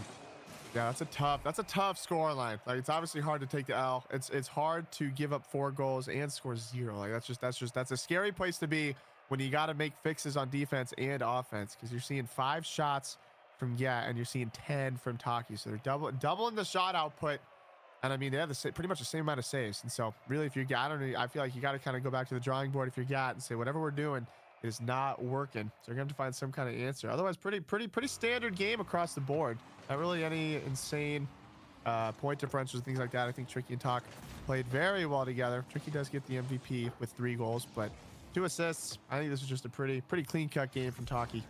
Yeah, I think they just had a little bit more chemistry. I mean, you saw that first goal with a very big bump, and I mean, another thing is that God seemed to be very low on boost. Just like Talki was doing very, very good with their boost management, and also just keeping the pressure up, taking those corner boosts, not giving them a lot of opportunities to get good clears. And another thing that we mentioned while the games were actually happening was they're just not taking control very often. They're playing boomer ball. They're just booming the ball down the field, and part of that's to try and alleviate some of the pressure that Talki was giving them. But at some point, you have to try and keep that possession. You have to try and do something with it. And we're going to have to see if they're able to do that here in game 2. Yep. Really got to find something different here in this game 2. A huge shot. Can he get saved by Vexy? But it's Talk. Just like that. He's going to go for a bump. He's going to find it. Oh, what a save coming out from Tide and Vexy. They're able to keep it out of the net. Tide, can he find a counterattack? It's going to be saved by Talk. He's able to control it on the side here. He's just going to hit it away. Vexy will take it, but he hits it right into Talk. Tide able to keep the pressure alive. Tricky. Haven't used a little bit of boost. We're starting to see a little bit of low boost, but Talk does get the corner. Vexy goes through the challenge, but Talk is there. He's definitely comfortable in the air, but he used all of his boost. He'll get a flip. That's about all he's going to be able to do. This might be a 1v1 for Vexy if he goes quick, but he goes to the wall instead. Not a ton of boost. He's going to go off the ceiling. Probably going to play for a 50 here. It's exactly what he does. And it's centers for Tide. A penalty kick. It's in the back of the net. This was huge team play from Tide to play for this 50. See, he doesn't go behind Vexy, kind of plays that midfield. It's right in stride. Talk's not able to get there in time. And this is kind of the adjustment you wanted to see if you're Gat. Exactly. You saw him off the ceiling, taking control. Instead of opting for a quick shot off of the ceiling, he brought it down low and teed up his teammate for a really easy finish. And doing more of that in this game is going to be the secret to success for Gat. Oh, big miss right there, but Dixie actually ends up getting the save. He missed the first one, but got right back to it. Now he's got a good opportunity. He's going to bring this one down low, tries to get a flip reset, but can't quite get there in time. And Gat might actually have a chance to get some pressure here. Vexy plays this one to the ceiling. He's going to bring it down low. That's a big bump and a double touch from Vexy, but not quite enough to get it past Tricky. Now Tricky taking it slow past Tide. Vexy's going to pinch that one into the corner. Talk slow boost. I don't think he's going to be able to turn around for this quite fast enough, but a really good demo there by Tricky. And looks like Talk is going to have that flip reset. He has the shot, not on target, and Tricky plays it into the corner. Right now, back and forth, kind of like we saw in game one, but back and forth is good for Gat right now. It's a really good pass and a bump for Vexy and leaves it for Tide. Up by 2. There's no, there's no way Tide meant to get that demo, but that was a huge demo because it makes Talki or whoever last man, they're able to get it by him. 2 only. This is absolutely huge if you're Gat. Again, not only are you scoring 2 goals, but you're also keeping Talki to 0 right now. So you're kind of getting some defense as a byproduct of your good offense right now. We'll see if they can find goal number 3. Tide will put a shot on. It's going to be under Talk. He's able to get it to the corner. Vexy now, plenty of boost here. He's going to go off the side, but he's on the wrong side of the ball. He's trying to back pass it. Tide will be able to punch it back in. Tricky, able to guide it down here. Really slow play. He really wants Tide to come in so he can get a 50. But both players a little bit low on boost. Big dive from Vexy. A little bit aggressive here. We'll see if they can punish it. Talk trying to find Tricky. He's actually going to put a shot on, but it's going to be saved. Vexy here as we approach halftime. Tricky's going to get a huge dunk. Not going to be able to find the bump though. Tricky and Talk trying to find their first goal of the game. Right now. Talk up way too far. He's able to go back, collect the corner. What does he do now? He's got lots of time. No one challenging. They're just waiting for him to bring it. Here comes one. Able to get a little bit of a bump. Tricky's able to guide it into the corner. I don't know. I don't really think Talki's getting too much offense here. That could change though, but it's not. It's just kind of a giveaway touch. Yeah, and we've kind of flipped the script here for Gat and Talki this time. Gat finding the open lanes and taking care of the ball. Meanwhile, Talki are not really taking as much care, but who needs to take care of the ball when you can just 50 it off of the sidewall directly into your opponent's net? Then we have Talk just booming it there, and Vexy just overcommitted a little bit too much. I mean, he was low boost, looking for that corner.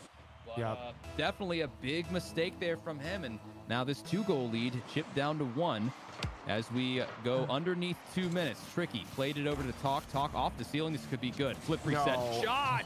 Great save from Tide. That shot had potential for the tie. Now Tide going to go ahead and control this one. He tried to play the Vexy, but wait. That's a big touch, but it's not on target. That was a big opportunity and could have been another game-tying goal. Right now, the opportunity is just not quite flowing for Talki, but here's another one. Not that good of a shot, but he was low boost. Tricky going to play this one into the corner, leaves it for Talk. Talk in the air, gets it by Vexy, but gets bumped off the ball. Now Tide looking for that sidewall redirect, and he gets it, but Tricky, he was prepared for it. He was sitting there waiting. Talk, couldn't get the down pass. That had another good look, but wait, this could be it. Can Tricky get there? He's going for the bump. He gets it. Tricky ties the game. What a good bump. This was a really good catch, too, to be able to cut, or not a catch, but that first cut, instantly able to go for the pop, and that's just, it's so hard to save that if you're tied. Once he gets out in front of it, minute left here, and we're all tied up. This is huge. Vexy and Tide, definitely playing better than game 1. They're going to have to pick it up just a little bit more if they're going to want to walk away and force a game 3 here. Vexy, does he have it here? He goes low for the 50. Well read by Talk. He finds the save. Can Tide, oh my goodness, an instant challenge from Talk. But no one's really there to follow. Vexy's going to have time here. Able to control this out. Tricky's floating. He's going to be a little high on this. He's going to get 50 to the side. Does Tide dive? No, he goes back. Probably smart. Trying to buy his teammate time as last man. But that's a good shot, and that's a good goal. Talk takes advantage of the 1v1. I feel like he's coming a lot more alive here in this series. Oh, absolutely. And another situation that we talked about earlier today, where if you go off of the ceiling your defender has to respect you. You have a dodge. If you want to, you can shoot the ball quickly in net, and because of that, you can take advantage of their situation and just basically go down to the ground, force a pinch. And that is exactly what Talk and Tricky needed. But wait, Vexy. Oh, I love the patience. He's going to look for the mid pass. He's got it tied. Oh, he shot it right to Twick. He shot it right at him. But wait, Talk, not that good of a clear. Tide's going to have a chance. Oh, he hits it a little bit too hard and loses the possession. But they still have all the pressure. 14 seconds left in this game. Can they turn it around? Tide gets a big clear, and it has to be now. It's now or never. Tide gets the beat. Oh, he's too low. Jumps way too high, and that might do it.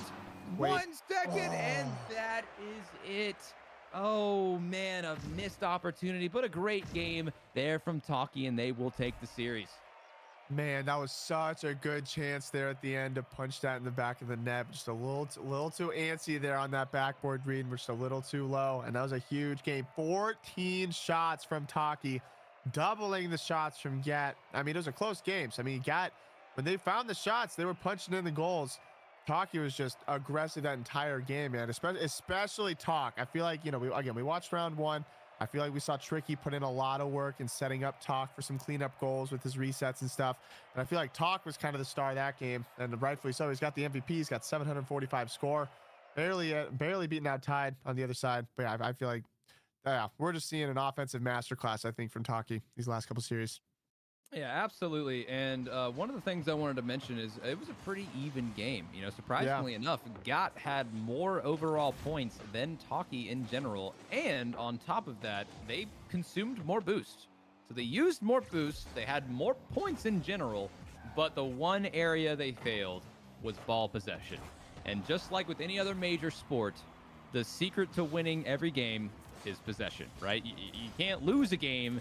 Or, well, it's unlikely that you lose a game if you spend most of the game with the ball in your hands. So, Talki doing a really good job controlling the play, and we're witnessing some of the replays. This one of my favorites here from Tricky, pops the ball up, and Such a pretty good easy to score a goal if there's no defender in there. So you got to take them out. And then, like we mentioned again, off the ceiling, Talk, instead of using that ceiling shot, the ceiling fluke reset to shoot the ball on net, he brings it down to the ground in order to get a nice touch around the defender.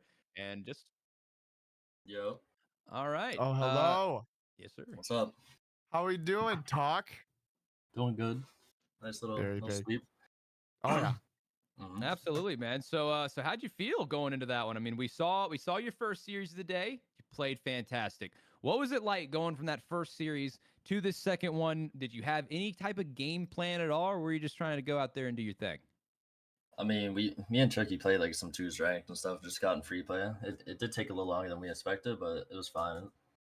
Yeah, Sure. Awesome.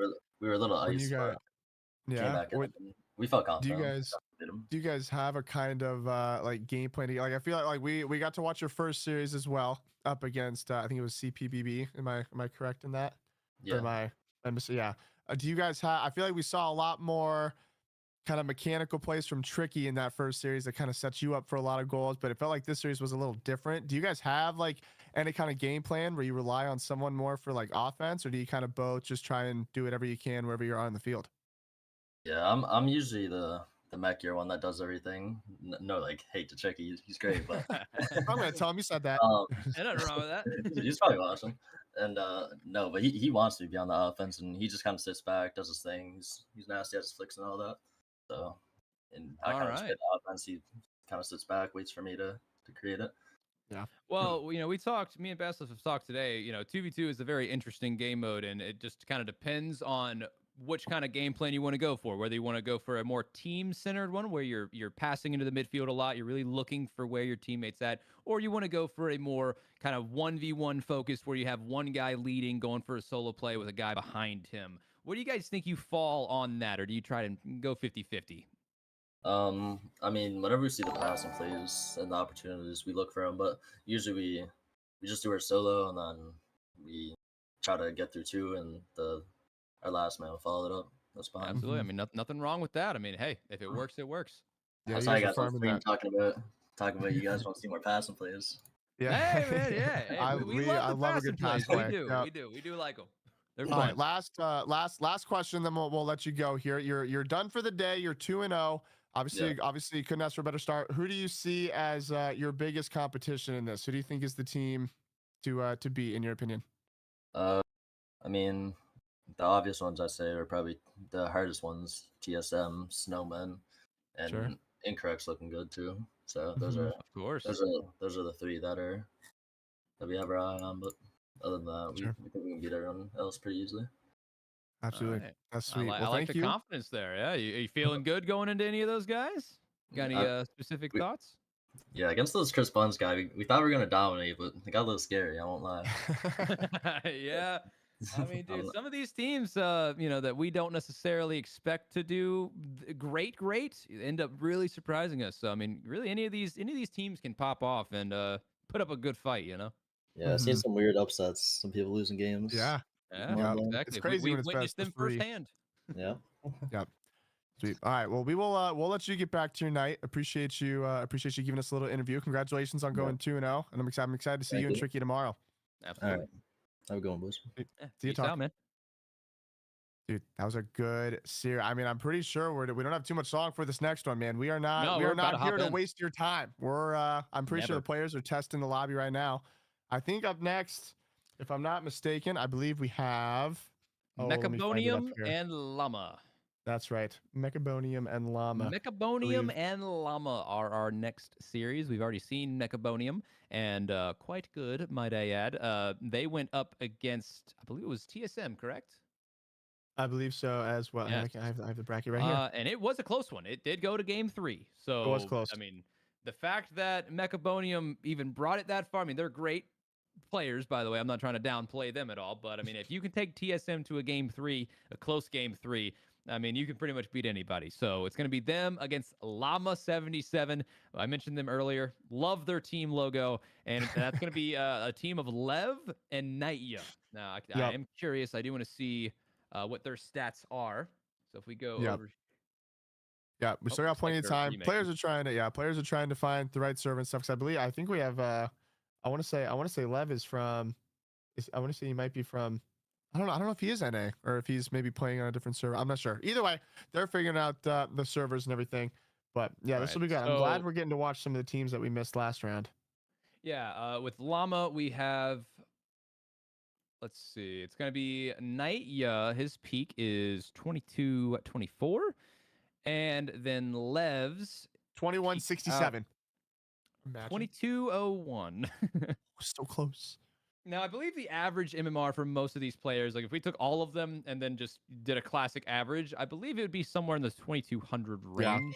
that We do sounds have right. some of those players like we have seen already that are sitting at like 2400. Yo. And then I believe the lowest ranked team on here, which I don't believe we've seen them at all, that is Crispy Buns Backpack.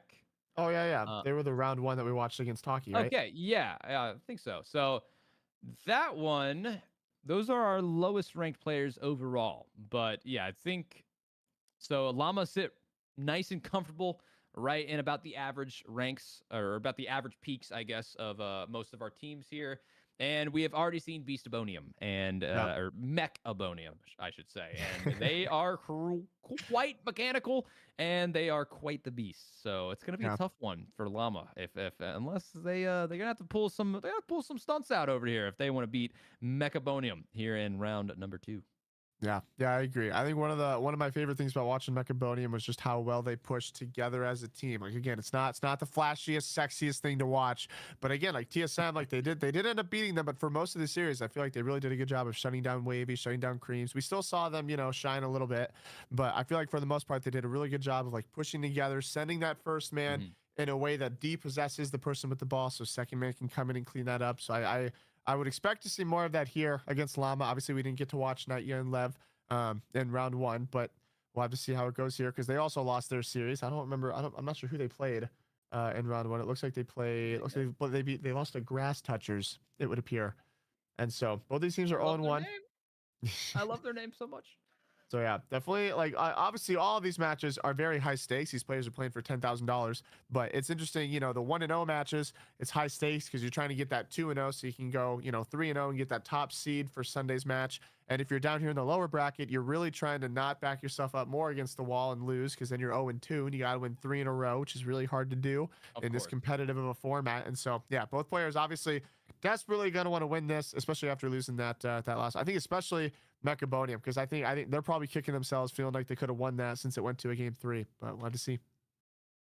Absolutely. And I just want to make sure really quick. I want to make sure I'm actually in the match. I don't think I can. Okay, cool. Yeah, they're still figuring it out. Well, there. Yeah. So I think we also have a play of the day. Production is telling me. So do we have one? Let's see. Basilisk. All right. Oh, we can vote. So here is our first option. I do like that one from Tricky and Talk. Tricky hitting that beautiful touch. Then we had the 3-minute overtime from Talk. Yeah, and the 3-minute overtime as well. And then this one. Oh, yeah, I did like that. The nice air dribble bump. Don't know if that one quite makes play of the day for me. I do also quite like this ceiling shot fake from Flitz. Yeah, that one nice. was a big one. And here we go, another flip reset. Nothing too out of the woods yet. You know, nothing too crazy. We had Hazo over here. Nice little, almost a team pinch. If that would have been a full-on team pinch, that one might have done it for me, I think. Yeah. Man, this one's pretty high for me. I'm not gonna lie. The fake there from Wavy and the nice that one flip is nice. to the left of the net. And we had a flip if the who was it? If the Flitz Kofer like last second goal here, I think that might have to take the cake for me. I don't know. I didn't realize we are gonna have so many clips. This is big though. That was such a nice play. I don't know. That one might be hit up its there top for me. right. Yeah. That's gonna be a tough one to. That'd be top 3 minimum, but that one might do it. It's gonna be a tough one to beat a sidewall musty to the top of the net. And then we had the big bump there from Talki. This nice play from Tricky. This one's up there for me too. I like that one. That was nice. A crucial moment to tie the game too. That was that was nice. Out of all those, I think I gotta go.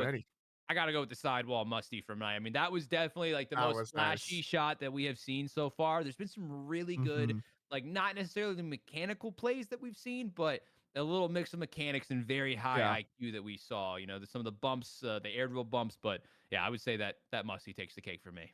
Yeah, I might. Yeah, I would probably lean that way as well. If I couldn't pick that one, I think I might pick the Wavy 2v1 with that fake, because it's just like, again, it's like it's the stuff that I love, where it's like that nitty gritty, like that. The reason why that's such an easier goal for Wavy is because that first man got faked. Like, you never want to get faked as first man, because Wavy didn't get depossessed or anything. He just faked the one guy, but he still had full possession. So it's basically a 1-on-1 for Wavy on the second man. Whereas if the first man would have forced Wavy to flick it, Wavy's out of the play, and now the second man can kind of clean it up. But Wavy goes for the nice fake. And the first man takes himself out of it completely. Wavy's able to, and it was such a good slot too, because he's on that right side and he flicked it. It was like left side, and they were down in the game, so there's pressure building.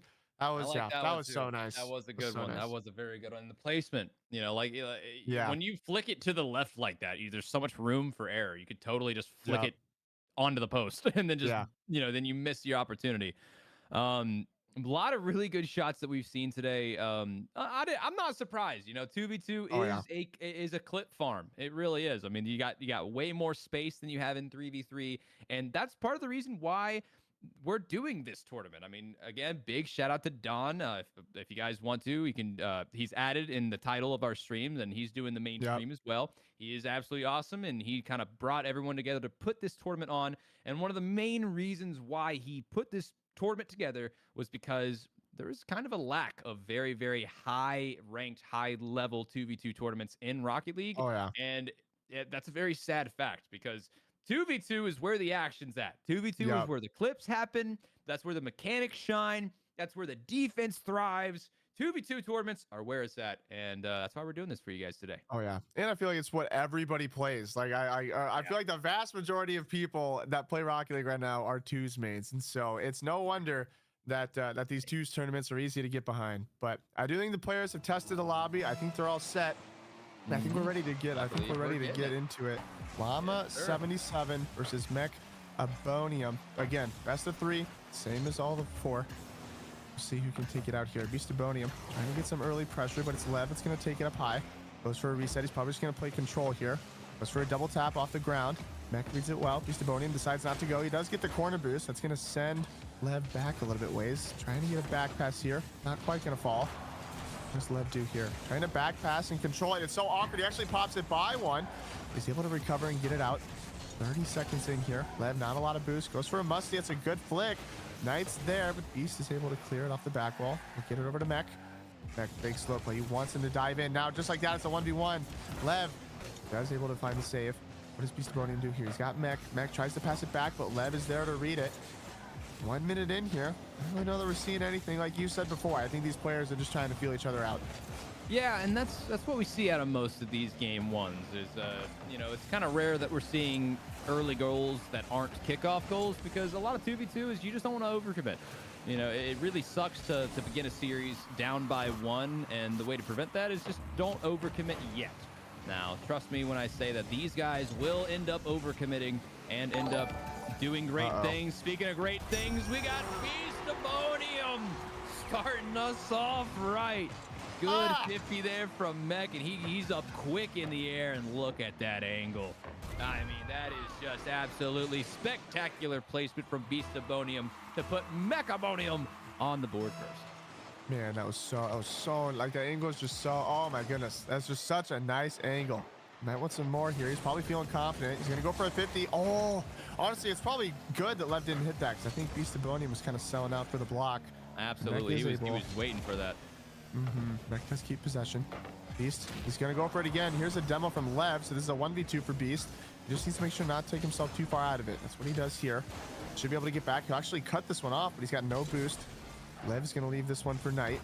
What does Mech do here? A little bit of an awkward touch. Probably just trying to get it over to Beastabonium. He does, but Beast didn't go. I think there was a little bit of a miscommunication. Lev, not able to put too threatening of a shot on. Mech, no one really going here. Beastabonium will pre-jump. Knight going to have to leave it. Tries to intercept here, but Mech's going to have control. He's got half a tank. What does he do here? Good early challenge from Lev. Oh my goodness, a banger pinch. It's going to be just white. Wait, awkward touch here, though. Knight with no boost.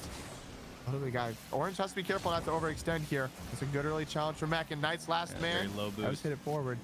And you always got to be careful when you have low boost. Otherwise, it's easy to get counterattacked. Yeah, absolutely, and especially when you've been stuck on defense for a while. But surprisingly enough, when you've been stuck on offense for a while and you've just been trying to keep pressuring and pressuring and pressuring, sometimes you can find yourself low boost and overcommitted, and that can lead to some open nets.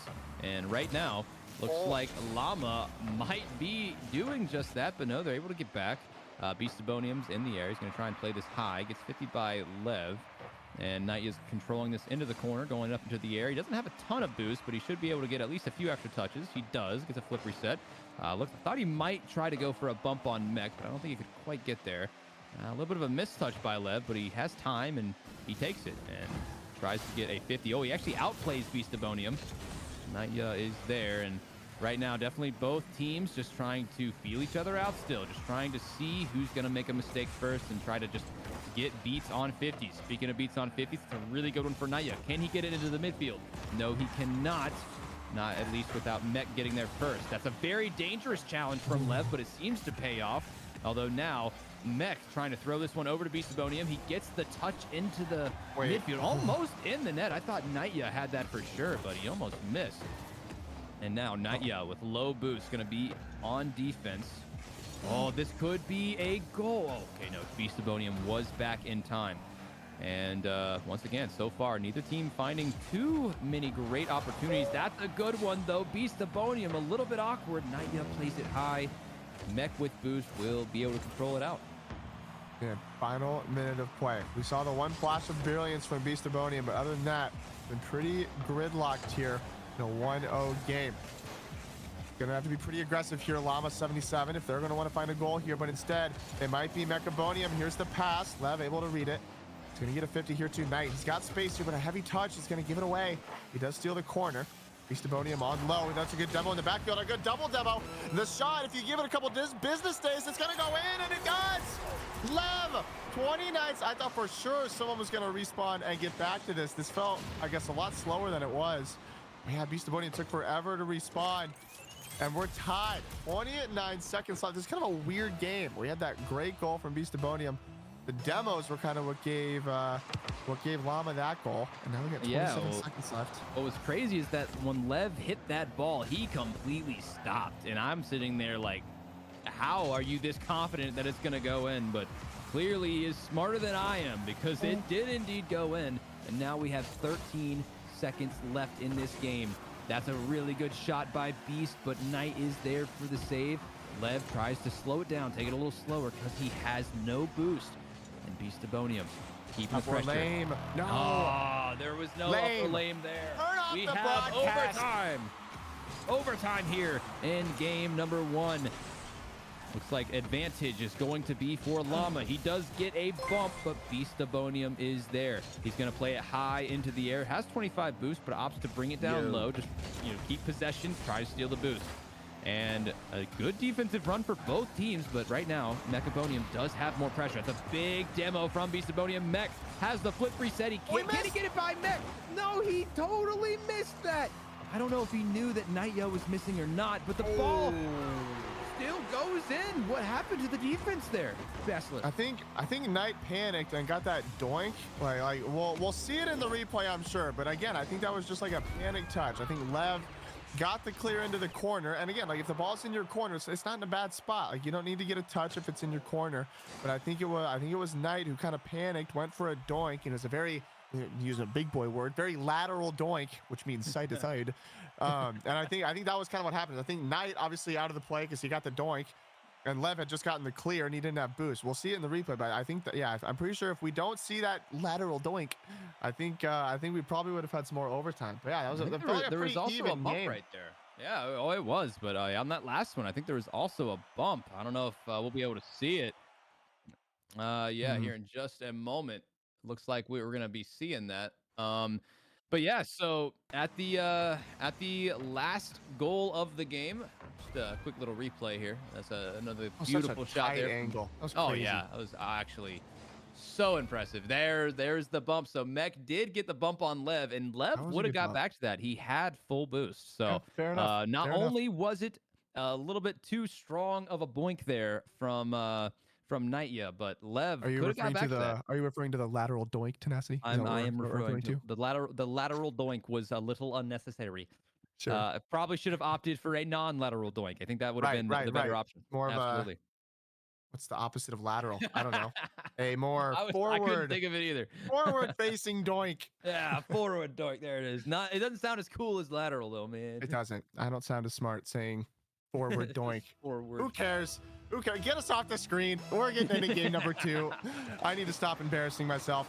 And we'll see if Meconium can put the series away, or if we maybe go to a game 3. This last series, I believe, was a sweep, right? It was a 2-0 win. And so, yes. I mean, if the pattern continues here, we're alternating right now. So I think theoretically we're due for a game 3. And so I'll put money down. Give me the house on Llama 77 here. I think the people are going to get a game 3. You know what? I hate to do it. I love a good game 3, but man, I don't think I can vote against Mech and Beastabonium right now. They just look too good. They look too good. They got the chemistry, and man, I was gonna say the proof is in the pudding. Watch it happen live, but unfortunately could not get the angle. And oh my, this could be a goal as well if Lev can turn it around fast enough. Oh, just barely off. And this is going to be an open net. If he can get there in time, it's going to be close. He can't get it. The forward doink. Oh, not the forward doink. Oh, well, Mech 50s it into the corner, and Beastabonium will take control once again. He's going to slow it down nice and quick. Gets a flick over one, but Lev is there for the interception. He's going to draw it up high. Oh, it looks like they're also going for a bump. Might have been a little bit of an overcommit. No, Nightya does get back in time, and we had some opportunities so far this game, but nothing good enough to get past. We got a big bump on Nightya. Oh, the Rule 1 break. The Rule 1 break. I couldn't see who officially broke it, but oh man, bad juju for whoever decided to unclasp from the opponent there. Oh, Yeah, that is tough. Oh my goodness. Oh man. Doinks. We're seeing doinks and Rule 1s. What a good game 2. It's going to be even better when we see the game 3. Lev, Get us the first goal. He's going to bump Beastabonium. No, he's not. He's going to miss. Beastabonium does clear it away. Lev didn't get the corner. Mech doesn't need it. He's going to tap it off the sidewall to himself. Someone needs to be going here for Llama. And finally, it is Lev hitting it off to the side. Beast, not a problem, though. He'll clear it back and pop it up. Almost an insane read. But just like that, it's going to put Nightja in a 1v1. He's going to be able to find the touch, though. It's a strong bounce off the side. A nice altitudinal doink, if you will, as it goes to the ceiling. And Lev hits it into the corner. Big words. I am Big very words are smart. nice. I use big words. What does Knight do here? He's going to give it right to Beastabonium. He's got Mech middle, but he's not going to be able to get it to him. Instead, Nightja strong up the side. A bump. It's going to come in. This is going to be a 1v1. Mech slows it down. Nightja not able to find it. What's the save? Is somebody else getting back? Oh, no! What is happening? What was that? That was such good defense here from Lev to recover in the net, but Nightja says, I don't care. I'm punching it in. Oh my that is goodness. so unfortunate from Nightja. I mean, you can't even blame him. He's just rotating. He's just getting back into net. Little They want does me to he lose know. the house, man. Oh man, They're this selling my gamble. that could be the goal that decides this game too. You hate to think about it, but let's see if they can turn it around. Llama really trying to come back from that blunder. And we've got Mech trying to take control. Nightja does not have a lot of boost. If he can get by him here, it should be a goal, but instead gonna opt to leave it for Beastabonium. So now Nightja takes control. Just got that corner boost as well. He's gonna double jump into the air. He's got the air dribble. He's got the double touch possibly. Oh, not a good enough angle to get it by Mech. And trying to slow it down. Both players from Meconium are very low on boost at the moment. It looks like Beastabonium's got just a little bit by picking up pads. And they're still very low on boost, very high in pressure, and not really finding a way to get this ball out of harm's way. Lev with the double touch opportunity. It's not on target. That was the best opportunity they have had so far to tie this one up. And not able to capitalize. Lev, what is happening? Big whiffs coming out from Llama right now. Seems like he might be able to control it. And Nightja gonna go take that corner boost. Beastabonium will stick around. He's lingering. Let's see if Mech can play it around. Yes, but Lev is there. Gonna play off the ceiling. Looking for the flip reset. He gets it. The big. Oh, Mech somehow got underneath it before they could put it on net. And now Mech flip reset. Couldn't really use it. And we're back and forth. Under a minute left now, Bassi. What do Llama need to do to turn this one in their favor? I mean, they're going to need to find the back of the net and not get scored on like they are right now. Beastabonium. Probably not the nail in the coffin, but it's, I mean, we're scoring the coffin with the mark where we're going to put the nail. We're getting there. That's a good pass play. We haven't seen too much of that. I don't even remember how game one went, but I don't really feel like we've had even that many goals. We did not get any passes there. I think you really gotta start coming alive now. I mean, I don't know why we saw that random miss from Lev. We need to not have any more of those. He's gonna go for this corner boost, but he's not gonna grab it. Nightja's pretty low as well. They're not gonna be able to get much from this. Nightja's gonna stay on it, but again, he's got no boost. Someone needs to be going. Oh my goodness. They waited an eternity to challenge. Nightja gets a good touch, but no one's there to follow it. Mech, a huge fake. Oh my goodness, he's feeling it now, Mr. Krabs. Oh my goodness. You're just killing time. This is a great place to be if you're Meconium. Again, they're just trying to kill time. They just need to not overextend. Lev and Nightja, they're going to have to throw everything they have. We got to be going, Lev. We don't have time to rotate back. We need to boom this upfield, and he will. Nightja, we need the angle of a lifetime. Oh, hold on. That drops right down to him. I think that'll do it. Is there any world? Oh, okay. Hold on. You're saying there's a chance. Boss music? Oh, my goodness. All right, this could be huge. Line. We need a game 3. This could be huge. What do you do? Do you fake it? What do you do?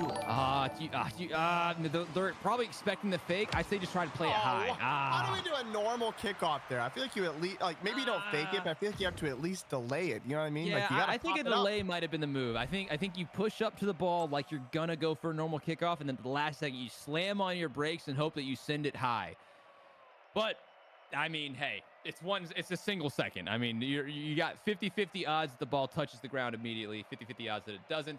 But a really good game there by Meconium. They are still playing fantastic as they were earlier. Surprisingly, boost consumption, Llama, and possession time about 50-50. So honestly, game could have gone either way, but I'll tell you what, Llama, just too many mistakes. Just too many awkward plays. They were missing the ball. I mean, there is that one play where Lev was completely Yup. alone. He goes up for, I think he tried to hit a or tried to hit an air dribble or something, and he just jumped by the ball. So Yeah, he just missed it. He forgot to take it just with a little him. awkward, just a little awkward. Too many mistakes. And Yeah. here we got some replays for you guys. That beautiful double touch from Beast probably Bonium there shot of in the game number series. 1. I would say Yeah. that's close to shot of the day as well. If not, it's at least it's top 5, I'd say. Yeah. Then we got this. Just such a look at this. I mean, what is even happening? Such a good save here there from Lev too, and Lev Knight did just. great. There's not. I mean, it's easy to look at it in hindsight, and be like, brother, we got to not be there. But it's like that's just unlucky. You know what I mean? Like, Yeah, that was such a good double save. It's so, oh man, because again, like that was, I think that was the goal that took him up 2-1, and so like that's just like such a momentum killer when you're trying to start the comeback in the series and you get an insane double save and it's just an own goal. It's like, because I feel like maybe 20 seconds after that, I think was when we saw the like that weird random miss from Lev that you were talking about earlier. So I don't know. I don't know if that like plays a role. Like they're starting to panic a little bit. Their heart's racing a little bit more. The thumbs are twitching a little bit more on the sticks. It's easy to kind of make those little mistakes, you know? It can get easy to make those mistakes, especially when the Mhm. pressure is on you. And I mean, like we mentioned, it's 2v2. Anything can happen in twos. You can have a 5-goal comeback. You can have a game where nobody scores until overtime. It really just it varies. The only game mode I'd say that is super unlikely for a scoreless game is probably like 1v1. But I mean, even then, it happens sometimes. So sometimes it comes down to just one silly mistake, and sometimes it comes down to many silly mistakes. And I think that's kind of what we just saw. I think Llama just weren't quite on it today, unfortunately. Yep. Just one too many lateral doinks in game 1. It's always just an issue of the doinks. Always an issue of the doinks. You just hate gotta go to see it. the vertical doinks, man. The vertical doinks are where it's at. Vertical doinks are where it's at. Well, we have one more series for the day as the players are getting in. They'll test the lobby and all that stuff. I believe we have Hog versus Moist Esports, which is going to be pretty fun to watch. Moist Esports, right. I'm sure a familiar name. That's going to be 5UP and Andy. In the last North American run, I want to say they made top 4 at least. I don't remember. Yeah, because I think the final was Shopify G2. And I'm pretty sure the semifinals was Moist versus, I don't remember if it was Shopify or G2. I want to say it was G2 because I feel like it was a really close. I don't know. Anyway, a very good team. 5UP and Andy. I believe their third is Eris. You're going lateral with the topics, man. I am going vertical with the topics. And we watched Hog earlier. That's going to be Hazo and Og, if I'm not mistaken. And so again, we're alternating back and forth. So that last match was an 0-1 matchup. So now we're going back up to the top. I don't know if it's possible to throw the bracket up so that you guys can hold me accountable for what I'm saying and make sure that I'm not losing my mind. But yeah, if we take a look at the bracket, we're going back up. This is our final match of the day. Again, if you want to watch the other match, it's going to be over on Don's channel. But we got Moist versus Hog. You see at the very top there. So one of those teams is going to go to 2-0. One of those teams going to drop into the middle in that 1-1. And so definitely a big game here. Again, it's literally it's high stakes, but for the opposite reason. These teams, again, they're trying to get that best seed possible. We haven't talked too much about seeding, but depending on how well you do, obviously 8 teams, you can see green at the top that are going to qualify, and 8 teams are going to go home. But among the 8 teams that qualify, they're going to get seeded. So if you go 3-0, then you're going to get the 1 and 2 seed for the event, which is going to give you a much better matchup on Sunday for the playoff bracket. And if you struggle a little bit, if you're, going 3-1 or 3-2, you're going to kind of get into that middle ground. You're going to play a pretty good team. And so very high stakes match here. You want to go 2-0, so you have confidence going into day 2. You want to try and be getting that third win with no losses. And so, yeah, Moist and Hog definitely going to be wanting this win. Well, I'll tell you what, man.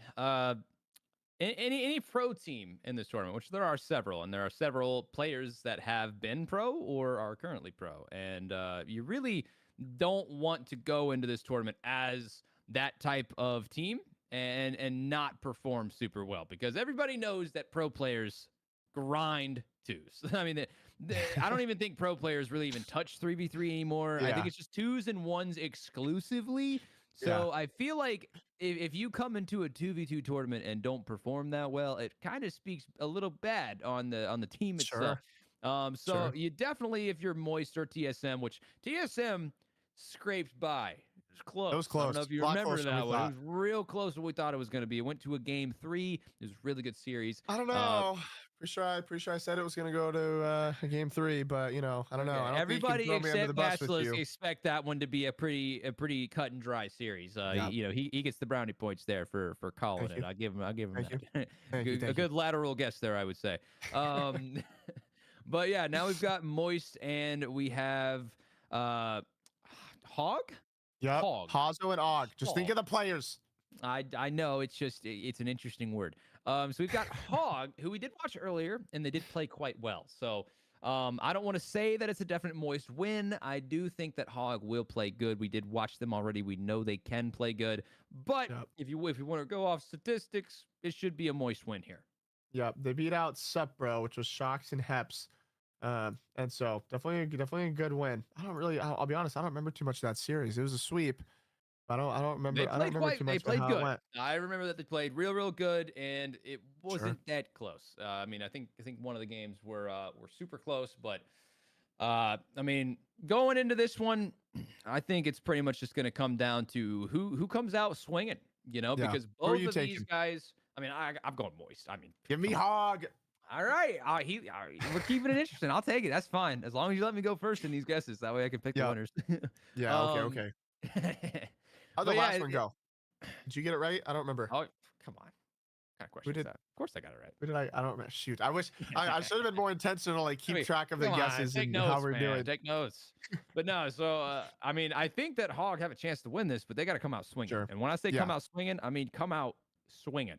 They need to start this game like I'm talking like go for a Spanish kickoff off the rip. I'm talking about you better be sniping the demos. You better be playing the ego challenge. No, I hate demos. I just know that they're useful. What do you mean? I feel like every series. I feel like if we're like, what do they need? I feel like you're like more freaking demos. We need more physicality. But I hate it. But it's true. It's not a bad thing. Yeah, painful truth that you have to learn in this game, and I have to relearn it every time I play ranked. But the truth is the truth, and the truth hurts. But unfortunately. If Hog wants to win, they got to play aggressive. So we're going to see if they're able to. We're about to get into this final series of day number 1 of round number 2 and some of the best teams that we're going to watch. We got Moist Esports versus Hog. There it is. Good snipe. Let's go. Give us just a moment. Let's get some some GLHFs in the chat. Get involved. We haven't really asked much of you tonight, but this is our last series of the night. Let's get some GLHFs in the chat. Let's get into it. We got an interview waiting here for the winner of this series as well, which will be fun. But this is all we got. This has been. I mean, we're going on like 4 or 5 hours here tonight. We'll see how 4 it all deep. Culminates. We are 4 deep, and this is save the best for last, so to speak. Like I said, Moist Esports versus Hog. So far, already some early pressure from Moist. Hog trying their best to clear it out. Looks like they'll be able to. He's got a full 100 boost. Hazo gonna go for. Oh, I thought he'd go for a musty there, especially after the one we saw earlier. Good job with the bump, man. If he did not get that bump, it definitely would have been a goal. And Hazo just taking things slow. Wants that mid boost. He does get it. See, does he jump early? He does. It's gonna be who gets this ball first, and 5up gets there first. Now, big demo. That's what I wanted to see. Hazo clearing a lane and. Ooh, unfortunately, that might do it. This could be a goal, but Hazo does get back to it. Andy gonna pop this one off the backboard. Hazo clears to the sidewall. Looks like he will get the read, and he does. And back and forth so far, Beth. Yeah, I don't think we're seeing enough, forward and altitudinal doinks. So we'll have to see which team understands that is the key to success. Kind of a 2v1 here, but Andy is going to find a save. 5up's going to have plenty of time here. He'll have Hazo, but he's not going to dive just yet. 5up's got plenty of room. He's going to get the reset, use it right away. Oh, a big miss, but Og's there to clean it up, and he gets the corner boost. Andy wants to hang around. But Og is going to be able to find a touch. A little awkward as he gets bumped. And an early flick, it's going to give Og at the very least a 1v1, but I think it's just open. Gonna be in. It is. And the team that Basilisk picked to win opens up the scoring. Is anybody surprised? Yes. All right, well, keep in mind, sir, there are 3 minutes and 23 exact seconds left in this thing. And I think we're going to have plenty more lateral doinks in our future. From Hog, okay? Not from Moist. See, look at this. Look at this beautiful vertical doink. Gosh dang it. What are we doing, Andy? From Andy. And pretty easy kickoff goal. Just good 50, and I mean, he just lands in the perfect spot there. You don't even got to put a lot of power on that one. As long as it's on net, it should be in. So now we are all tied up 3 minutes into this game, or 3 minutes left in this game. You know, we haven't seen a ton of kickoff strats, which, you know, kind of makes sense. But also, I mean, hey, I feel like kickoff strats should be more utilized, especially in a tournament with money on the line. Big beat there from Hazo. Gonna leave 5 up to try and control this one. Kind of some awkward touches actually out of him. He did have full boost though, so nothing too threatening. Now Andy starting from the corner, gonna go for a flip reset. Does get it. Oh, can he get 2 flip resets? Almost. We haven't seen anything too amazing. Like we haven't seen any double resets. We haven't seen any major sidewall reads. But that will be good enough to reclaim the lead. Og with a nice finish there off of the pass from Hazo, the 50-50. And that's a perfect placement. Andy's there, but that literally could not be more in the opposite corner. That is a perfect placement from Og. Coming up on halftime, this is what you want to see if you're a Hog. I like what you said about the kickoffs. I agree. I think you definitely want to see more variety. Unless you're Moist, you just do what's working. 5 seconds in, this is just a good follow. What happened from the other team here? What did Hog do? Just one of those classic kickoff scenarios. The kickoff went slightly back, which means that the orange team cheating up, I mean, you're just not going to get there first. You either have to bail off of the cheat up and try to save the shot, or you just dive in and hope for the best. And again, that's another reason why I think that kickoff strats should be, I mean, going for the average kickoff. My Lord, Andy! My Lord! I'm feeling the shockwave from that right now. Like the wind is blowing in my face. Power! Good That God, is crazy. Man, it sucks that it. Oh, we're okay. This is America. That was 50 miles an hour. 50 miles, and it hit the crossbar. Oh my God! And then another kickoff. What are we doing? Okay, I think they actually tried to go for a kickoff. Look at this. I think they. Oh, actually no. I wonder if he just messed up his flip. No, yeah, he just messed up the kickoff. He just straight up. Yeah. That was not a kickoff strat, ladies and gentlemen. That was a mistake. That was a kickoff blender. Yes, and we have Moist with a nice, comforting, relaxing 2-goal lead. Halfway. Oh, I'm sorry. Was that just scripted for you, sir? We've got Hazo with a good opportunity here. He has the flip reset, bounced off the ceiling, double reset, triple reset. Oh my God! Oh, not enough. And that's gonna be such an unfortunate counterattack goal for Andy. Wow, that is just sad. I mean, I did call Moist to win this one, but wow, I mean, that was such a good shot. He had the triple reset. Nice. He was dialing it in. It looked pretty, but unfortunately, the defense prevails, and we have 2 minutes left with a 3-goal lead. What is this kickoff, though? We're seeing an immediate... Dude, what are these teams doing on kickoffs? This is They must be in the stream. Is it just a missed flip? He fakes it. Yeah, they went for it. Andy just cheated up a lot. He cheated up like... It feels extra bold to go for the Spanish and have the second man like follow, basically like cheat up. I feel like usually in my GC ranked games, usually you just have someone like hang all the way back, you know. And so I feel like it's less convincing when that happens, though. Yeah, because if you go for a Spanish, definitely if you see that second guy kind of just sitting there on the goal line, it's like okay, they're gonna go for a Spanish. But what a shot, dude! Man, this is an offensive powerhouse of a game right now. We are just peppering shots on net. We got 9 goals. It has been 3 minutes, and we have 9 goals. This is crazy. I mean, yeah, they're on pace to score probably like 9 or 10 goals here. Moist is. Still got time. I mean, 3 goals, very doable, especially with all the kickoff goals. No way, that's just in. No way. No, not even close. Could not have been farther away. I mean, there's no mercy rule, right? I mean, they're only down by 3, but you score a game, you score a goal or 2, and we're okay. That was close, but. Man, honestly, he's putting on some really good shots. Hazo has looked good, but it's the defense from Moist that is really shining right now. And then you have low 50 there. Hazo again. I mean, Hazo is clearly feeling the mechanics. Unfortunately, we just haven't seen any of those mechanics turn into a goal just yet, at least. So now Og in the area has no boost. Gonna have to leave this for a clear. And let's see if Hazo can do something. Now would be the time. He has 1 flip reset, can't get 2, and he might be getting a little too mechanical for us out here. A little too mechanical for his own good. I don't know if that's going to be helpful for them to get 3 goals in 1 minute, but we will find out. Yeah, a lot of those resets, especially when you're kind of chaining them together, like it looks awesome and it looks like you're going for a clip, but a lot of times, like if you keep using it, a lot of times you're just kind of taking yourself out of the play, and especially when Yeah. you're really close to the wall, like he was on that like triple reset. Like it's easy to save it, and a lot of times, you know, again, like it looks cool. You want to go for the clip, but you also have to make sure you're not overextending too much. And it's easy to do that when you get a flip and you use it, but it's not a great touch.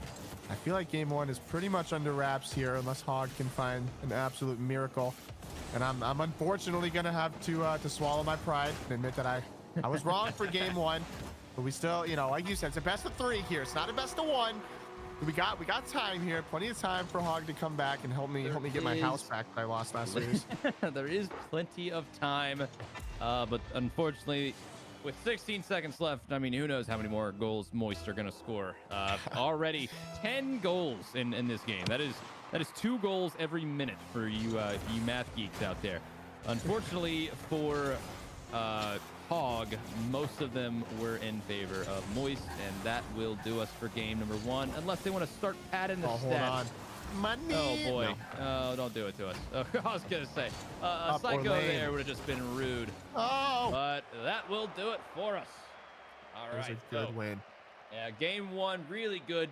Definitely not controversial at all. Win from from Moist Esports.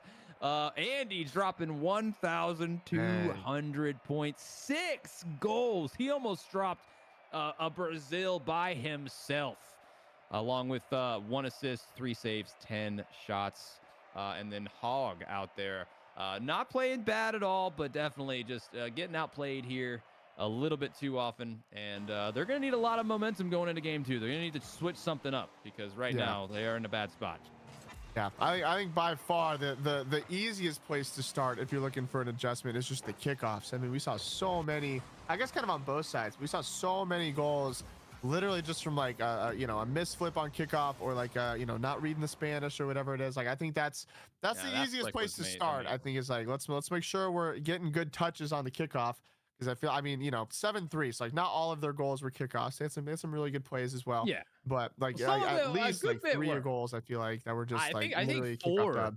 4 maybe even. I think Probably. just 4. I think 4 goals in total were kickoff goals for like Yeah. for both teams, like in like all encompassing. So, I mean, I did mention earlier that kickoff strats were something that should be considered here, but most of those goals weren't really from kickoff strats. They were from mistakes or just like really good cheat ups.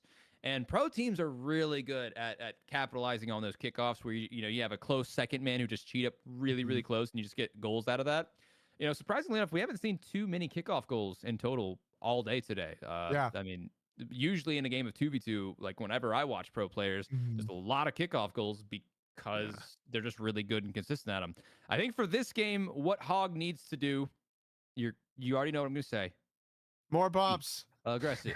Be aggressive. More Be demos. Aggressive. More demos. This is I such can like an never have unhinged enough stream. demos. I feel like I'm in the corner shouting like lateral doinks, and you're like more demos, and we're just we just have no idea what we're talking about. Oh yeah, I'm with you, though. my almost 9,000 hours in this game.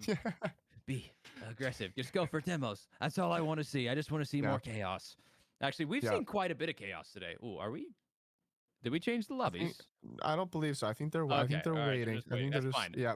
I think just wanna someone's make game sure there. froze. Yeah, All right, we're good. so we're about to get into our next game here, guys. I think we're just setting up some stuff.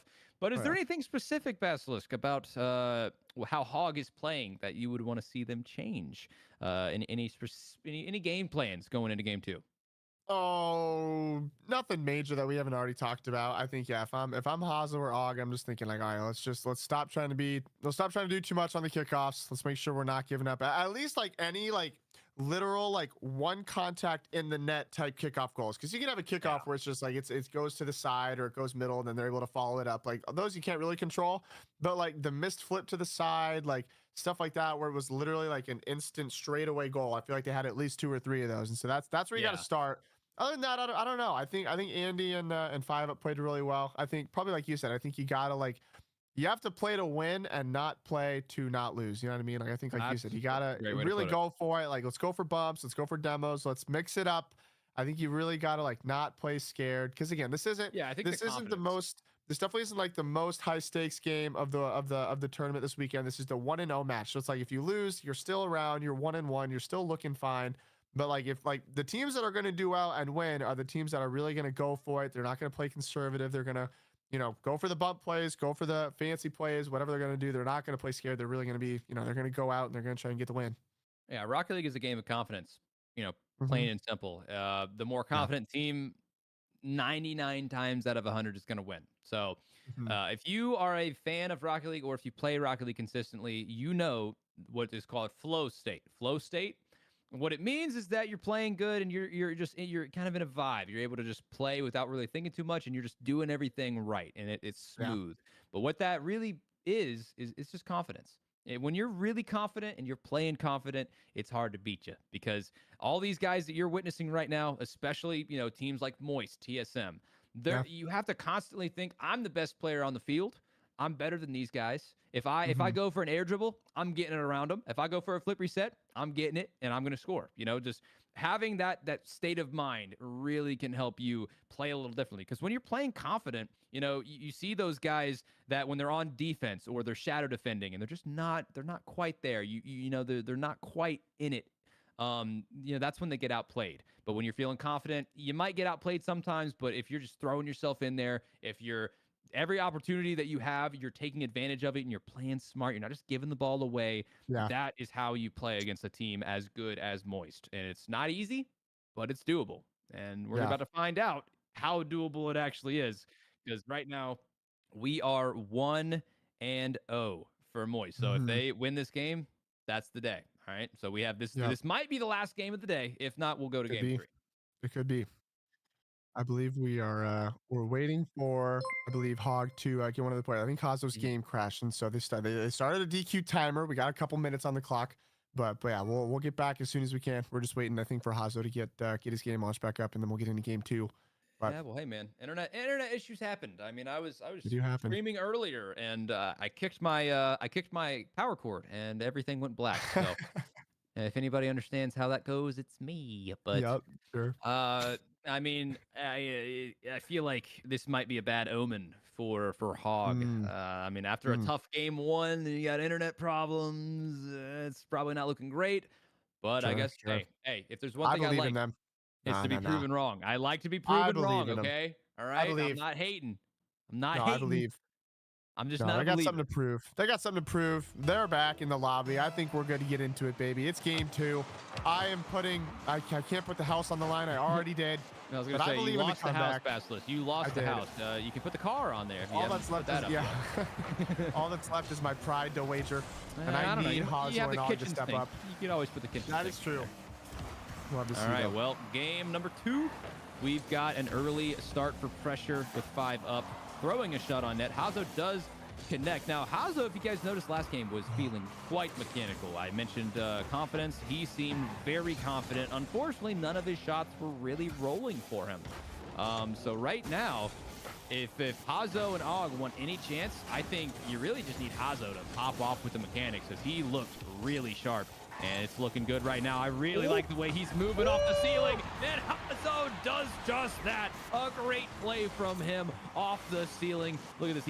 He jumps off the ceiling, uses air roll, and then snipes the bottom of the net. The only spot where it could not get saved. That is just a great, great start after a bad game 1 for Team Hog.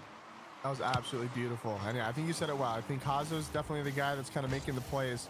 Might even be able to make more happen here with the 50. It's always a little bit of a double-edged sword. You got to be careful if you're going for these mechanical plays. I think when you're playing a team this good, you have to make sure that you can recover from it well.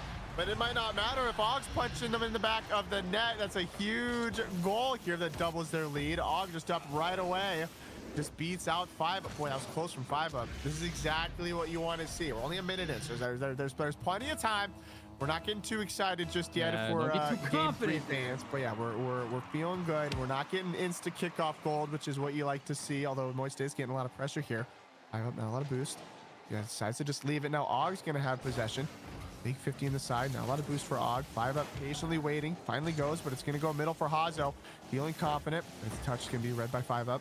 Over to the side. 30 boost here. A big miss. It's going to be a 2-on-1 for Moist. We're going all the way for boost. Hazo comes in. What a save! The 1v2 able to keep it out of the net and a minute and a half in. They still have a 2-goal lead. Hazo is absolutely popping off, and that is exactly what they needed this game. He looks confident. He looks mechanical. He's taking control. He's doing everything right. He's even going for pogo plan Bs. I mean, that is the epitome of a confident player, and that is not great, though. You don't want to see a double commit from a team that is honestly playing good. One little mistake can be the difference maker and can make that lead seem like a lot more doable for the other team. He got a beautiful sidewall read. Hazo is on fire right now, but Andy, unfortunately, will punish the overcommit. He was stuck on defense. Og and Hazo both no boost. Hazo was back, but Andy knows how to punish someone who is not very well placed defensively, and that will be the first goal for Moist. Goodness, I have no idea if we're about to see like a 2-1 finish in the game or if we're going to see like 20 more goals. I could see it going either way. 5 up, trying to tie it right here and now. It's a good 50. Where's the cleanup? Andy able to punch it in. And this is where you really see those individual mechanic abilities shine. 5 up gets it by 1. Like that first push from Og, just not really doing Hazo any favors. And again, it's that two-man push, man. Like we're seeing 5 up taking both players out of the play, and you just have that extra player that's able to come in and clean it up. That's what makes the difference in these lobbies, is when you can use your push to create that numbers advantage. We'll see if Hazo can do it here, because he has been playing well. But pop it up. He kind of takes both of them out of the play, but it does go into the corner. Og is on it. He gets a good touch, but 5 up's there for a save. Andy will clean it up. He's got boost and kind of a 1v1 if he hurries. He's got a hustle, and it's going to go center. He saved it! Andy keeps the content dream alive by saving the goal. He wants me to retain my house, and I appreciate it. But 5 up has other plans. Og off the ceiling. Not off the ceiling, off the wall. It almost sounds like Hazo went with that. I heard him flip. I don't know. We gotta be careful here not to panic. We're seeing some weird rotations, as Hazo has boost to control it, but an early challenge from 5 up going to prevent him from doing anything. Og over to the side, 60 boost, pops it middle. It's not a great touch. Andy comes in, but it's wide. It was kind of a good touch for Andy. He does steal the boost on his way out. Inside of 2 minutes here. This is looking kind of dicey if I'm Team Hog. Oh, absolutely. And you know, right now, like you mentioned, this is not the end of the world if they lose this series, but it certainly will put you in a better spot if you're able to come away with it, and if you can catch a win against Moist Esports, who, in my opinion, like I mentioned, they're kind of the favorites in this matchup here. But you really need Hazo to continue to show us that you deserve to win this game, and continue to play confidently, continuing to show us the mechanics.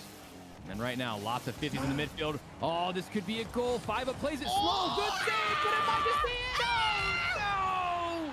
That is the worst case scenario. Absolute blunder. Hazo gets the save, but again, Og. We've seen that multiple times this tournament. Somebody gets the save, and it's a good save out of the net, but he hits it right into his teammate, who then either own goals or just dimes up the other team.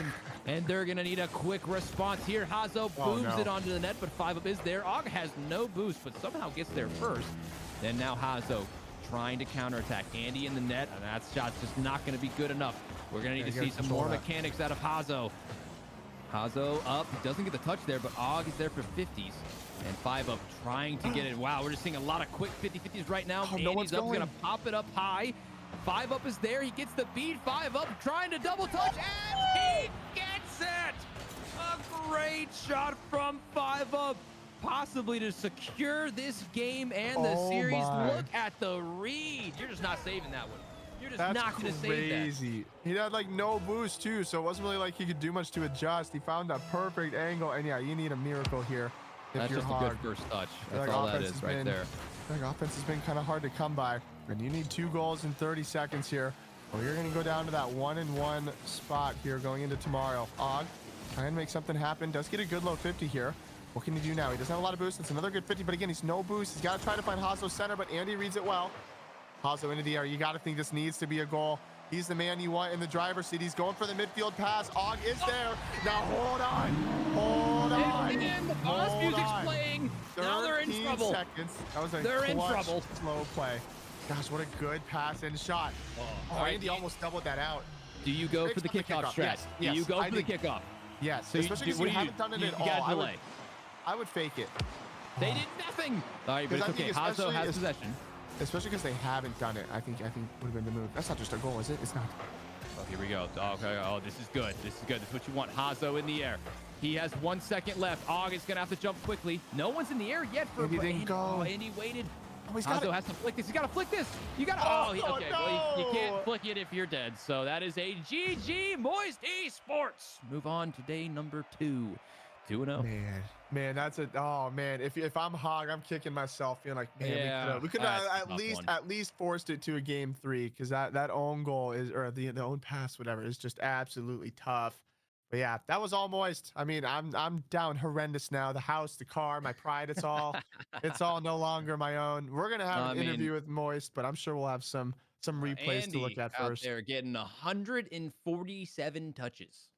He lot touched of the ball touches. 147 times. That is a lot. There's a lot of touches. That is crazy. I mean, just a lot of really good plays. I'd say Moist overall, just playing confident. I mean, we didn't even see anything too spectacular except that just absolute beauty of a double touch, which I'm sure we'll see in just a moment here. We had Hazo, man. He was really giving us a show with some of his mechanics that he was trying to pull off. And, you know, as we kind of expected, though, Moist, just look at this flick, too. Oh, man, just a gorgeous flick from him. Then Hazo here. That was a great shot from him. I definitely wanted to see more of that out of him. He certainly tried, but the defense from Moist just doing a little bit too much. And that was another good play. They certainly weren't playing bad. You got to give credit to Hog here. Then you got the nice fake, a little fake into a good 50. I mean, you're just not really going to save that one. And then we got the blunder. Then we got the blunder. Oh, so you had to add it there, man. And I like that one too. Beautiful. Oh, we didn't see the double touch. Is there maybe we could throw the double touch up there really quick, possibly before the interview? Yeah. We don't need it. We don't need it. But what we do need, I was saying, we do need an interview with the winners. We'll have a hot minute. I think we have a 5 up. I think getting all set up and everything like that. But yeah, I'm really curious to see. I'll have to go back because I kind of want to watch some of the other matches over on the A stream, which again, you can check out Don Charlie's Twitch, twitch.tv/Don Charlie. Super easy to find it. We're going to pretty much run it back the exact same way tomorrow. We'll be live at the same time. I believe it's about 7 o'clock Eastern. I believe is when the games start. We'll be live about 6:40 or so. We'll have the main stream, the auxiliary stream, just like today. And so, yeah, I'm really curious to see how the games went over there because I don't know. I'm sure we'll get, we'll do this interview and stuff, and then I'm sure we'll be able to take a look at the bracket because I'm really curious. We should have 4 teams that went 2-0. I believe we'll have 8 teams that are 1-1 and 4 teams that are 0-2. So it'd be really cool because tomorrow we're knocking out 8 of the teams and we're gonna have 8 teams in advance. I have no idea who's gonna be. I don't know. I have no idea. Yep. I'd say all right, well, we're about to bring in 5 up for the interview here. A little post-game chat with the man. 5 up, how we doing? What's going on, fellas? Feeling pretty good, man. Happy to watch you guys do your thing. That was a great series from you guys there. Yeah, it was routine for me and Andy. We're the duo at this point. That's what I was gonna say. So, like, what's y'all's daily schedule with all that? I mean, I know a lot of pros definitely are grinding 2v2s along with sprint. Queuing ranked and in VCs and stuff with my buddies while waiting for games. But tomorrow and the next day we'll be more locked in and. So like so that. today wasn't even like just another day, man. Just another day Just at the another office. day at the office. Pretty much, yeah, because only 2 rounds. We're not gonna get knocked out or go through. Yeah. Of course. Hey, fair enough, man. Hey, you guys played great regardless, but yeah, Bassy. You did play really well. So obviously you're 2-0. Obviously you can't really ask for a better result going into tomorrow. I don't know if we know exactly who you're gonna play, but is there anybody else that you're thinking? I think it sounds like you might be playing Talki with Talk and Tricky. Are we scoping out the competition at all? Like how are we feeling with that potential matchup to go 3-0 tomorrow? Confident. I would be confident no matter who we were playing. But Sure. they're obviously a good team. We beat them once. They beat us once in the tournament, and we've played them many times and just ranked. So I know them pretty well. I was gonna say, so Sure. most of the guys that are in this tournament I'm assuming are guys that you're playing quite often in just normal rank 2v2 anyways, yeah? Yeah. Okay, so like no specific gameplay, but let me just go ahead and ask this. When it comes to you and Andy, like any specific type of game plan that you guys have, or is it kind of just you guys just have that chemistry? You don't really have to think about it too much, or is it, a classic like, he's the shot guy, I'm the more defensive guy. We got the chemistry, we do passes. Like, what do you guys kind of? What's your style? No, it's pretty much a balance. It's just whenever he's got the ball in his car, I try to get out the way so he can That's get fair. the specialty going. Yeah. Sure. Nice. Yeah, that makes sense. Well, sweet. We'll hear. Last question, then we'll leave you to prep for tomorrow. If you had to paint me a word picture of what your dream burger looks like, not even Rocket League related, just what's 5UP's favorite burger looking like? Paint me a nice word picture. Just like the Krusty Krab burgers, SpongeBob. Okay. That's actually a good answer. Do you like all the so, toppings? Or are we just like Yeah, bun patty? lettuce, tomato, onion, pickle, everything. Remarkable. A man of taste. Yeah, I'm the same way. Just throw it on there, man. I'm not picky. Yeah, agreed. Classic American stuff. Well, thank you so much for joining us, 5UP. We're definitely really excited to see you guys tomorrow. See what you guys bring to the table and all that. Hit some clips for us, all right? We're trying to get hype over here. Of course. All Hit right, a little thanks, double. man. That was just the start. Oh yeah. That was something slight. I gotta say that was Yeah, pretty yeah. awesome. That was great to watch. I can't lie. That's sweet. Yeah. All right. All right. Well, we'll catch you Take it next easy, time, man. guys. Thanks for hopping in. Yeah, peace. Oof. Yeah. All right. What a day. one. What a day Yeah. one. That was a lot of good stuff. I feel like I blinked and it just like went by. Like this Yeah, has been like dude. 4 or 5 hours now. I feel like it's been like Let's 2 minutes. see. Yeah, it's 4.5 hours, and it has gone by pretty quick. But that's what happens when you have some entertaining games of Rocket yeah. League to watch and to talk about and all that jazz. Yeah. So yeah, man. Really excited for day 2. For those of you Me guys who too. didn't know, we will be live again tomorrow. Don Charlie on the main channel and us on this channel about 6:40. Yeah, it'll be sweet too, because this is what tomorrow's gonna look like. You're seeing the bracket here, so gonna be some really hype matchups. So we just interviewed 5UP, so Moist, they're gonna be going up against Talki. We've watched them earlier, talking tricky. They seem confident as well. I'm sure they'll both be looking for that win. And then we're also gonna have Snowmen and TSM, which I think is gonna be very good as well. Both those extremely good teams, both familiar in RLCS, so they're gonna be ready for that as well. Obviously, you can see all the rest of the teams as well. We're running all the rest of the rounds tomorrow. So tomorrow at this time, that bracket's going to be completely filled, and we're going to have 8 teams that have gotten 3 wins, and we're going to have 8 teams that have gotten 3 losses, and they will be knocked out. But the 8 teams that remain, they're going to move on to Sunday, which is going to be a single elimination playoff tournament. So we'll have 8 teams, just a couple matches, and we'll be able to see who's walking away with part of the $10,000 prize. It's going to be pretty exciting. So I don't know. Today was just the warm up, man. I feel like we're only going to have more better and intense games tomorrow. Oh yeah, it's only going to get more intense from here. I mean, man, we saw some very high highs and some interesting low lows today. Also, quite a few lateral doinks that I can say also, like quite a own fan goals of. and weird, like a lot more than Yeah, I a lot of thought weird of. Like the plays. weird, yeah, that was I don't know Well, if I I noticed guess that. we had some peakage and we had some quite crazy non-peakage, I gotta say. But I'm sure Yeah. that's not gonna be the end of it. We're gonna see some fun plays. We're gonna see some crazy clips from these guys, and hopefully some really good games when we catch you guys tomorrow. Yep. It'll be sweet. We appreciate you hanging out here. Make sure you're checking out Don Charlie's as well. Great streamer. He's the guy that put all this on. We'll be here same time, same place tomorrow. We hope to see all. You can't watch today and then not watch to see how it goes. Like the matches are only going to get higher stakes. We're going to start eliminating people and qualifying people. It's going to be absolutely amazing. You are not going to want to miss it. But for now, I do think that's all we got. So make sure you're tapped in. We'll be here back tomorrow, same time, same place. We better see you there. But for now, I think that's all we got. So we'll go ahead and kick it out. All right. We hope you have a great rest of your night. Have a good night, guys. It's been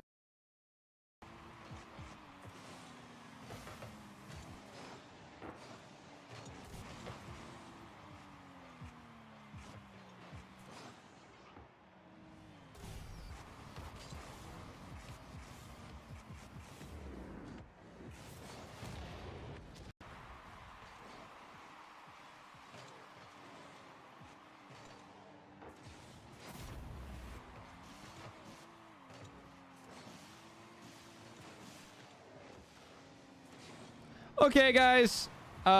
We are. Give me 1 second here. I gotta turn my camera back on. Give me 2 seconds, ladies and gentlemen.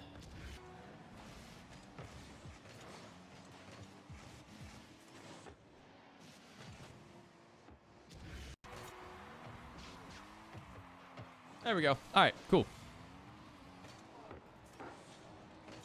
All right, everybody. Oh, God. Where'd I go? There I am. All right, y'all. That was a lot of fun today. Hey, Don, thanks for the raid. Really quick, I know we had some notifications while we were doing the stuff. Let me just say thank you so much. Acute Nip Nip. Thank you so much for the prime. Don, again, thanks for the raid, bro. Alex with the 16-month resub. You sexy beast. Bubbles with the 25 biddies. We had Hufen with the 5-month resub. And Kuenberg with the 19 months, guys. You've been amazing. That 13 Bravo with the tier 1 sub. And tons of follows, guys. Really do appreciate y'all. Yes, I'm going to be casting again tomorrow. Tomorrow's day 2. Going to be a similar kind of situation. We've got our round 3, 4, and 5 series. So it's going to be about the same time. We'll be live for about 4 hours tomorrow. And yeah, man, I had a good time. So if you guys had a good time, make sure to drop a follow or something. Make sure you guys follow Don, because he's the one who's putting this whole tournament thing together. I have really had a blast. So thank you guys. I hope you guys have been enjoying it. This is like kind of a new ground for me, like casting, like actually officially casting. I used to do some stuff for Ghost, but that wasn't really like official. This is like way more kind of official with like pros and stuff. It's actually really interesting, and I'm enjoying myself. It's also kind of a skill, you know, I'm getting a little bit more comfortable as I'm doing it. It's actually really fun. But yeah, I'll be live again tomorrow at like 6:45. So it's a night stream. Not streaming in the morning. I might stream in the morning on Sunday, because I don't think that we're doing a stream on Sunday. I think that Don is doing the main stream. That he might pull me and Bassie in for like interviews and stuff. So I'll probably do a morning stream on Sunday, and then at night I'll do like some interviews with them and everything. So we'll get the official. Guys, the sub streak's not over. This is, by the way, it reset. So I streamed earlier today, and then I stopped my stream, and then I went live again for the casting. So this is still, we're good. The sub goal streak is good. This is just from the second stream. So yeah, sub streak is good to go. Raid Astral? Oh yeah, we can definitely raid Astral. All right. So we're going to raid my boy Astral Goose, guys. And again, let me just say thank you so much for watching. I had a lot of fun. I hope you guys enjoyed the casting. I know it was a little bit different than what we normally do, but I had a lot of fun, and I hope you guys did too. So I'll be live again tomorrow, 6:40 Eastern, PM, of course, PM. But all right, guys, we're going to raid my boy Astral. He is, I guess he's not really feeling super great, but this should help. So make sure you guys hype him up. Make sure he feels good. Make sure he feels better. And yeah, I'll see you guys tomorrow. All right. Peace out, everybody. Here we go. Rating in 3, 2, 1. I'll see you guys tomorrow. All right. Peace out, y'all.